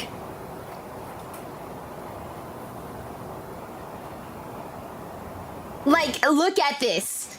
Tell me this isn't like, tell me this doesn't look sick. See, I'm not insane.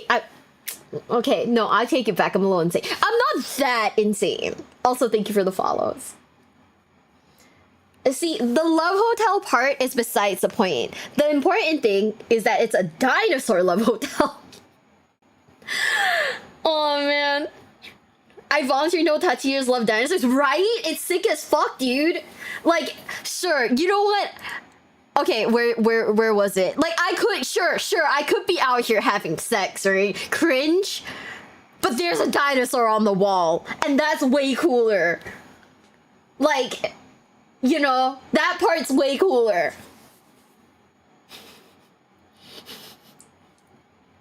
Like, sure, guys. You think I'm out here trying to get laid? No. There's a sick as fuck dinosaur. Like, if I go down that water slide, there's a dinosaur right next to it. Okay? That's really cool. That's really sick.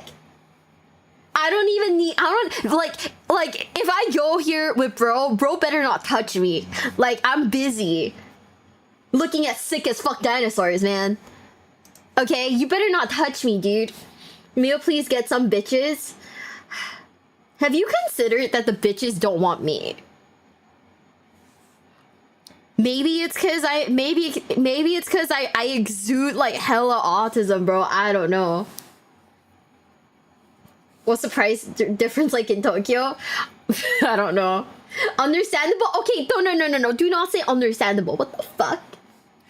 I'd go for a dinosaur alone? See, me too.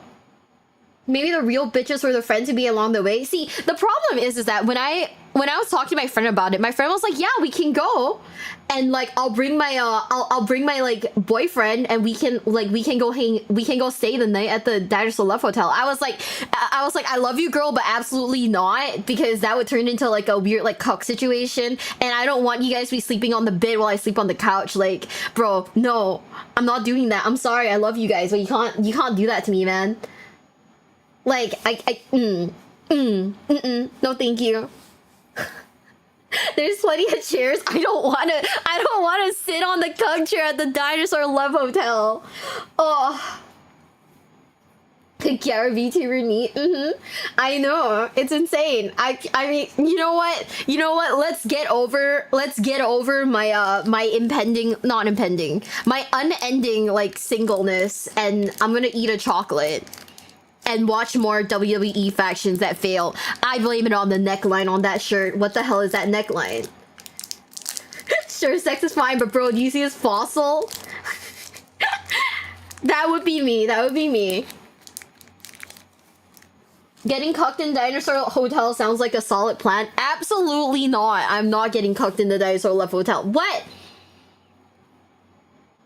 Chat. Have you forgotten the ultimate plan? The plan is, right? How do I give my future kids trauma? I'm gonna go to the Dinosaur Love Hotel with my future husband or whatever. Have a kid and name my kid Rex. So when they ask me in the future, "Hey mom, why did you name me Rex?" Well, son, now you know. Now you know. Just name your kids after Pokemon. I'm not trying to traumatize my children like that. Wasn't helping he's like 85% neck either? Yeah, okay, his neck is like crazy long. I see it.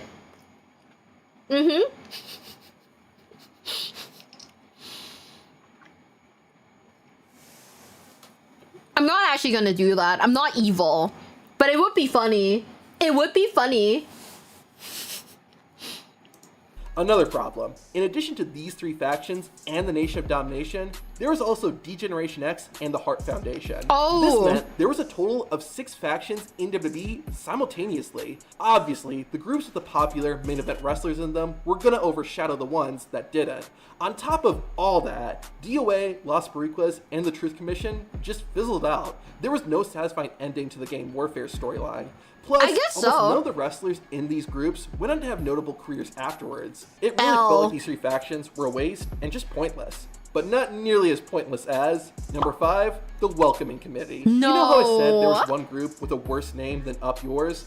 Well, there's actually one other, but still, the Welcoming Committee is pretty bad. In April 2017, WWE hosted the Superstar Shakeup, which saw Charlotte Flair move from Raw to SmackDown. Upon her arrival to the new brand, Charlotte demanded a shot at the SmackDown Women's Championship. The SmackDown Commissioner, Stephanie McMahon, said that if Flair could defeat the champion, Naomi, in a non-title match, she would get a shot. Chat, does Stephanie look different to you?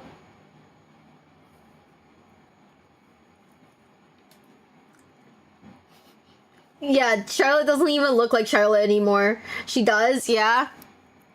I think Stephanie looks kind of different. I think Stephanie got a haircut, bestie.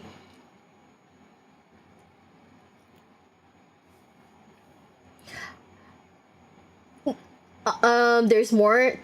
Traumatize a child. Bro, if I want to traumatize a kid, I just make them watch The Bridge to Terabithia.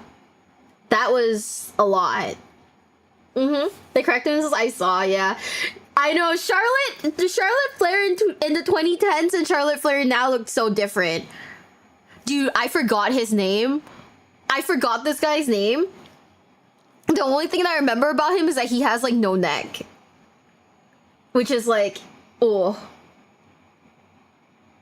I forgot what his name is, though. Shit. Angered Natalya, Tamina, and Carmella, who were already on the SmackDown roster. Damn. And they felt they should be next in line. I haven't heard Carmella in so long. And they attacked Charlotte and Naomi during their title match. They soon called themselves the Welcoming Committee. I guess to welcome newcomers to SmackDown. Anyways, the group later tried to recruit Becky Lynch, but the man ended up joining Naomi and Charlotte Flair, setting up a 6-woman tag team match at the Backlash pay-per-view. The Welcoming Committee won, and while all 3 women continued to tag together, the faction soon faded away around the time Carmella won the Money in the Bank ladder match. It was such a pointless faction, and it ruined what could have been a much better rivalry between Naomi and Charlotte Flair. I didn't mention this, but Charlotte Flair wasn't the only female wrestler to get drafted from Raw to SmackDown. Tamina was too. Yeah, the faction all about how newcomers were taking their opportunities from them had a newcomer on their team.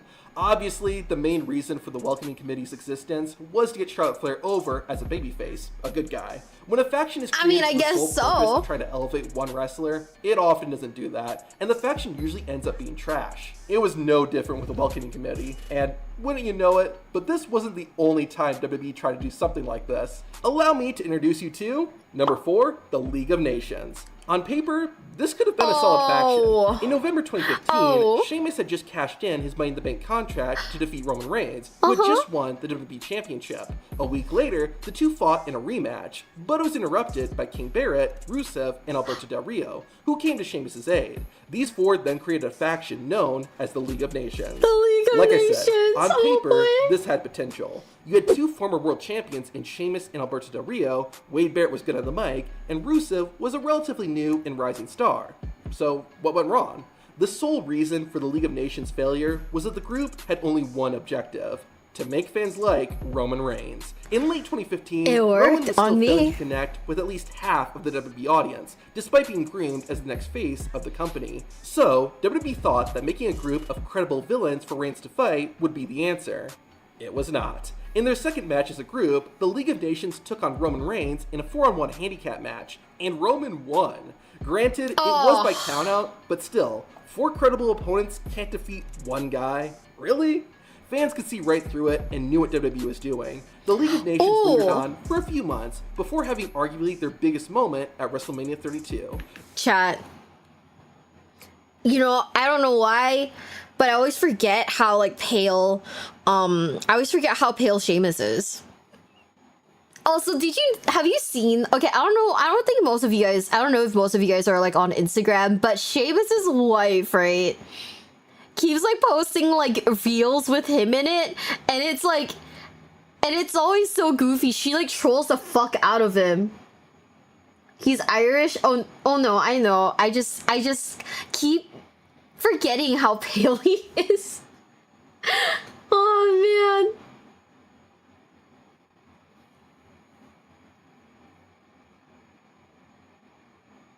You like going for the bloodline after a shield? You don't understand, okay?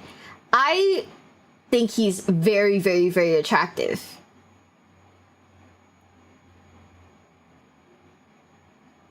Yeah. Yeah.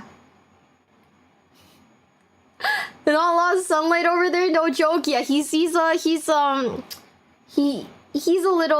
little pale, but you know, I mean, he's so like intimidating looking though. That's fire. That's fire. That's good for him. You know? They defeated the New Day, but were then attacked by Shawn Michaels, Stone Cold Steve Austin, and Mick Foley. Normally, I'd complain more about that, but it's really not worth it. The night after WrestleMania, Wade Barrett was kicked out for being the weak link, and the group disbanded just a few weeks later. As stated, the biggest flaw of the League of Nations was that it was created simply to help Roman Reigns, and when it didn't do that, the whole thing was dead in the water. Not only did it do no favors for Roman, but it didn't help anyone in the actual faction. In fact, it's arguable that all four men were worse off after the League of Nations than before the group started. Now, this next faction didn't help anyone in it either, but for a much different reason. Oh, what the fuck? I'm talking about number 3, the NWA. In late 1997, Jeff Jarrett returned to WWE. He gave an infamous speech where, among other things, he criticized WWE for how vulgar it had gotten. At the same time, Jim Cornette was hosting weekly rants, during which he frequently complained about modern wrestling. So, basically what Jim Cornette does today. Additionally, Cornette discussed bringing tradition and class back to the WWE. This led to Jim Cornette bringing the vacant NWA North American Championship to Raw, and then having Jeff Jarrett and Barry Windham compete for it. Jarrett won thanks to interference by Jim Cornette, and the NWA faction was officially formed. 2 weeks later, Ricky Morton and Robert Gibson of the Rock and Roll Express made their return to WWE, where they were awarded the NWA Tag Team Championship, and also became part of this NWA faction. Soon after, Barry Windham joined the group too.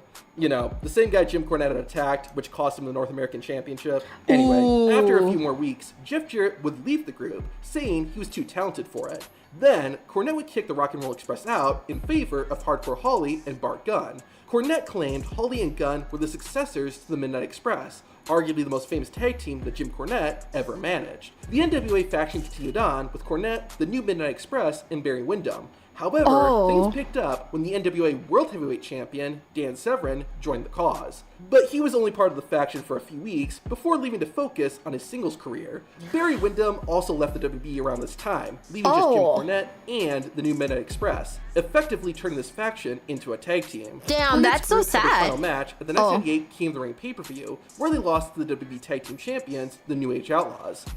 Does that say Mr. Ass on his ass? Or am I blind? He's huge, Jack. I thought he has nice hair, good jawline, aura. I still can't believe Vince had him wear blue contacts because blue eyes and wear baby face. Yeah, I don't know what's up with the blue contacts, but like, you guys cannot deny that he is hot, okay? You know, for real, Billy Gunn. I didn't keep up with wrestling in like this early. That's like this is like way too early for me to really know.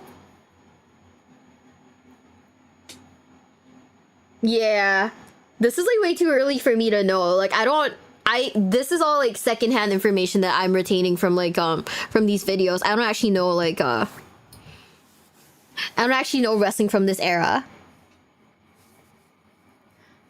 And the invasion was rough. Jeff Jarrett could not get back his old character fast enough. Damn.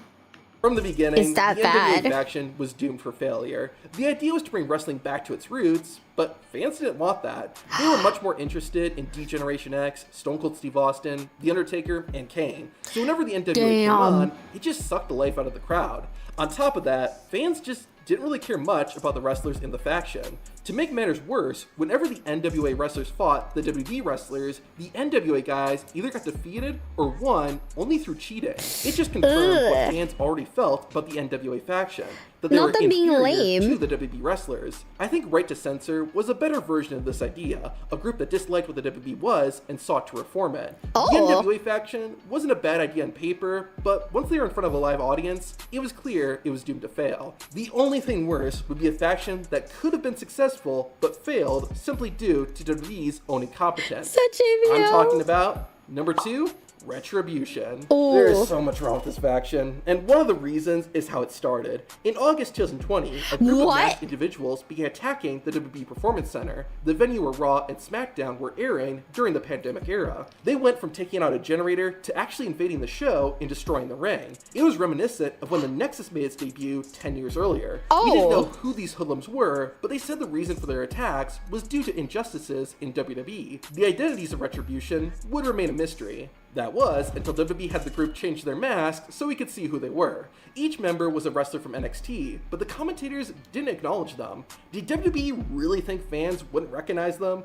NXT was airing on the same network as Raw, for crying out loud. But that wasn't the worst of it. Each member of Retribution was given a new name, and it was either bad or laughably bad. How are we supposed to take a faction with wrestlers like T-Bar and Slapjack seriously? There was a bit of hope when Mustafa Ali was revealed as the mastermind behind Retribution and the leader of the group. He had some understandable motives for doing it, such as feeling frustrated when being held back by WWE. That's a solid and realistic motive. And it sort of works for the other members too, as a lot of them had spent years, a decade, or even longer wrestling, but never given an opportunity. But here's the issue with that. If WWE wanted to go a more serious route, why give them cartoonish names and make them look like villains from a comic book? But with all that said, here's the biggest what are problem those with Retribution. fits? They lost. And they lost a lot. The group was all about causing chaos and showing the establishment they wouldn't be pushed around. But then, they would constantly lose matches. It's sort of like what happened to the Nexus, but Retribution had it a lot worse. It's hard for fans to feel like a faction is a threat when they can't back up what they're saying. I know Retribution is considered one of the worst factions in WWE history, and I agree. But I kind of have a soft spot for it. Like, I know the group looked like a gang of Power Rangers villains, but I like Power Rangers. I thought the masks, and even the names to an extent, were kind of cool, in a cheesy sort of way. But again, the problem was that Retribution was trying to blur that line between fiction and reality using... Okay, crazy thing to say. Remember that like one moment when Cyberpunk came out and everybody was into like the whole cyber like tech wear? That like they look like they're in tech wear, bro. Like this, like I actually think it was like around the pandemic too, right? When people were like super into the whole like dressing like you're in Cyberpunk thing. Damn. Real-life backstage frustrations as the group's motivation. That doesn't work when the group is presented like villains from a Saturday morning cartoon. Now, who could possibly be worse than Retribution? Okay, but first, cool. let's go over a few dishonorable mentions. Okay. The Mexicools. In 2005, Super Crazy, Psychosis, and Juventud were upset about the state of Mexican Americans, and they had enough. They were done seeing Mexicans do grueling manual labor in the US, which is why they started wearing jumpsuits and riding lawnmowers to the ring. They were fighting against the stereotype by embracing it. I'll let you make of that what you will. Obviously, this faction would never fly today, but the mid-2000s were different. In fact, the Mexicools actually got over with the crowd. Again, I'll let you make of that what you will. Sanity. This faction was great in NXT. They had a cool entrance and look, they were presented as serious threats, and each member had a defined role. So why am I talking about Sanity in this video?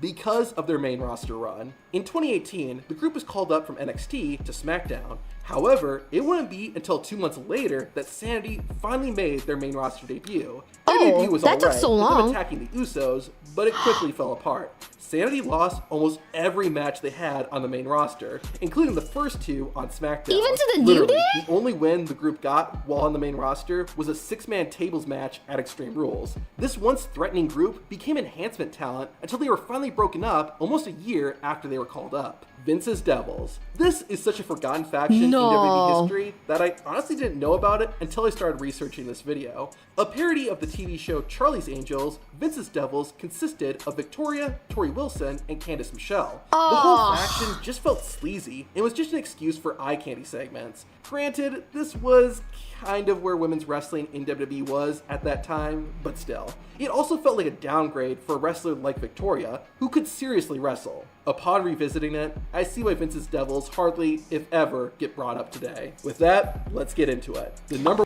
Damn, chat. Did you expect the New Day to lose to them? No, but like for a while, like the New Day, they were like kind of like, you know, they're like kind of like ish, you know. I don't know how to put it, but they were just kind of, they were cool, but they were just kind of like okay, right? I don't think that they were like, yeah, no, they were over, like in terms of like how like they were over, but then they were like, no wait, what am I thinking about? Was it the what am I thinking about?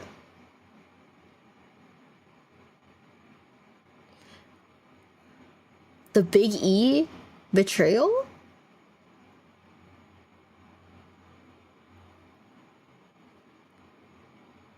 I don't know what I'm thinking about. I actually really like the New Day though. Bro, I fucking love Kofi Kingston. But yeah, I don't know. Chat, do you guys, are you guys happy with like current women's wrestling, or do you guys think that like the sexy aspects of it were better? Because I remember like there was like one person in my chat, I think they got banned, but they were like, oh, you know, like talking about how the sexiness was like really a big part for them, and I was like, really?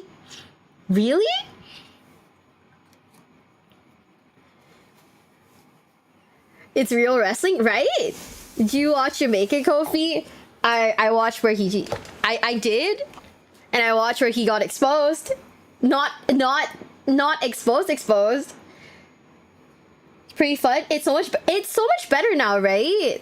Like, that's why when they said that, I was like, what are you talking about, bro?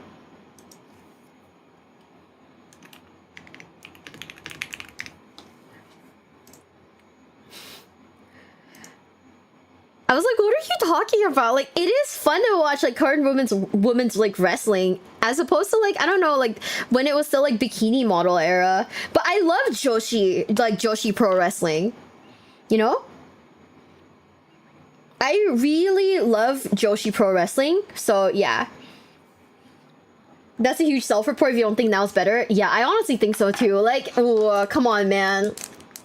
Tell me that like the current wrestling scene, like women's wrestling scene, is bad, and I'll judge you for life.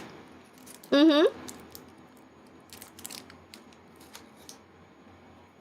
yeah, I just remember being like so weirded out by it.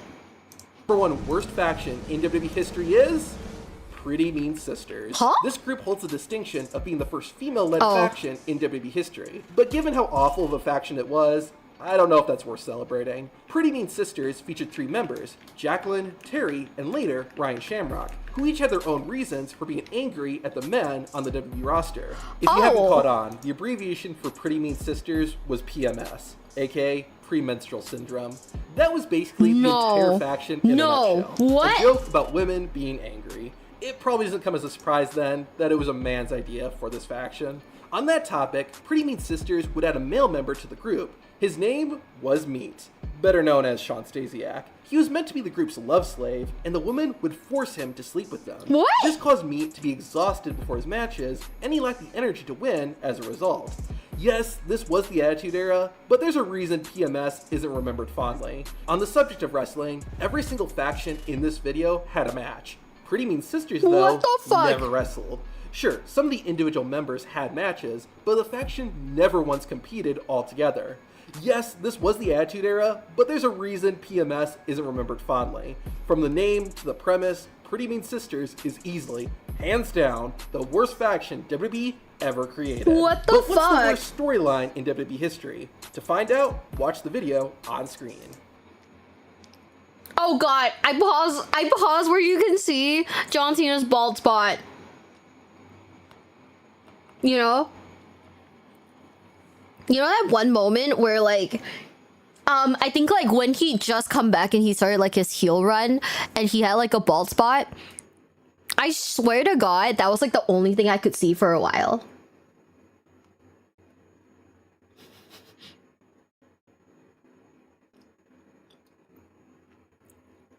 I don't know what the thumbnail is. I'm scared to click on it. I want to click on it, but I'm scared, chat. I'm fucking scared, bro.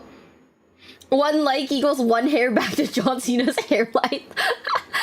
I remember tweeting about it. I was like, he's evil now because he's like, according to Warhammer, if you're bald, you're evil, right? So I was like, oh my God, John Cena's a heel now, and then he's like also balding. And then as soon as like he got his like that Turkish like hair transplant, he became good again. I was like, is this like real? I was like, is this real?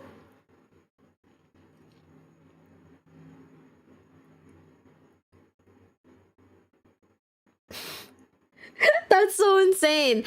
Oh man, I did a test earlier today and it said I was John Cena. So now I'm like religiously checking my hair, chat. Oh, I'm scared. What if it's me? No. Okay, we're gonna do worst WWE storylines. I don't know. I'm scared. Should I click on this video? Do you guys like it? I'm scared. Man's truly living the gimmick. He really is. I'm scared, chat. What? I don't remember. Did he kick Cody in the balls? Why is Cody like that?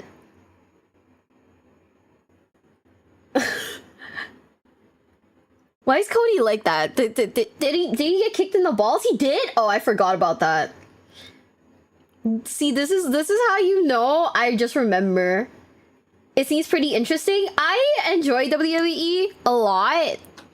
It's a little hard to keep up with sometimes because you know because I stream so much, so it's a little hard to keep up with sometimes, but I do like it. I keep up with the big matches as much as I can. Why did I press play? Oh no, we lost it. Hold on. Oh, I gotta go back. Storyline in WWE history. It's often been okay. I hit the wrong button, chat. So the idea of being smeared in dog food doesn't thrill me. I don't know. I don't want to be smeared in dog food either. Shit. It's often been said in WWE that the only thing more important than the wrestling is the reason for the wrestling. A good storyline turns wrestlers into superstars. That was so recent. Watching. A bad storyline does the exact opposite. Take, for example, number 10, Booker T, Edge, and a shampoo commercial. What? In February 2002, Booker T was auditioning for a Japanese shampoo commercial. However, Edge managed to snake it right under Booker's nose, and that's it. Literally, that's the reason they were fighting. What made this storyline even weirder is that Booker T was the bad guy, while Edge was the good guy. Booker called the fans stupid and blamed them for why he lost the shampoo commercial. This was enough for Edge and Booker T to have a match at WrestleMania 18, and this sign from a fan says it all. In terms of pointless storylines, this is the gold standard. Could WWE really not think of a better reason for these two legends to have a match? In 1990, Edge, at the age of 16, was in the crowd at the Skydome watching WrestleMania 6. How much better of a storyline would this have been if it were about Edge returning to the Skydome for WrestleMania 18 as a WWE superstar? That's so much more emotional and meaningful than fighting over a fictional shampoo commercial. Now, to be fair, the original idea was to do a hair versus hair match, hence the shampoo commercial. However, WWE wanted Booker T to lose, but Booker didn't want to go bald, and that was that. I'd list this storyline at number 10 because, while it was pointless, it didn't hurt either wrestler's career, and it didn't really hurt the show. This next storyline, though, was just... Wait. Have you guys seen how much of a menace Booker T is now? Like... commentating. Booker T commentating commentating women's wrestling is like lives rent free in my head. He is like bro is like gooning now. Bro is like publicly gooning now. It's insane. He does not give a shit. Like bro really does not care. It's insane.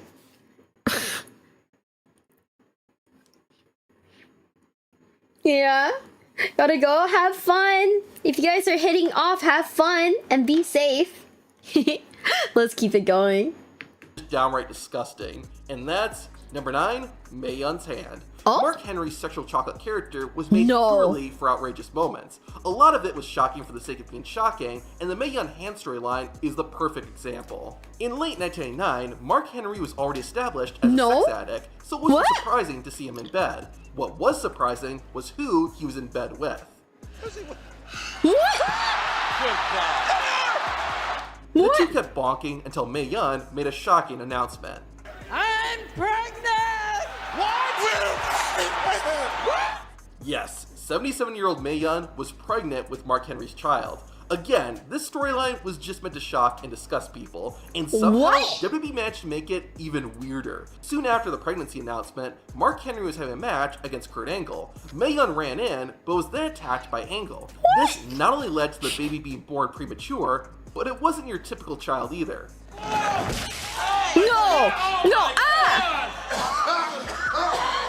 Yes, Mae Young and Mark Henry's baby was a hand. Why was it a hand? Because it's a hand. This whole storyline was simply WWE asking itself, what's the most outrageous thing we can do? It wasn't entertaining, and it didn't help anyone's career. The only thing that was somewhat good about it was that it created this moment 12 years later. Allow me to introduce myself.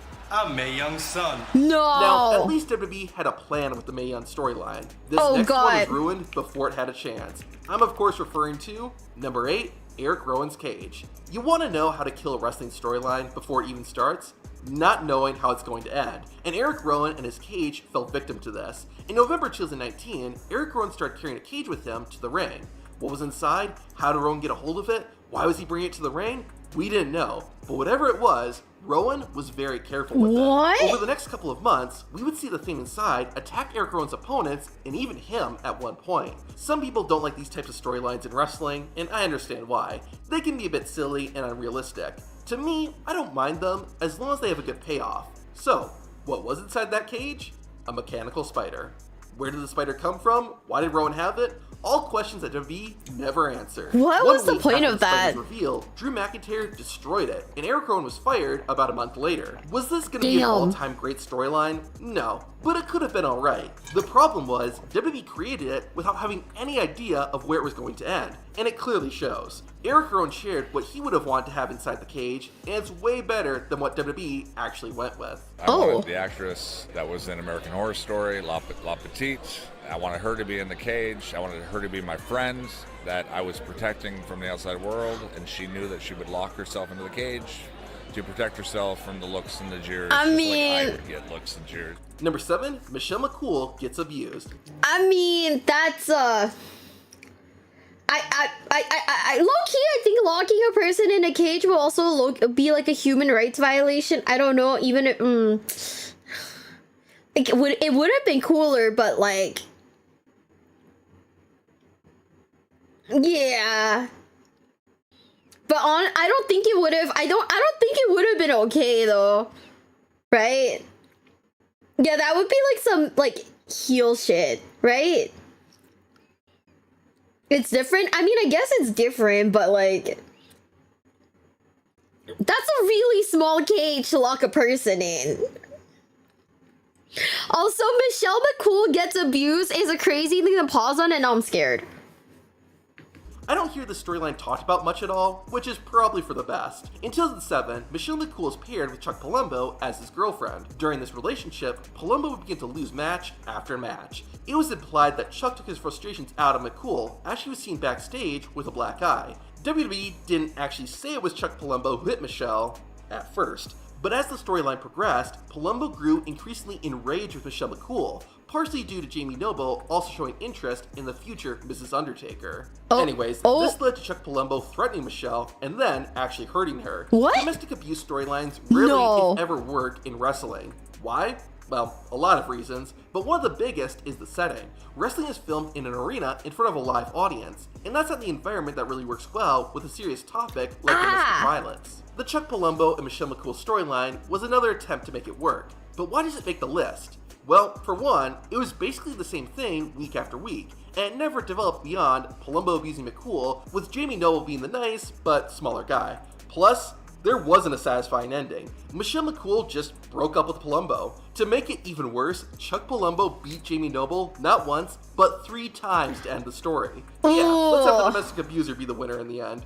It was a bad storyline, but at least it wasn't painful to watch. This next storyline was. Number 6, the Viking Raiders versus the Street Profits. In April 2020, the Viking Raiders confronted the Raw Tag Team Champions, the Street Profits. The Raiders claimed the Profits were second best. Rather than, I don't know, have a wrestling match to prove that, the two teams competed in a variety of competitions, like basketball, axe throwing, golf, and more. This was similar to Matt Hardy and MVP's feud in 2007, but while that storyline was fun, this one was not. The skits all felt cheap and were just not enjoyable to watch. Making it even worse is how the storyline ended. That makes sense. After several weeks of these competitions, the Viking Raiders and the Street Profits finally faced off at the Backlash pay-per-view, but it wasn't a traditional tag team match. Instead, the teams fought outside in the parking lot.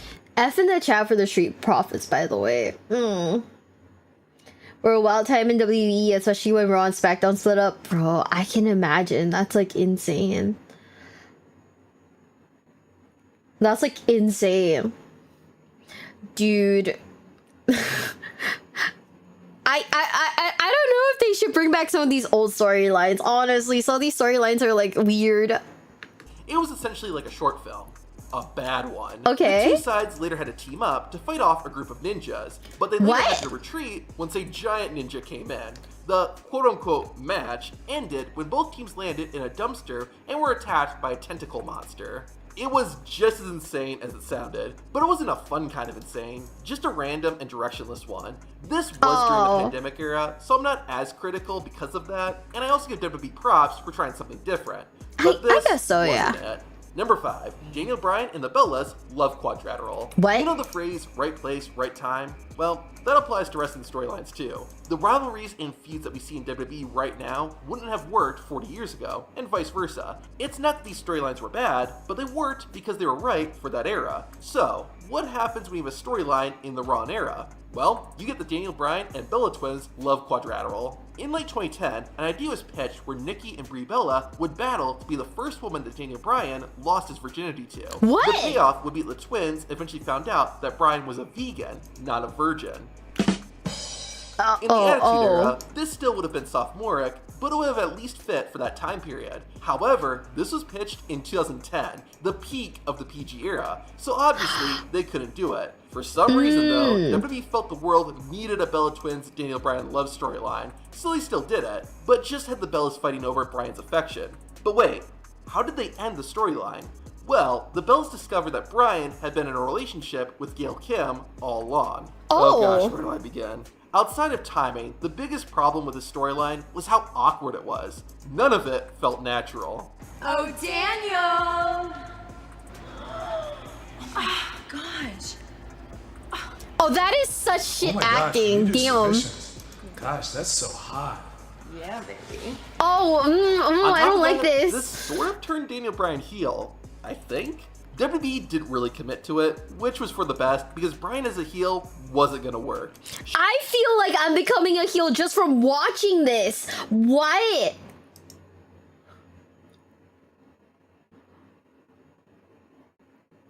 Chat. I'm in my heel era now.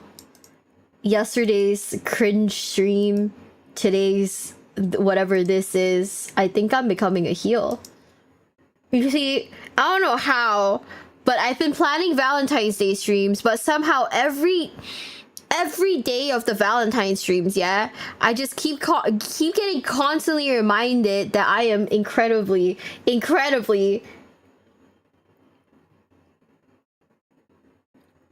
sad. So anyways, you know, me and my cuck chair. Me and my cuck chair, bro. I should get like a nicer seat for it, I think. I'm in my fucking heel era now, chat. Ugh. God damn it. Sure, when he became the planet's champion in 2018, that was good. But if you're gonna make Daniel Bryan a villain, having him cheat on the Bellas wasn't the way to do it. Like I said, had this been the Attitude Era, it wouldn't have been a great storyline, but it would have fit for that time, and WWE would have been able to tell the story exactly how they wanted. Because this was the PG era, they had to work around that, which left us with a terrible storyline. But you know what's worse than a terrible storyline? Okay, what's worse? A terrible storyline that also creates one of the worst matches in WWE history. I'm talking about number 4, the Mystery Woman. So, in mid-2004, Victoria was feuding with the women's champion, Trish Stratus. Stratus had Tyson Tomko as her bodyguard. This helped Trish one-up Victoria almost every time they wrestled. However, a woman covered from head to toe would eventually run in and help even the playing field. Finally, at the 2004 Unforgiven pay-per-view, Tyson Tomko called out the Mystery Woman, and the two had a match. Tomko ripped the woman's clothes off, revealing it wasn't a woman at all, but in fact, a man. Stevie Richards. This came as a shock to no one, as it was obvious from the beginning that it was Stevie. Look at the king of some mystery woman. Oh, mystery woman. As for the match, it went on way too long. The crowd was not into it, and the commentators had no idea what to say. Even the reveal that it was Stevie was underwhelming. It's Steven Richards.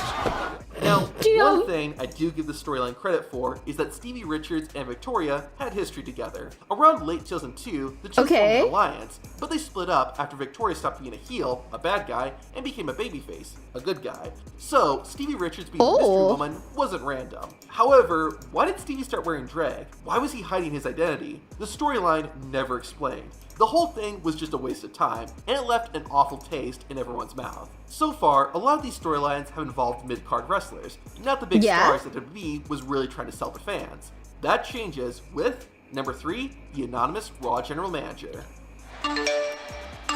Ooh, I haven't heard that sound in so long. WWE like I did during this time, that sound is burned into your memory forever. In 2010, Bret Hart made his long-awaited return to WWE and was later made the general manager of Monday Night Raw. However, after being attacked by the Nexus, Hart had to be relieved of his duties. Vince McMahon then announced there would be a new Raw general manager, a laptop. Don't worry, it wasn't ChatGPT. McMahon explained that the new GM preferred to remain anonymous and would make all their decisions via emails sent to the laptop, which Michael Cole would then read off. This story lasted for about a year, with hints dropped along the way about who the anonymous Raw general manager might be. Your actions will be met with appropriate consequences, and that's the bottom line because the GM said so. The anonymous Raw GM was a main fixture in WWE for almost a year. It would make announcements, usually multiple times during the show. The anonymous GM wasn't just involved in small storylines either. Oh no, it got its hands involved in the major rivalries and feuds. Whoever the anonymous Raw general manager was, his or her identity was gonna be a big reveal. However, in July 2011, the anonymous Raw general manager just disappeared with no resolution or payoff. Like I said with Eric Rowan and his spider, when WWE starts a storyline without knowing how it's going to end, it's a recipe for disaster. However, at least with Rowan's storyline, there was an ending. A bad one, but still an ending. The anonymous Raw general manager had no satisfying conclusion. I know technically WWE revealed in 2012 that it was Hornswoggle, but that was meant as a joke. Although, Hornswoggle was Vince McMahon's illegitimate son, that would explain why Swoggle would be made general manager. Plus, Hornswoggle could speak, so having him communicate via email would have made sense. No, this storyline was dumb. The main reason, though, I'm making a big deal out of this one is because WWE did. The anonymous Raw GM was a major storyline, and it was set up to create a big reveal. The fact that WWE dropped it without any resolution is one of the main frustrations fans had with WWE during this era. At the very least, this storyline didn't kill anyone's career. This next one was so awful that it destroyed a wrestler's WWE career before it even had a chance to get started. God damn! Right. It's number 2, DDP stalking The Undertaker's wife. WWE is such a bizarre company because sometimes storylines are created just to embarrass or punish someone. Unfortunately, we the fans have to suffer through it. Case in point, the DDP stalking storyline. In the spring of 2001, videos began playing on Raw showing someone stalking The Undertaker's wife, Sarah. This went on for several weeks until the stalker finally revealed himself. A man wearing a black mask drove Undertaker's bike down to the ring on Raw. Who was it? It was Diamond Dallas Page. I actually discussed this in my top 10 worst debuts video, and not only was it a bad first appearance for Diamond Dallas Page, but it only got worse from here. I think the only thing that I hate, the thing that I hate the most about the reveal that it was DDP was that he had crazy eyes. And I was like, oh my god, like, I believe it. Like...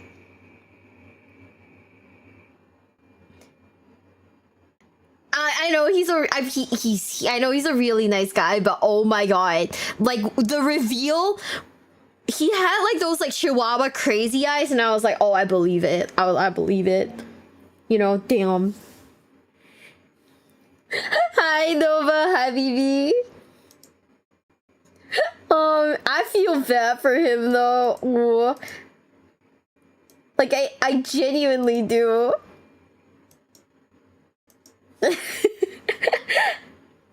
Oh, man.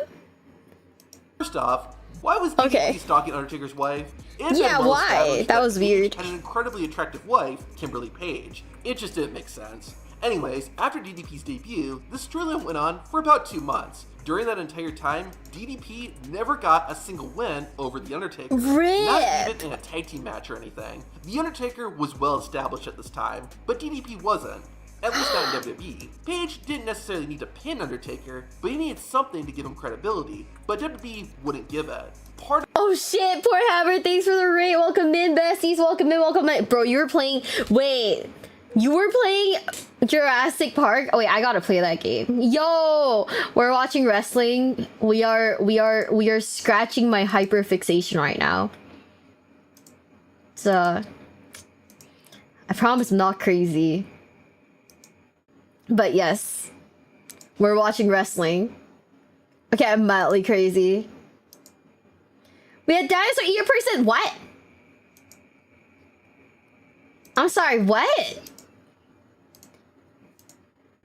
Chad, should I play the Jurassic Park game? Apparently you could have a dinosaur eat people. Not that I'm into that. But that's insane. Yeah? Oh, fuck, dude. Chat. We're gonna do it. Wait, you're not into that? Dinosaurs eating people? Not particularly, because unfortunately I am a person. I don't know, dude. Should I be into dinosaurs eating people? It's kind of up in the air for me.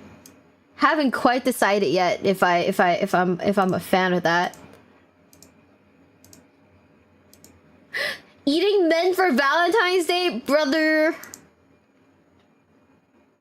Nova, please. Nova saying yeah. Yeah, you should play that. I love you, BB. Thank you for supporting my toxic delusions. I don't know. I've returned. Welcome. We're talking about whether or not we should play the game where dinosaurs eat people. Often make wife dinner to avoid being eaten myself. Don't die, bestie. I still wanna go to Japan with your wife. That's terrible. Is it? No. Chat, is it terrible? She says hi, she loves you, see you later. Tell her I love her too. Please tell your wife that I love her. Thank you. Chat, this is not a bit. This is not a bit. Hell yeah, we do. Okay. By the way, Nova has agreed that we're going to the Dinosaur Love Hotel in Japan. So I want you guys to know that the Donathon will go towards funding the Dinosaur Love Hotel for me and my bestie. Hi, how's it going?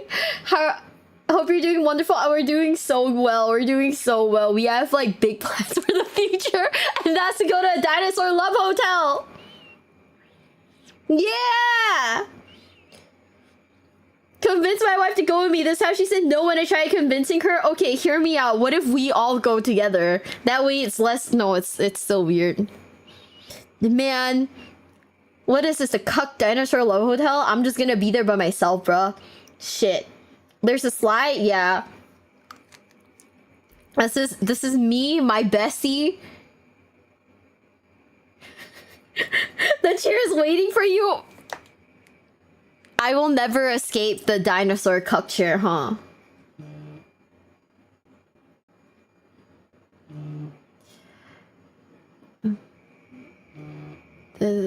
Yeah, okay.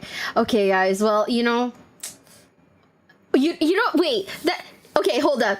If you didn't know, certain Uniqlos let you create like t-shirts, right? Do you think Uniqlo would let me create a shirt that says the word cuck on it? Do you think Uniqlo will let me do that? Like, what if I go to the Japan Uniqlo where they don't understand English? And I got a shirt that says cuck. See a ditto shirts? Oh my god! We should get the ditto shirts at Uniqlo. Oh my god. That might work. Chat, would you still love me if I wore a t-shirt that said the word cuck on it? The dinosaur cucked sofa. That's where I'm gonna sleep. No. Maybe. Oh. In katakana? No. Oh my god, don't call me the dino cuck, bro. Oh god. Babes, we gotta get matching shirts. We gotta get matching shirts.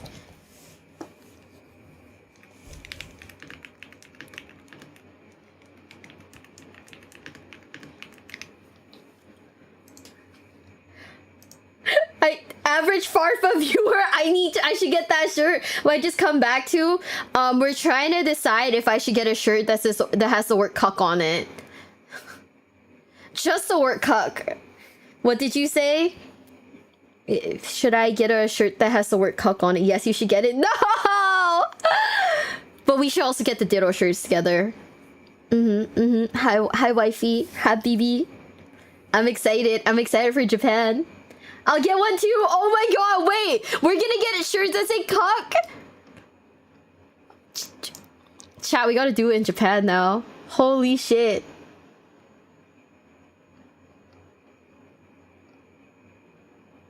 We actually gotta. Oh my god. They won't. Yeah, we gotta get the cuck shirts made in Japan specifically because they won't understand what it means. What about Chinese for cuck? They're not gonna understand it too. So yeah, this is gonna be great, chat. If you didn't know our Japan trip, the plans are being made.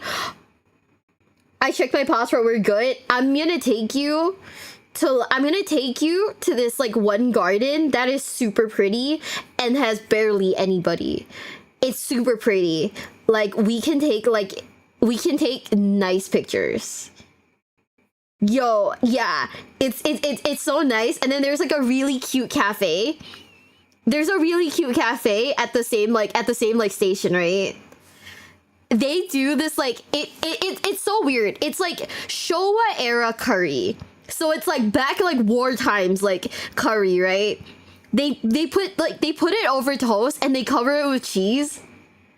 It's so good. Wait, can we yes, let's rent yukata. We gotta do it. We gotta do it, but then we gotta oh man. Okay, hear me out, babes. We rent a man in Japan specifically to take cute pictures of us in yukatas. Like, I don't want bro to talk to me or come near me. I just want him to take nice pictures of us in a yukata.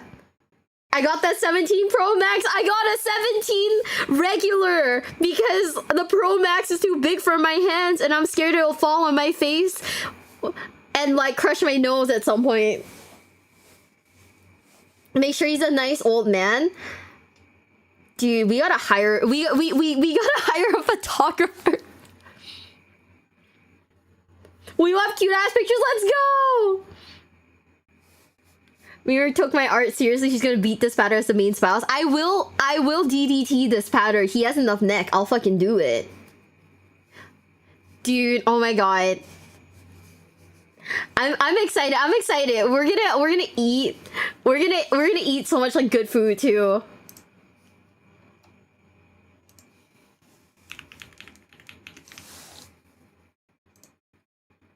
I got you, babes. I got you. Like every time I go to Japan, chat will always tell me, "Hey, you should rent a boyfriend, and then let us know how it is." And I always like pussy out because like that means I'd have to talk to someone, and that scares me. You know? Can we rent an old man? I kind of we could. It'd be less embarrassing if we both did it. They're probably fun though. You don't understand. If it involves you don't understand. I went to the Butler Cafe. Oh my god, we gotta go to the Butler Cafe. We actually gotta go. We gotta call Thika-chan, and then we gotta go to Butler Cafe. And you guys don't understand. Okay, when we went to Butler Cafe and they talked to me, you don't understand how embarrassed I was, how shy I was. Chat. Oh man. My social skills have like gone down the drain because anytime any attractive person talks to me, I immediately curl up into a ball. And I'm like,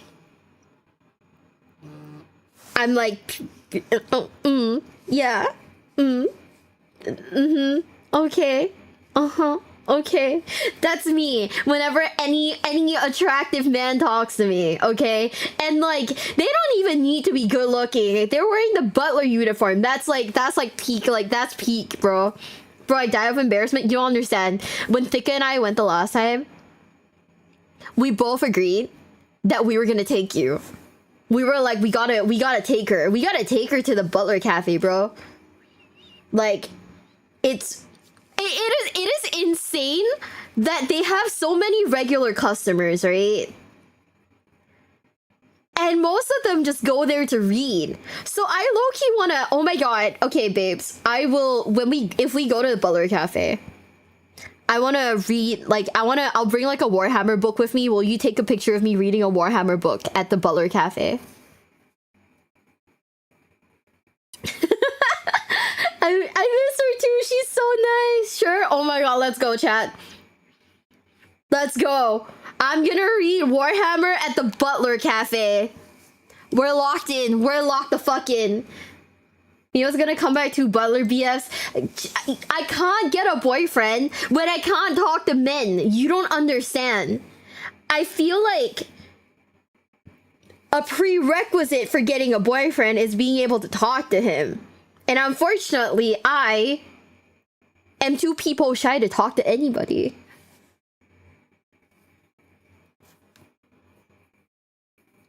Is that a rare Miwa L? Bestie, I've been taking several L's. I don't know, man. I've been taking several L's. Chat aren't men. See, unfortunately for you guys, this is over the internet. I'm a little bit more okay with it. But you be paying for it? I could be paying for the experience to talk to a hot man, and I would still fumble. You don't understand. Wait, your question. Yes, queen. I got you. What is your question? How boot friendly are Japanese clothes? Absolutely not. I went shopping. Unless we go to like a GU or Uniqlo where they have like sizing, most places do like free size only. My titties were not fitting in any of them.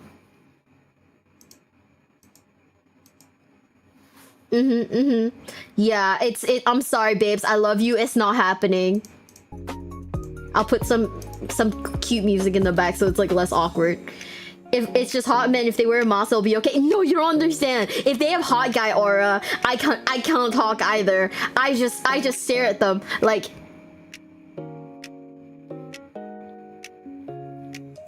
You wanna know something? Like, I was like shopping, right? And this like staff member came over and wanted to help me with like with stuff, right? And I was like people shy the entire time. I was like. He was like, do you want me to get this in like, do you want me to get a new one? I think it was a bag. It was like a tote bag or something. He was like, do you want me to get a new one from the bag? And I went,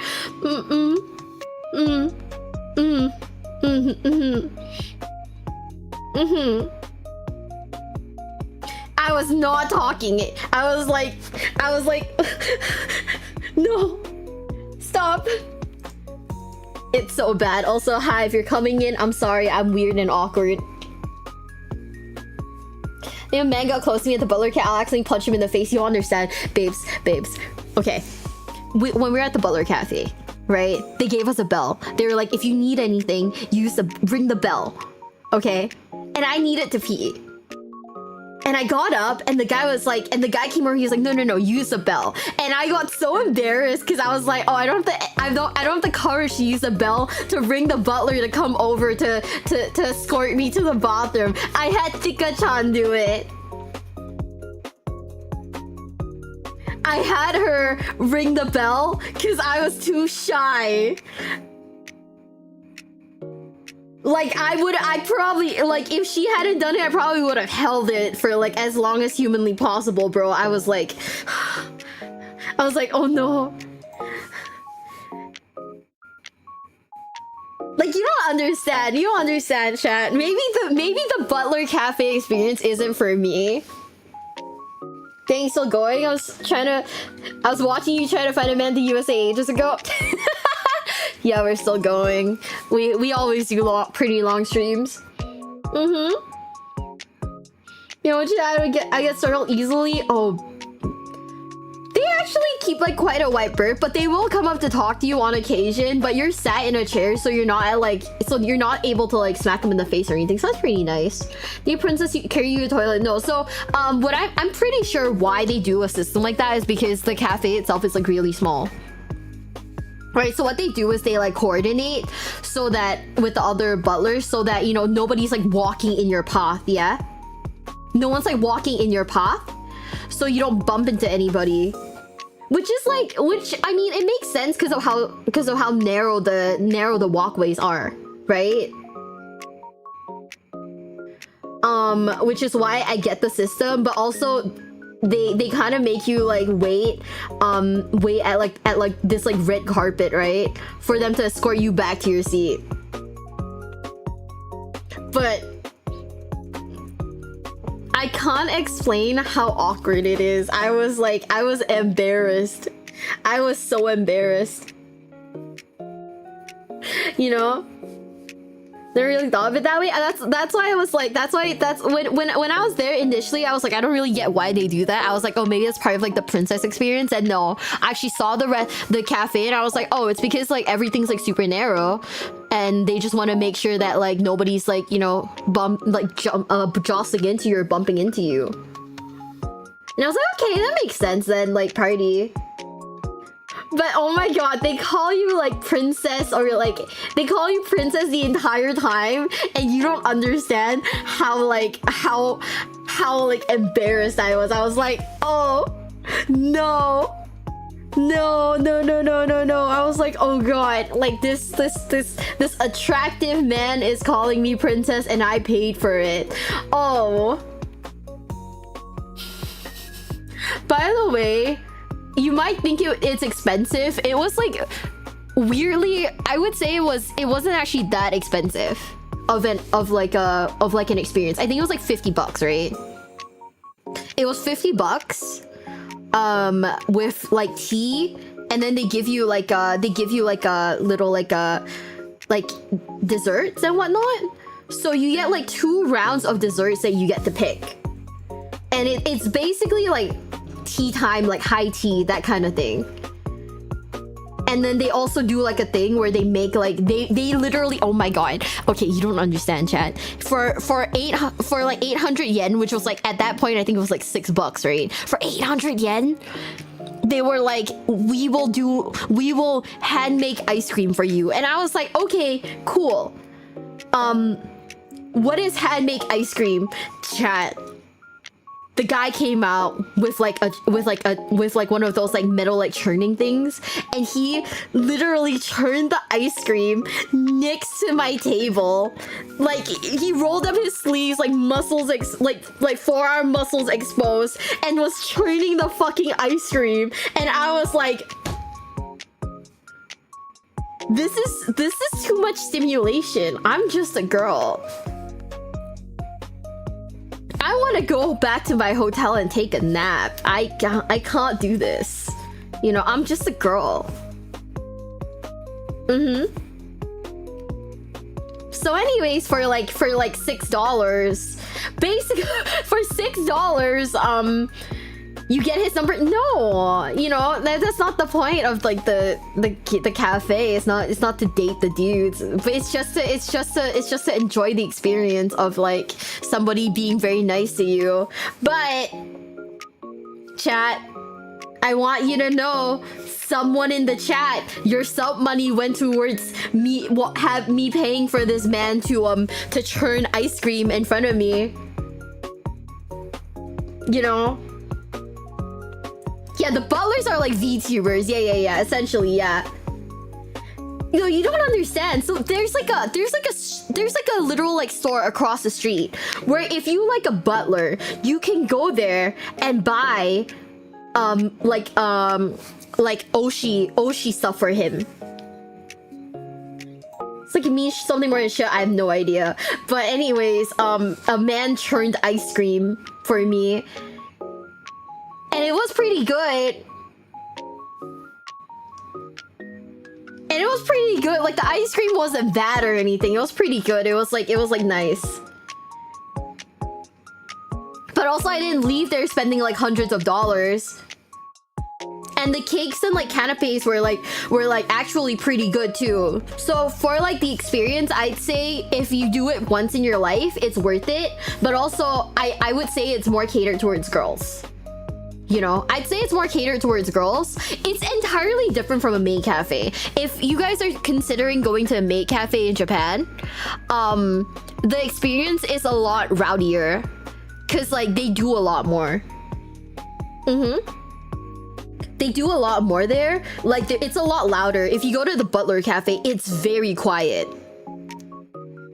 It is incredibly quiet. Like the only conversation that really happens is if you're there with a friend, or if the butlers like are talking to like a guest. Shit, one day. I mean, it is an experience. There, I did see guys in there. I don't think it was like I think it was just guys in there for like, you know, just for like the experience. And it was like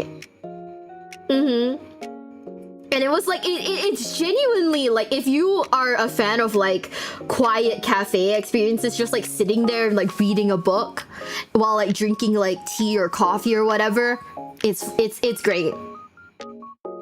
It's on the pricier end, but it's great. Huntail, refund yourself. I'm not doing that. I don't have the courage in me to do anything like that. They're in the Butler Cafe. Yeah, there were like guys in the Butler Cafe. I think they were there just to like experience it, but just to experience it, like, you know, for like the first time or whatever. But they were being very like respectful. They weren't loud or anything, so it was pretty nice. Oh my god, wait, Nova, are you still here? We gotta go to the Pig Cafe. Like, I will pay for us to go into the Pig Cafe. You don't understand. They're so cute. It heals you. The Pig Cafe. Like little pigs. You sit on the floor and they come and sit in your lap, and they're just little guys. They're little babies. The mini pigs, yeah, mini pigs. They're just small little pigs. There are otter ones, but I think the otter ones, like, there are otter ones. We can go to them. I think they're all pretty near one another too. Do that on a regular coffee shop, just buy the coffee. Yeah, it's a matter of like experience, I guess. Also, I can take you to like a real like maid cafe where they do dress up in like maid outfits, but it's not like the anime style maid cafe. It's an actual cafe where the people just like the waitresses are just in maid outfits. It's actually really chill. It's really pretty. It's really chill. Girl, I'll take you to all the cafes. We will go crazy. I hope you like drinking hella like drinks and whatnot. Chat's third wheeling Miwa and Nova's date plans. It is so fire. It is so good. Oh my god, I will send you a picture, but I got a coffee jelly from them. It was surprisingly delicious. Yeah, like Victorian style maids. Just stream the cafe so it's a business experience. I don't want to do IRL streams in Japan. I know a lot of people do it, but like Japan has like pretty strict like privacy laws. And like they're okay. There's like a bunch of weirdness now when it comes to like even like taking videos and whatnot in Japan.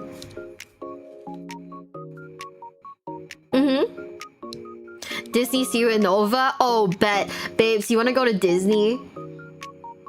The Warhammer Cafe? I don't really know if I'll do the Warhammer Cafe. Because the Warhammer Cafe, apart from those 2 drinks I ordered, right?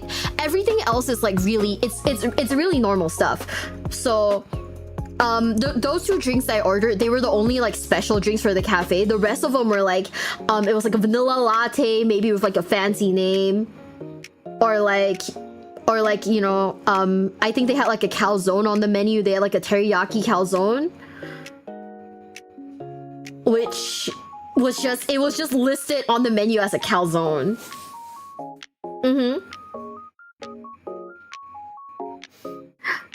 Yeah, we should do it though. I'm excited. Girl, you don't understand. I got a churro that had creme brulee in it. I think it was like less than $2. I think it was like $1.20 at Disney. It wasn't Mickey Mouse shape, which was kind of sad, but it had creme brulee on the inside, which was fucking fire, dude. Like, people still IRL stream in Japan, don't get me wrong. It's just that like, I genuinely think that like, for like my own safety, I don't think I will IRL stream. I do want to try like streaming while I'm there though, like just so I can like give like chat updates and whatnot. Yeah. Are there any wrestling cafes? Unfortunately not, but I do think that there is a store called Pile Driver, and I think it was by Ishii. IRL streaming sounds scary. Yeah, no, I don't think I'll do it. Pre-recorded YouTube videos? We could try to shoot like a vlog or something. I don't trust IRL streaming. The thing about it is that like people are a lot more guarded when it comes to like people are a lot more guarded when it comes to like a lot of things in Japan right now because of, you know, foreigners and whatnot. Like any sumo cafes? No, it's an actual sumo show. But sumo shows are like weirdly expensive. So I thought about going to like a wrestling match or something, right? But there weren't any like really, I didn't really want to go to like an indie show by myself. So that's kind of why I didn't go. Because I didn't want to do like an indie show by myself. But also sumo shows are like weirdly expensive. I think sumo shows are like $120, like $180. Which like it's pretty pricey for Japan. Cause for reference, yeah. If you go to Japan and you want to go to Disneyland, tickets are like 6,000 yen, which is maybe like, no, tickets are 8,000 yen, sorry, which is maybe like $60, you know? So, and that's like a whole day of Disney. $60 for a whole day of Disney is genuinely not terrible. Because if you go to Universal Studios in Singapore, it's also about like 70. What about a horse race? I think horse racing is also fairly expensive. Yeah. So it's like I could go watch a sumo show, but I'd have to sit in the back where it's maybe $120 to $180, or I could go to Disneyland, you know? Oh yeah, that's another concern. As in Japan, people get stream sniped a lot. Damn, I thought WWE prices were expensive. It's like, it's not that bad. Like, I mean, I think I paid like to watch like Forbidden Door. I think I paid like $250, I think. And it was like Forbidden Door. So, like, it's not to say like I'm not down to spend money like that. I just feel like I don't get as much enjoyment from sumo shows as I do from like wrestling, I'd say. Dude, oh my god, wait. Nova, do you want to go to an onsen? Should we go to an onsen together? Or is that like too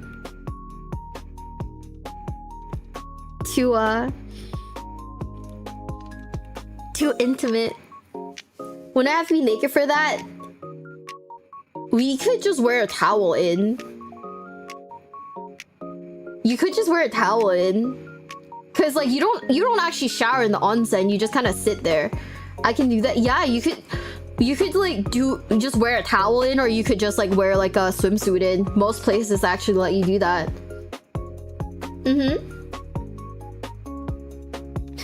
Welcome back. Dude, I would love to go to catch like a New Japan or a Stardom show, but then they don't happen as often as I like.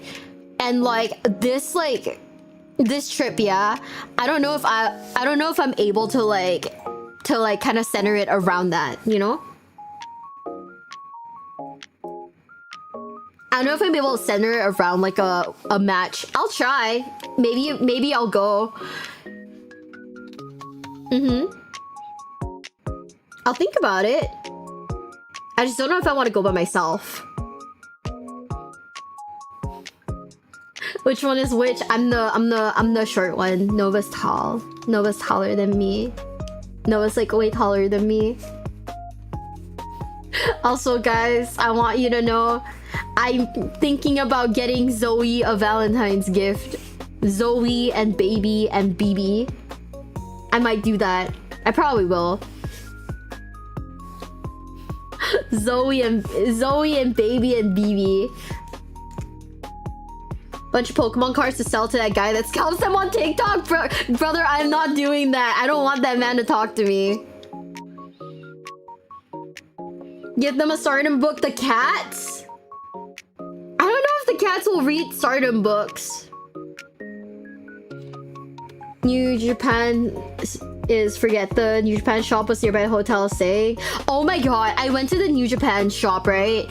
And like I really wanted to get what I wanted to get were like if they had like a little acrylic stands of like the wrestlers, I probably would have gotten those. They didn't. Instead they were like hardcore pushing like Tanahashi's like they were hardcore pushing Tanahashi's what is it?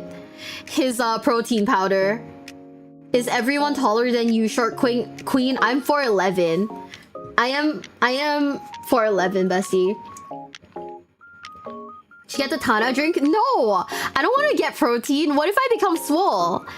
Chat, would you still love me if I became swole as fuck? What if my arms were like massive, chat?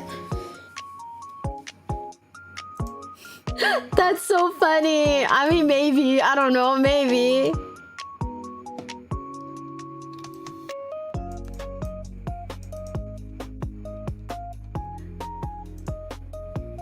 We couldn't tell because you're a VTuber. I do like cam streams from time to time.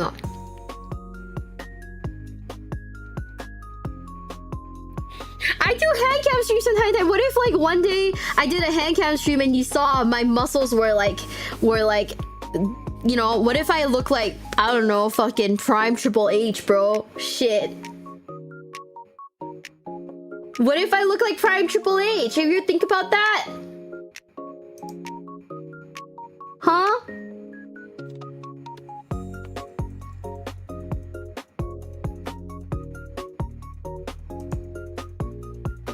With a beard? No, with the beard. What if I look like Biscuit Oliva? What if you're Triple H with the double jacket? No, just the arm size. I'm not going bald. You'd have to take steroids for that? Well, yeah, but obviously I'm not fucking taking steroids, right? You'd have to take a truck full of roids to look like Prime Trips. Okay, but like imagine though, what if I became like really swole? Huh? You're kind of too weak to get buff from protein powder? Shit. Can someone modify Prime Ultimate Warrior Meals VTuber model and make it short? You guys would hate that. You would hate that. Huh? You guys already hate the YouTube thumbnail that I do. I get like complaints about the YouTube thumbnail, but I'm not changing it because I think it's so funny. Chat, tell me this isn't like a good YouTube thumbnail. Tell me this one isn't a good one in particular. Like, it conveys everything you need to know. Like,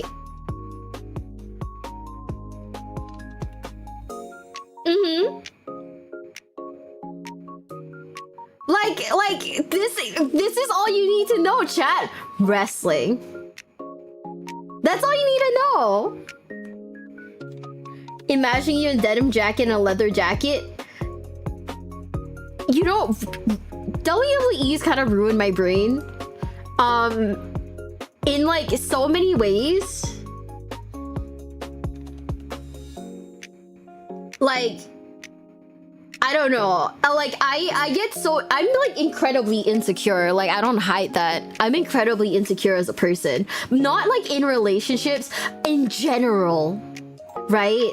So like sometimes when I wear like a black clothes with like a necklace, I have to check myself in the mirror several times to make sure I don't look like The Rock in that one picture. You know? Like, you don't understand. I'm that insecure. I look at myself in the mirror to make sure I don't look like The Rock when he's got that like black turtleneck with the chain on. That's how insecure I am. I like the kaiju in the back. Oh, thank you. It's me. Are you bald? Think you will look like The Rock? He wasn't bald in that picture. What? Hold on. Do you not know what I'm talking about? Wait. Hold up. The Rock.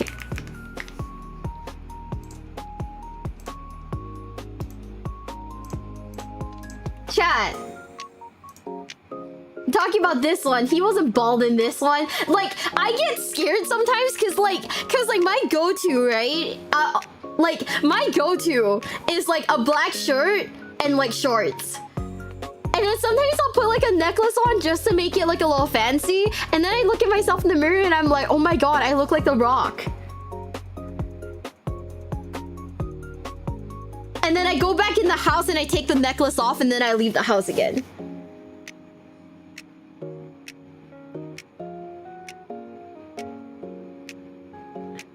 You don't understand. I'm this is my level of insecurity. Okay. I don't know why I'm so insecure. I genuinely don't. I blame the universe. I don't know. Fanny pack pouch or a lifesaver, to be honest. Yeah, no, I have like one of those Lululemon ones. As a joke, I put it around my waist and then realized I looked a little too close to the Rock picture, so immediately like took it off. But I have like a Lululemon one that's very cute. I use it like I sling it around my like chest though.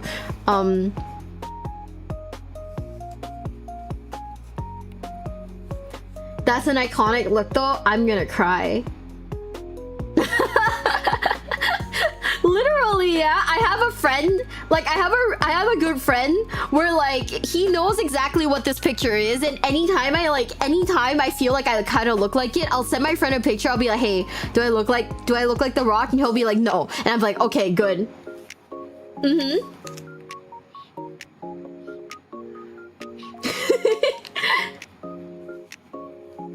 That's before he became The Rock we know and love, but you don't understand.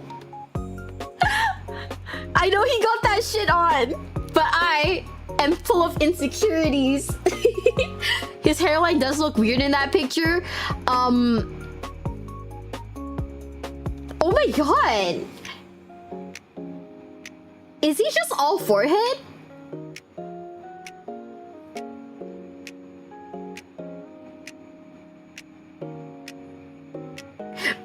I can't even put a belt on sometimes because of this picture. This picture has done irreversible damage to my fashion choices.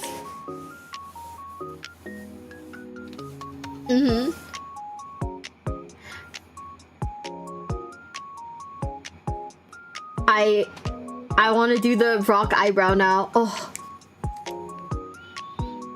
I want to do the rock eyebrow now. Yeah, you can't really see it, but I'm like doing it right now, huh? Yeah, unfortunately we don't have eyebrow tracking, but you know what I mean.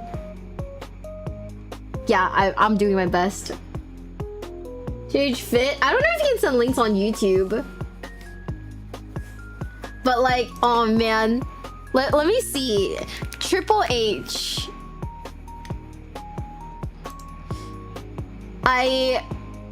Chat. Oh yeah. No. See. Sometimes, yeah. I feel like my VTuber model looks like if my VTuber model were like a guy, if I were a guy, this is what it would look like.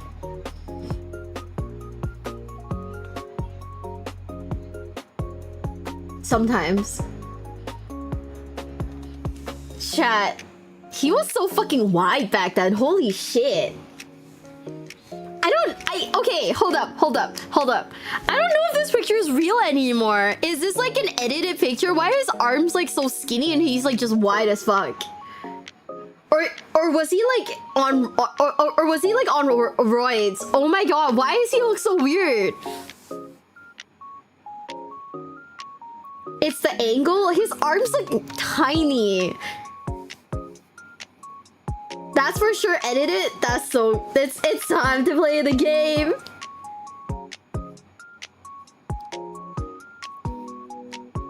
It's the smear frame chest. We'll never know the roids or not. He keeps the super. I'm pretty sure he was on roids. Chat, there's no way he wasn't. Prime Triple H not being on roids is like insane, right? Okay, there's only pictures of him like... There's only pictures of him like, you know, in like his undies. I mean, I know they're not his undies. You know what I mean. Also, I know exactly what picture you're talking about. And no, I will never do this.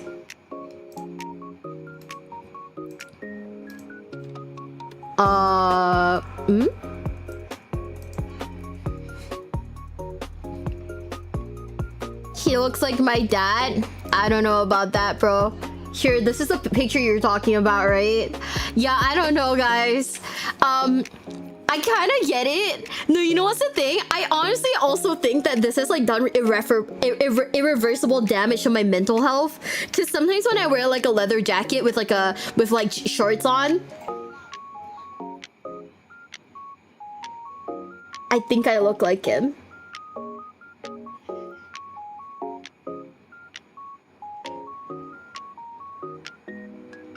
Everything about WWE's kind of done like weird damage to me, bro. Hi, bestie. He was very protective. He never got outed, bro. I feel like all of them, like most of them, were like on roids, bro. Call you Triple M. Double denim leather jacket. My man was sweating buckets. Was this even cool, chat? Was this outfit cool back then? Did you guys find this cool? Hi.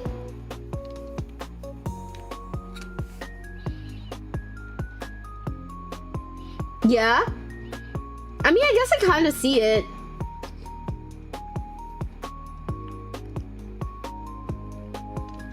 Designer steroid story? I think we watched something about it pretty recently, huh?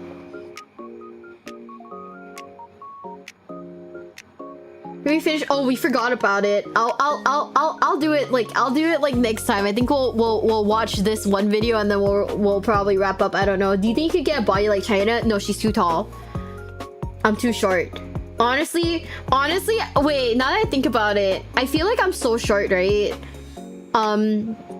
If I tried to become a muscle mommy rather than like China or like Rhea Ripley, I'd probably look more like Tyler 1. Oh boy. I'm never becoming swole, chat. Never. I'm scared. Oh, the handsome one. Thanks for the follow. Thank you. Me was Goltas would never. No, what if I end up looking like fucking Tyler 1? Muscle mommies lose your boobs. That's true.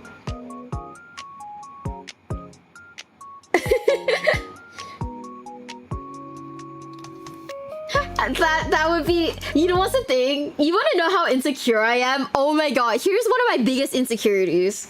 Okay, I'm gonna look you guys in the eye and I'm gonna tell you this. My biggest insecurity. It's the fact that I wear like a headset all the time, right, for my job, because I stream all the time. I constantly have a headset on. I worry that I have the headset then that Tyler 1 has. I really worry that if I were to like shave off my head, I'd probably have like a head dent or something. Yeah. That's like my biggest like insecurity right now. What if I have a fucking dent in my head? Ah! You can just touch your head to tell? Oh no, I know that. I know, but you don't understand. It's that, oh, what if I actually have one? Like the picture of Tyler 1 with his fucking dent like lives rent free in my head, bro. Tyler 1 dent. Like, I know for a fact this shit is, like, edited, right? I know this shit is edited. But, oh my god, do I have trauma? I know this shit is so edited, but do I have trauma? Yes. Yes, I do. Mm-hmm.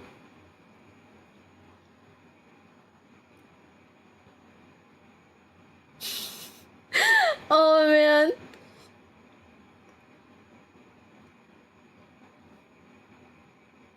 Yeah, no, ripped soft spot. Chat, my head's already plenty soft, dude. I don't know if I could survive like having a dent in my head too.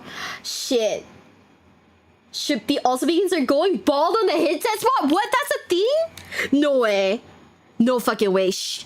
Are you telling me I can get bald from like... No. What? No. No. You're kidding. Oh my god. I'm just a girl. I'm just a girl. Oh god. Okay guys, I'm buying earbuds from now on. I'm gonna buy earbuds. I can't do this anymore, guys. I'm gonna wear earphones. Oh.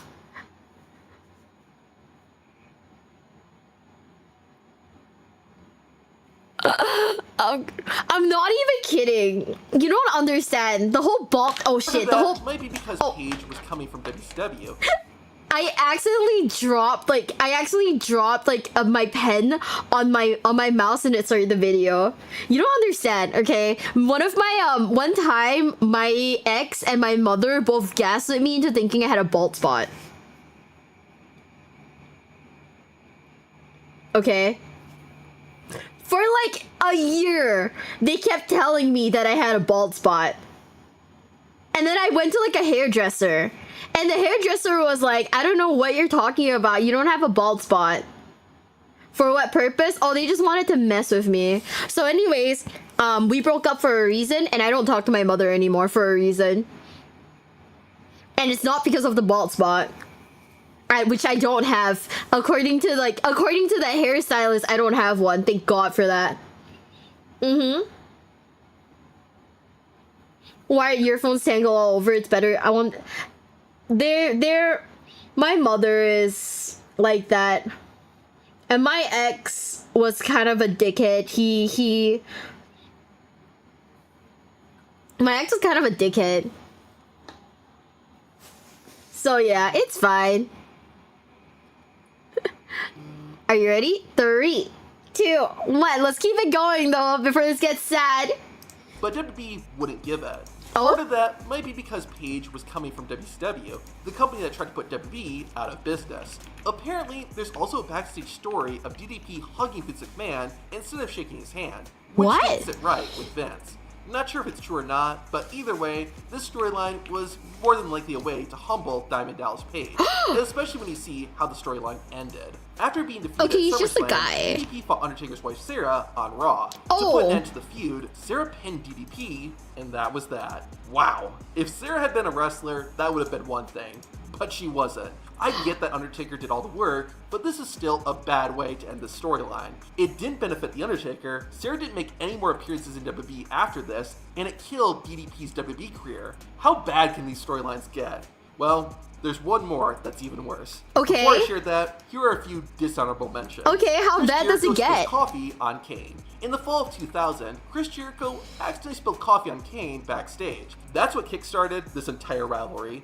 Now, the actual feud was about how Kane saw Jericho as a symbol of the beautiful people. So, the bigger machine wanted Y2J to feel what he felt, which meant destroying Jericho's face, just like what had happened to Kane. It's not a bad premise, but the fact that it started over a spilled coffee and was repeatedly brought up ruined any chance of the story being taken seriously. Not a valid crash out. In late 2004, John Cena was riding high as the United States champion on SmackDown. That was until a man from the Caribbean named Carlito debuted and beat Cena for the title. No! To make matters worse, shortly after the defeat, John Cena was stabbed while out at a nightclub. What? It wasn't Carlito who did the attack, but rather a bodyguard/hitman he had hired named Jesus. Cena was gone for about a month and returned without a scratch on him. Now, the real reason behind this was that John Cena needed some time off to go film a movie. I honestly don't know why WWE thought a stabbing was the way to go. There were no visuals or anything either. It was just an announcement Teddy Long gave to the SmackDown roster. These types of storylines just don't work in wrestling,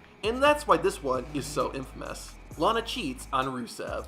This is another storyline that was done just to shock people. In September 2019, Bobby Lashley returned to WWE, and by his side was Rusev's wife, Lana. The two tormented Rusev for weeks and had a number of spicy moments. Like Daniel Bryan and the Bellas, this one felt really out of place. Oh, and don't forget how WWE had Liv Morgan come out and confess her love to Lana just to get a reaction. As if the storyline couldn't get any worse, Rusev lost basically all of his matches against Bobby Lashley and was then fired. Yeah, a real feel-good storyline. On top of that, Bobby Lashley would just dump Lana a few months after the story wrapped up, making the whole thing a waste of time. The invasion.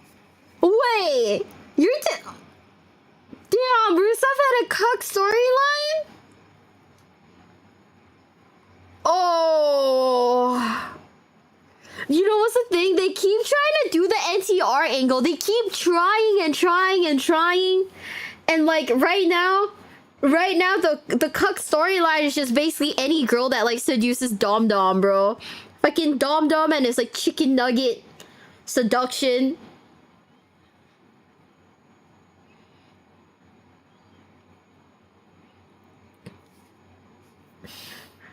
It's easy heat? Well, yeah, it is. It's definitely easy heat. But like, oh man, Rusev can't catch a fucking break, dude. Shit. Poor guy. It's been talked to death, so I'm not going to go too long. But after WWE bought WCW and ECW in 2001, it felt like the possibilities were endless. Now, all those dream matches fans had wanted for years could finally happen. Well, not really. Almost all the big WCW stars wouldn't appear in WWE until at least a year later due to the contracts they had in WCW. There were still WCW wrestlers who immediately came to WWE, but it was mainly lesser known names. Because of this, Team WCW and ECW, or the Alliance as they were called, had to have WWE wrestlers defect to their side in order to give them a boost. In fact, the big final match between WWE and the Alliance at Survivor Series featured 3 WWE wrestlers on the Alliance's side, which should have been one of the greatest storylines in wrestling history, wound up being one of the most infamous. But what could be worse than this? Well, it's time for number 1. The worst WWE storyline of all time is Katie Vick. If you know, you know. And if you don't, allow me to explain. In 2002, Triple H had just become the World Heavyweight Champion. Kane became one of the game's first challengers after he defeated Chris Jericho to become the #1 contender. A few weeks later, however, Triple H hit Kane and the fans with this. Let me ask you a question, Kane. How happy is Katie Vick? Fans were left wondering who Katie Vick was and how she was connected to Kane. What? After avoiding the question, Kane finally came clean. He explained that when he was a teenager, he had a friend named Katie Vick. They went to a party where Katie got drunk, so the bigger machine drove her home. On the ride home, an animal jumped out in front of their vehicle, causing them to crash. Kane survived, but Katie died instantly. First off, this totally retconned Kane's origin story. It was established that Kane was the Undertaker's half-brother and that he had been burned alive in a house fire. That's why he was covered up and wore a mask. Undertaker thought Kane was dead, but the Katie Vick storyline made it clear that Kane was fine this whole time. This also really killed the aura of Kane's character, but it got worse. Triple H said that Kane also had been drinking, and he was to blame for Katie Vick's death. On top of that, Triple H asked if Kane slept with Katie Vick alive or dead. Now, if the storyline would have ended here, it would have been bad. But what happened next is why it's number one. A week after the Katie Vick revelation, Triple H shared a tape he had filmed. It showed the game wearing a Kane mask at a funeral home. A mannequin that represented Katie Vick was inside a casket, and the game then did some NSFW things to it. Shut up, no! Necrophilia. No! It doesn't get worse than that. Now, who was the worst world champion in WWE history? Well, to find out, watch the video on screen. I don't know if I want to watch the video. What the fuck?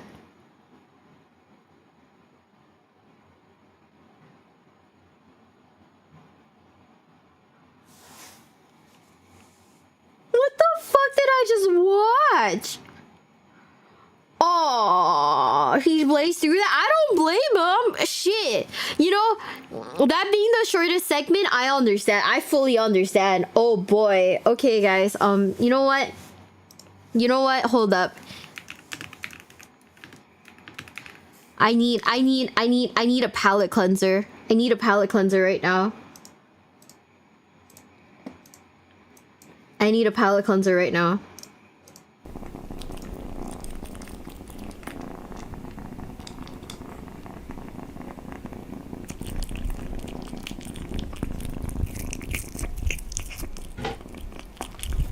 I understand you.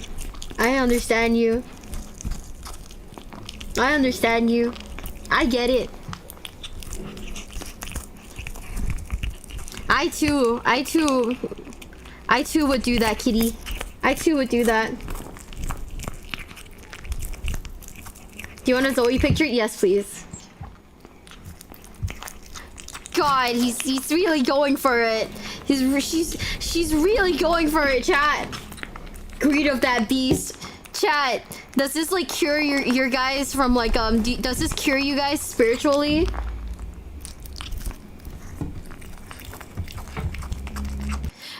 Oh man. All the camera guys quit the same day. Bro, I quit too. What the fuck? Oh man. Fucking Vince McMahon is insane, bro. Like thinking that storyline is okay is insane. Check Discord. I love you. Thank you. Nah, she's so cute. Chat, you don't understand. I got this like Yu-Gi-Oh like themed rug and like Zoe like sitting on it. It makes me so happy because it's like she likes it. She actually likes it, and she's so cute. Now do you work now? Take care. Some of the stuff Vince tried to do is, bro. That man is that man's a fucking criminal, dude. I don't know. Like, this shit feels like a criminal. Like, this shit feels wrong, dude. I don't know. Oh, boy.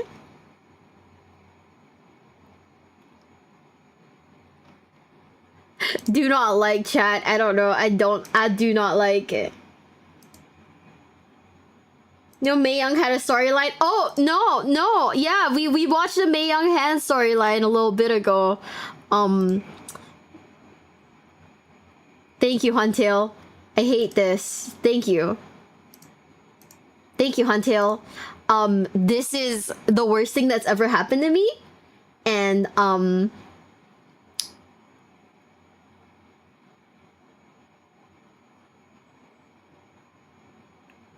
this is the worst thing that's ever happened to me. Oh my god! Oh my god! You gotta say that, Finn, not gonna lie. No! Oh, no. Oh my god, let's look at the Dinosaur Love Hotel or something. Shit, I don't know. Oh, I don't slay that, Finn. That's a new thumbnail. No!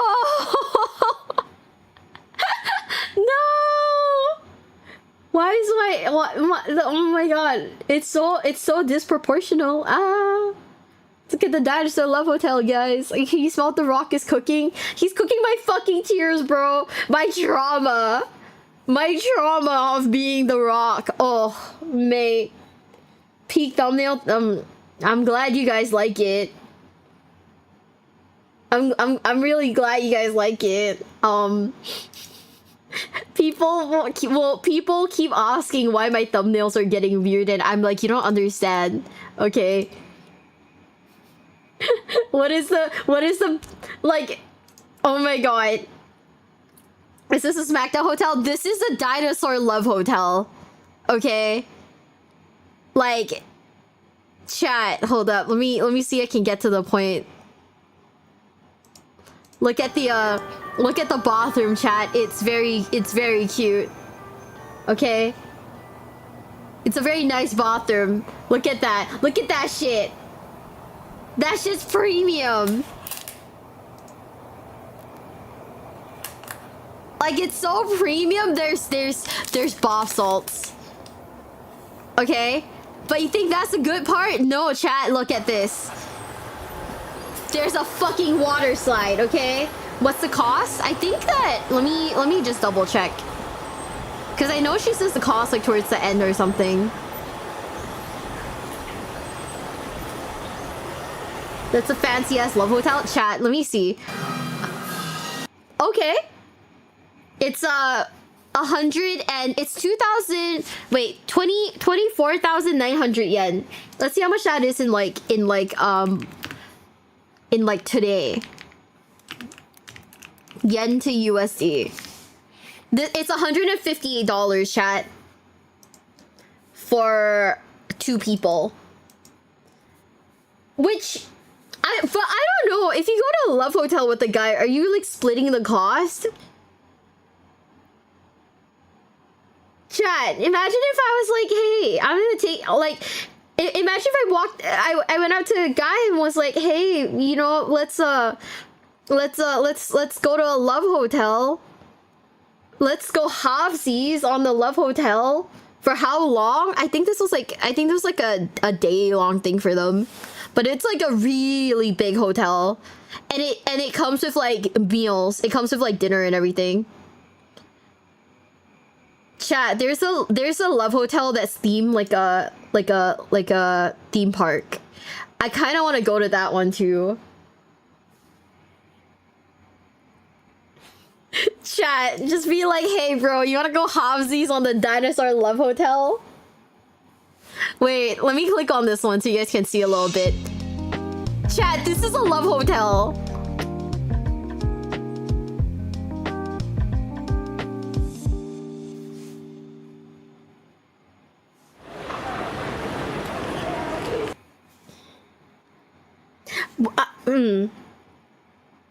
Is there a Warhammer love hotel? No.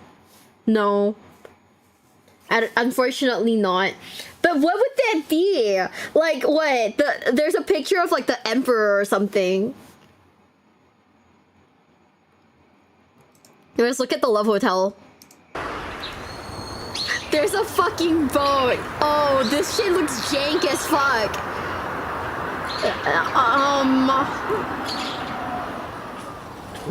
It's like $20 for 2 hours. That's not bad. It's like $28 for 2 hours, chat.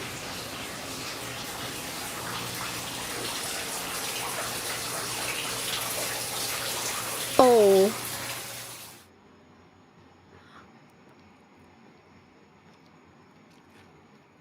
There's bunnies and like dolphins. Man, I don't need 2 hours, bestie. No, don't self-report, bestie. Do I convince my friend to come here with me? Oh, look at the reception. You don't even need to talk to anyone. Oh boy. Okay, are they dinosaur themed though? The Wisconsin Dells. You and Nova? Chat, just me and your Oshi in a love hotel together. 2 best friends. I don't even think Disney thinking adults would come here.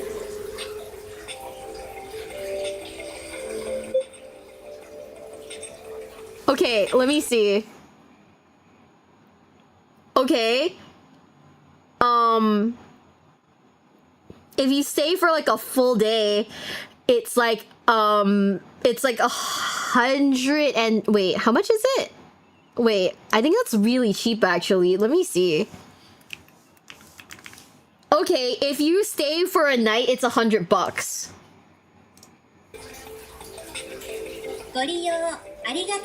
You can board the ship.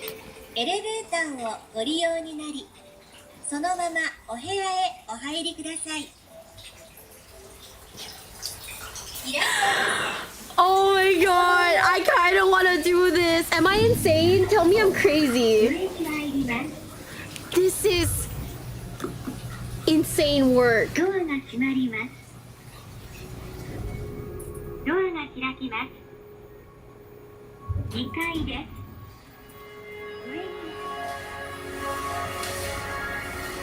The light flashes to guide you. Oh. Frosty, thanks for the follow. Thank you. Welcome to the basement. Welcome. There's no way this is how they tell you where your room is. The light flashes. Chat. Oh my god. Stop. This is the Love Hotel. What? What?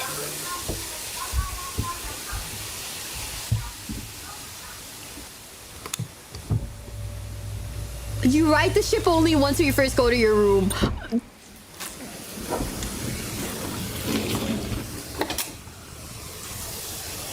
I'm gonna be so for real. Does this get you in the mood to fuck? Would you? Oh my god. Would this get you in the mood, chat?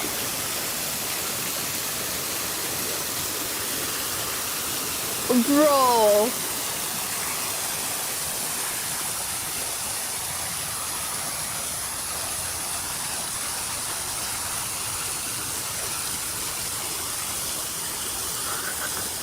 This feels insane.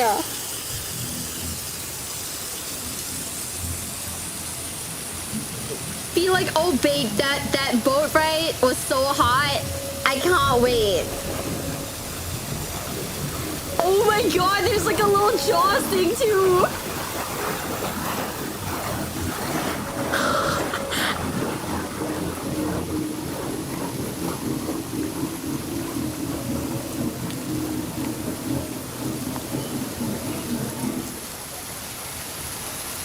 Chat, if hypothetically in a hypothetical situation, I went to this hotel and I got pregnant. What do you think I should name my kid?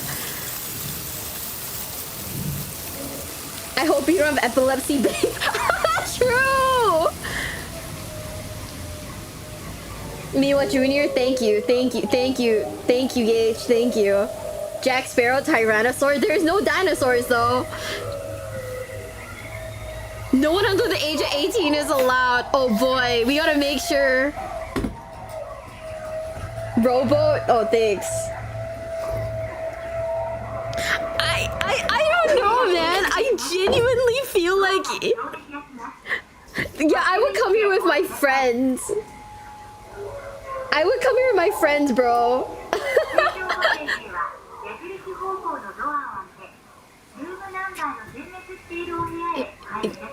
Gage, this is a love hotel. Would you? The rando chairs along the way are so weird to me. I say it looks crazy, right? What is this hallway? The corridor's connected to the outdoors. It's our room that's blinking? Oh, this is how they guide you. The blinking lights. I'm gonna send this to Nova. Does this hotel have cameras? I think like love hotels don't have cameras. But I think that if you go to the shady ones, they probably do. Like, I'm being so dead ass. If you go to the shady ones, they probably do. There's a self-checkout. Just, you know, I'm not gonna lie. That's pretty handy, right? No, only select rooms take the boat. Oh my god. That's not that bad. That is not bad at all. For $100 a night?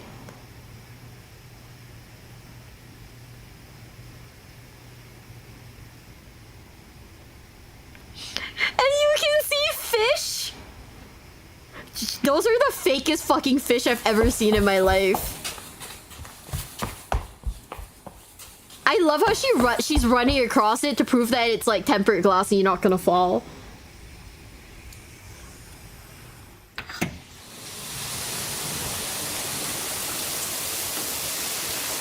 Oh my god, this is the view. Hold on, chat.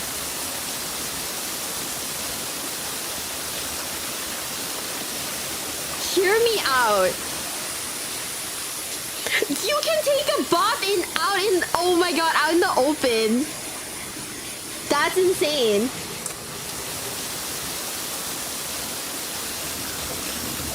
And you can turn on the fairy lights from your room every 30 minutes.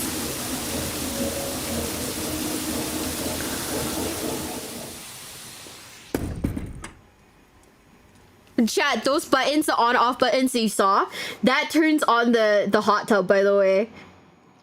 So you can, if it's cold out, you can start the hot tub from outside and then like get in when it's like ready. Oh my god.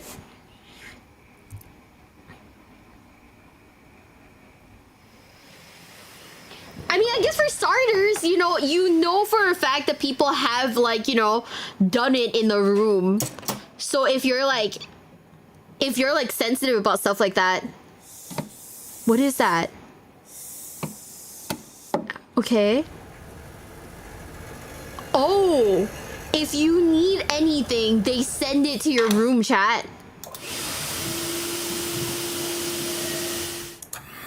Money, vouchers, place capsules. Chat. If you need like condoms or anything, they just deliver it like that.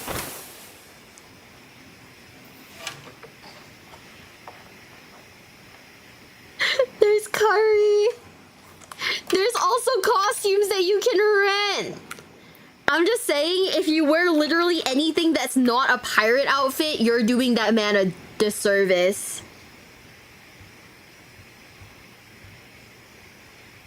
Like, wearing anything that's not like a pirate costume, you're doing that man a disservice, right, chat?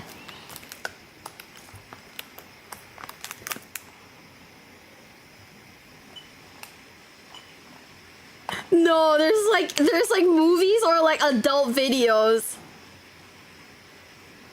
Okay, there's like room service, you just order through like the TV. That's fine.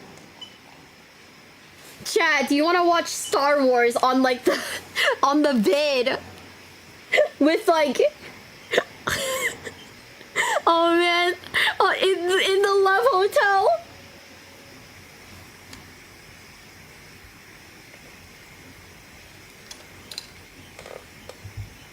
Oh, okay, it's one of those, yeah.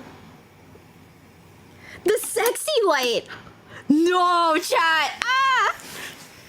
It's Sky Sexy Light. Oh boy.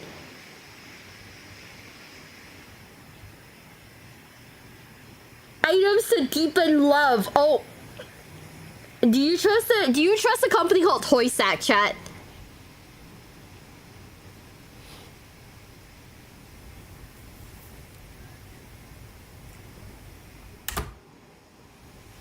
Oh wow.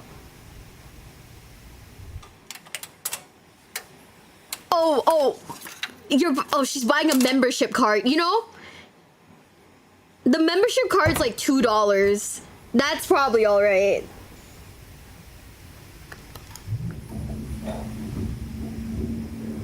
Oh Oh, if you don't want to look at the fish anymore, you just close it.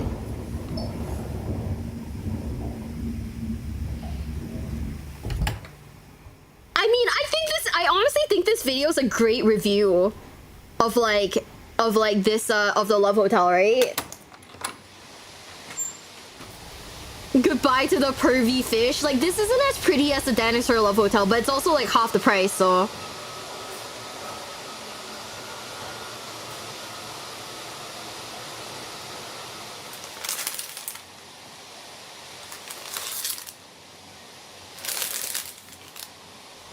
Yeah, for some last minute shaving, I guess. A body wash towel, a hairbrush. Oh my god. Like you just have to pack like clothes or something. You don't even have to pack like anything else. The dino was more expensive.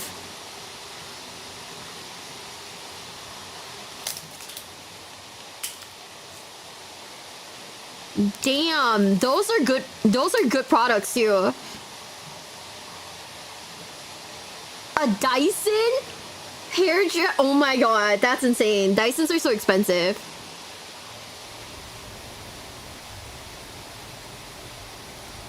One wall is mirror, chat. Oh boy.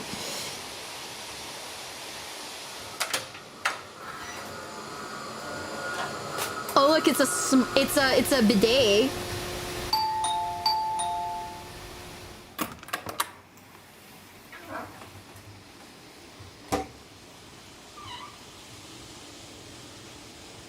Yeah, they're not gonna hand you your food like that, chat. They're gonna ring a bell for you.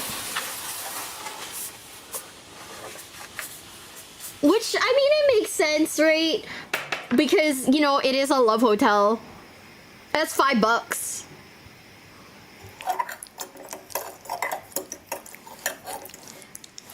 And because, oh man. Okay, I'm gonna skip ahead so we can see past the food. Okay, this feels introverted. It's designated to make sure nobody can see you, even if you're like wearing like a weird costume. Tabasco, yeah, Japan likes Tabasco sauce a lot. They add Tabasco sauce to like basically everything.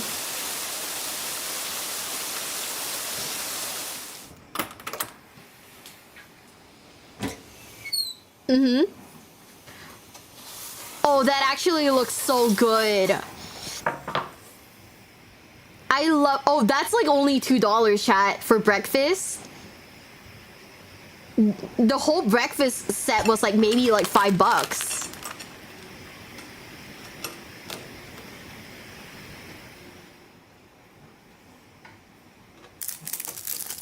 Like, for like $5, you're not gonna complain.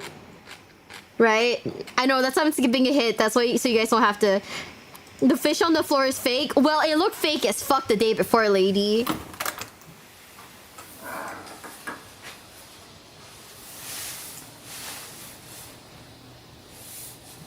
Wait, the room key will be unlocked? Are you saying you're locked into the room until you pay?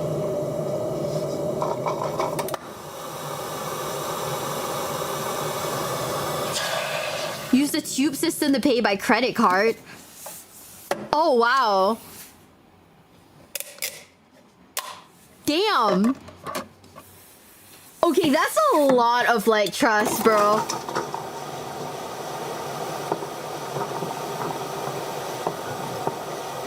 This part feels insane to me.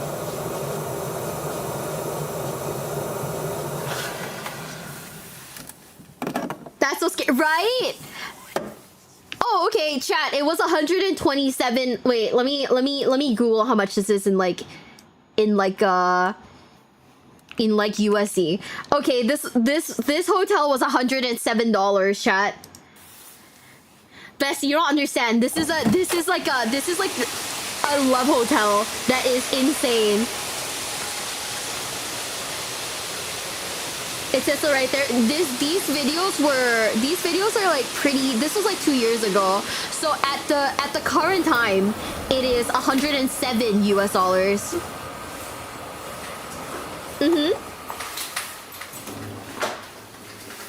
Gang. Wait, coffee. You just gotta watch this part, coffee. This is insane. This is how you get to the room. Okay? I'm gonna speed it up here. I'm gonna speed it up. Okay, I adjusted it weirdly. Like, this is how you get to the room? You sit in a fucking...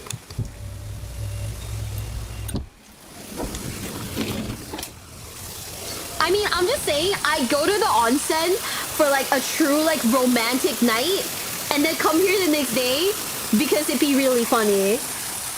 I love the privacy. No, the privacy is really cool. But also, this is insane. And I don't know, I genuinely don't know if would this put you in the mood to do anything though? Like, I'm gonna be, like, chat, after like watching this video, do you think you'd be in the mood to do anything? I don't know. I don't think like, you know, I don't think I'd be in the mood to do anything. Like, I go here for the memes, right? I would go here for the memes.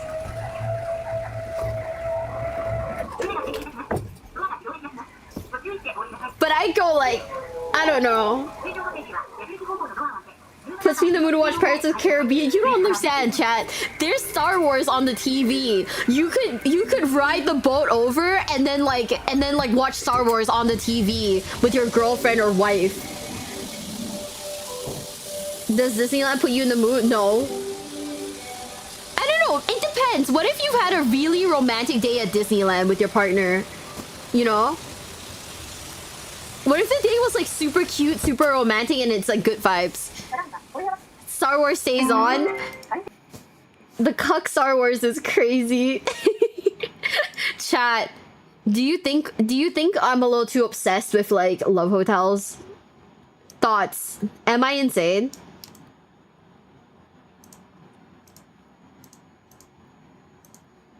Yes.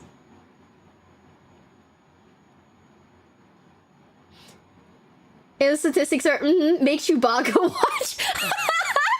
No, I don't want to cut Chewbacca, bro. I think that's like a crime. I won't lie. I have no idea what's going on. Oh, you came here at a time when we started watching Japanese love hotels, like the crazy ones, like the ones where like you would actually stay at, because as weird as it looks, it actually looks kind of doable. You know what's the thing? Honestly, like, I feel like most of these love hotels, they're more for, like, me than anything else, right? Like, so I kind of knew what to expect. Oh, yeah. Once again, I don't think I would smash at this hotel. I think that the boat ride would, the boat ride is a little too much.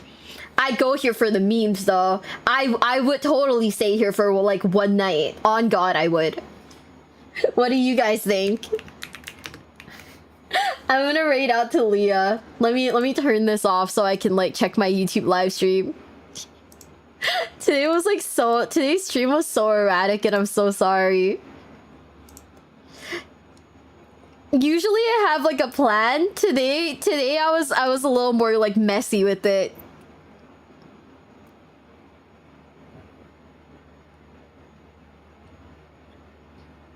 Oh, you know what? Let's rate Emery, actually, because Emery is watching something called... Oh, wait, no.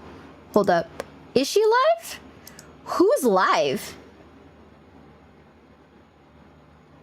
So an average Miwa stream? Something's never change. Yeah, okay, we're gonna rate Emery. I think she just started stream, but she is gonna be watching JonTron.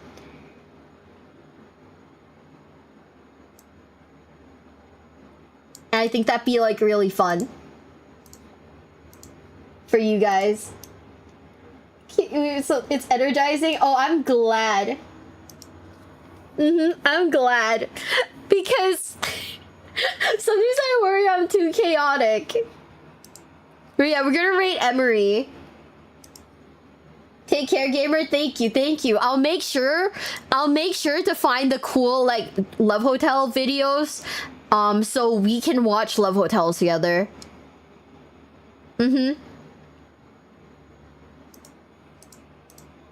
Yeah, I hope you guys are excited for the next Love Hotel stream. Oh my god, it's so over. It's so over, guys. Oh man. Does a Love Hotel? Oh my god! Wait, chat. What if for Valentine's Day we did a Love Hotel stream? Oh my god! Wait, that's a good idea. Hold up, I'm gonna write that down. Okay. Valentine's Love Hotel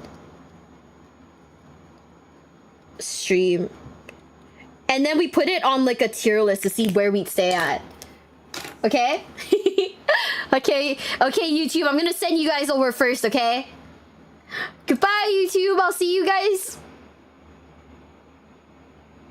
tomorrow, maybe? I don't know.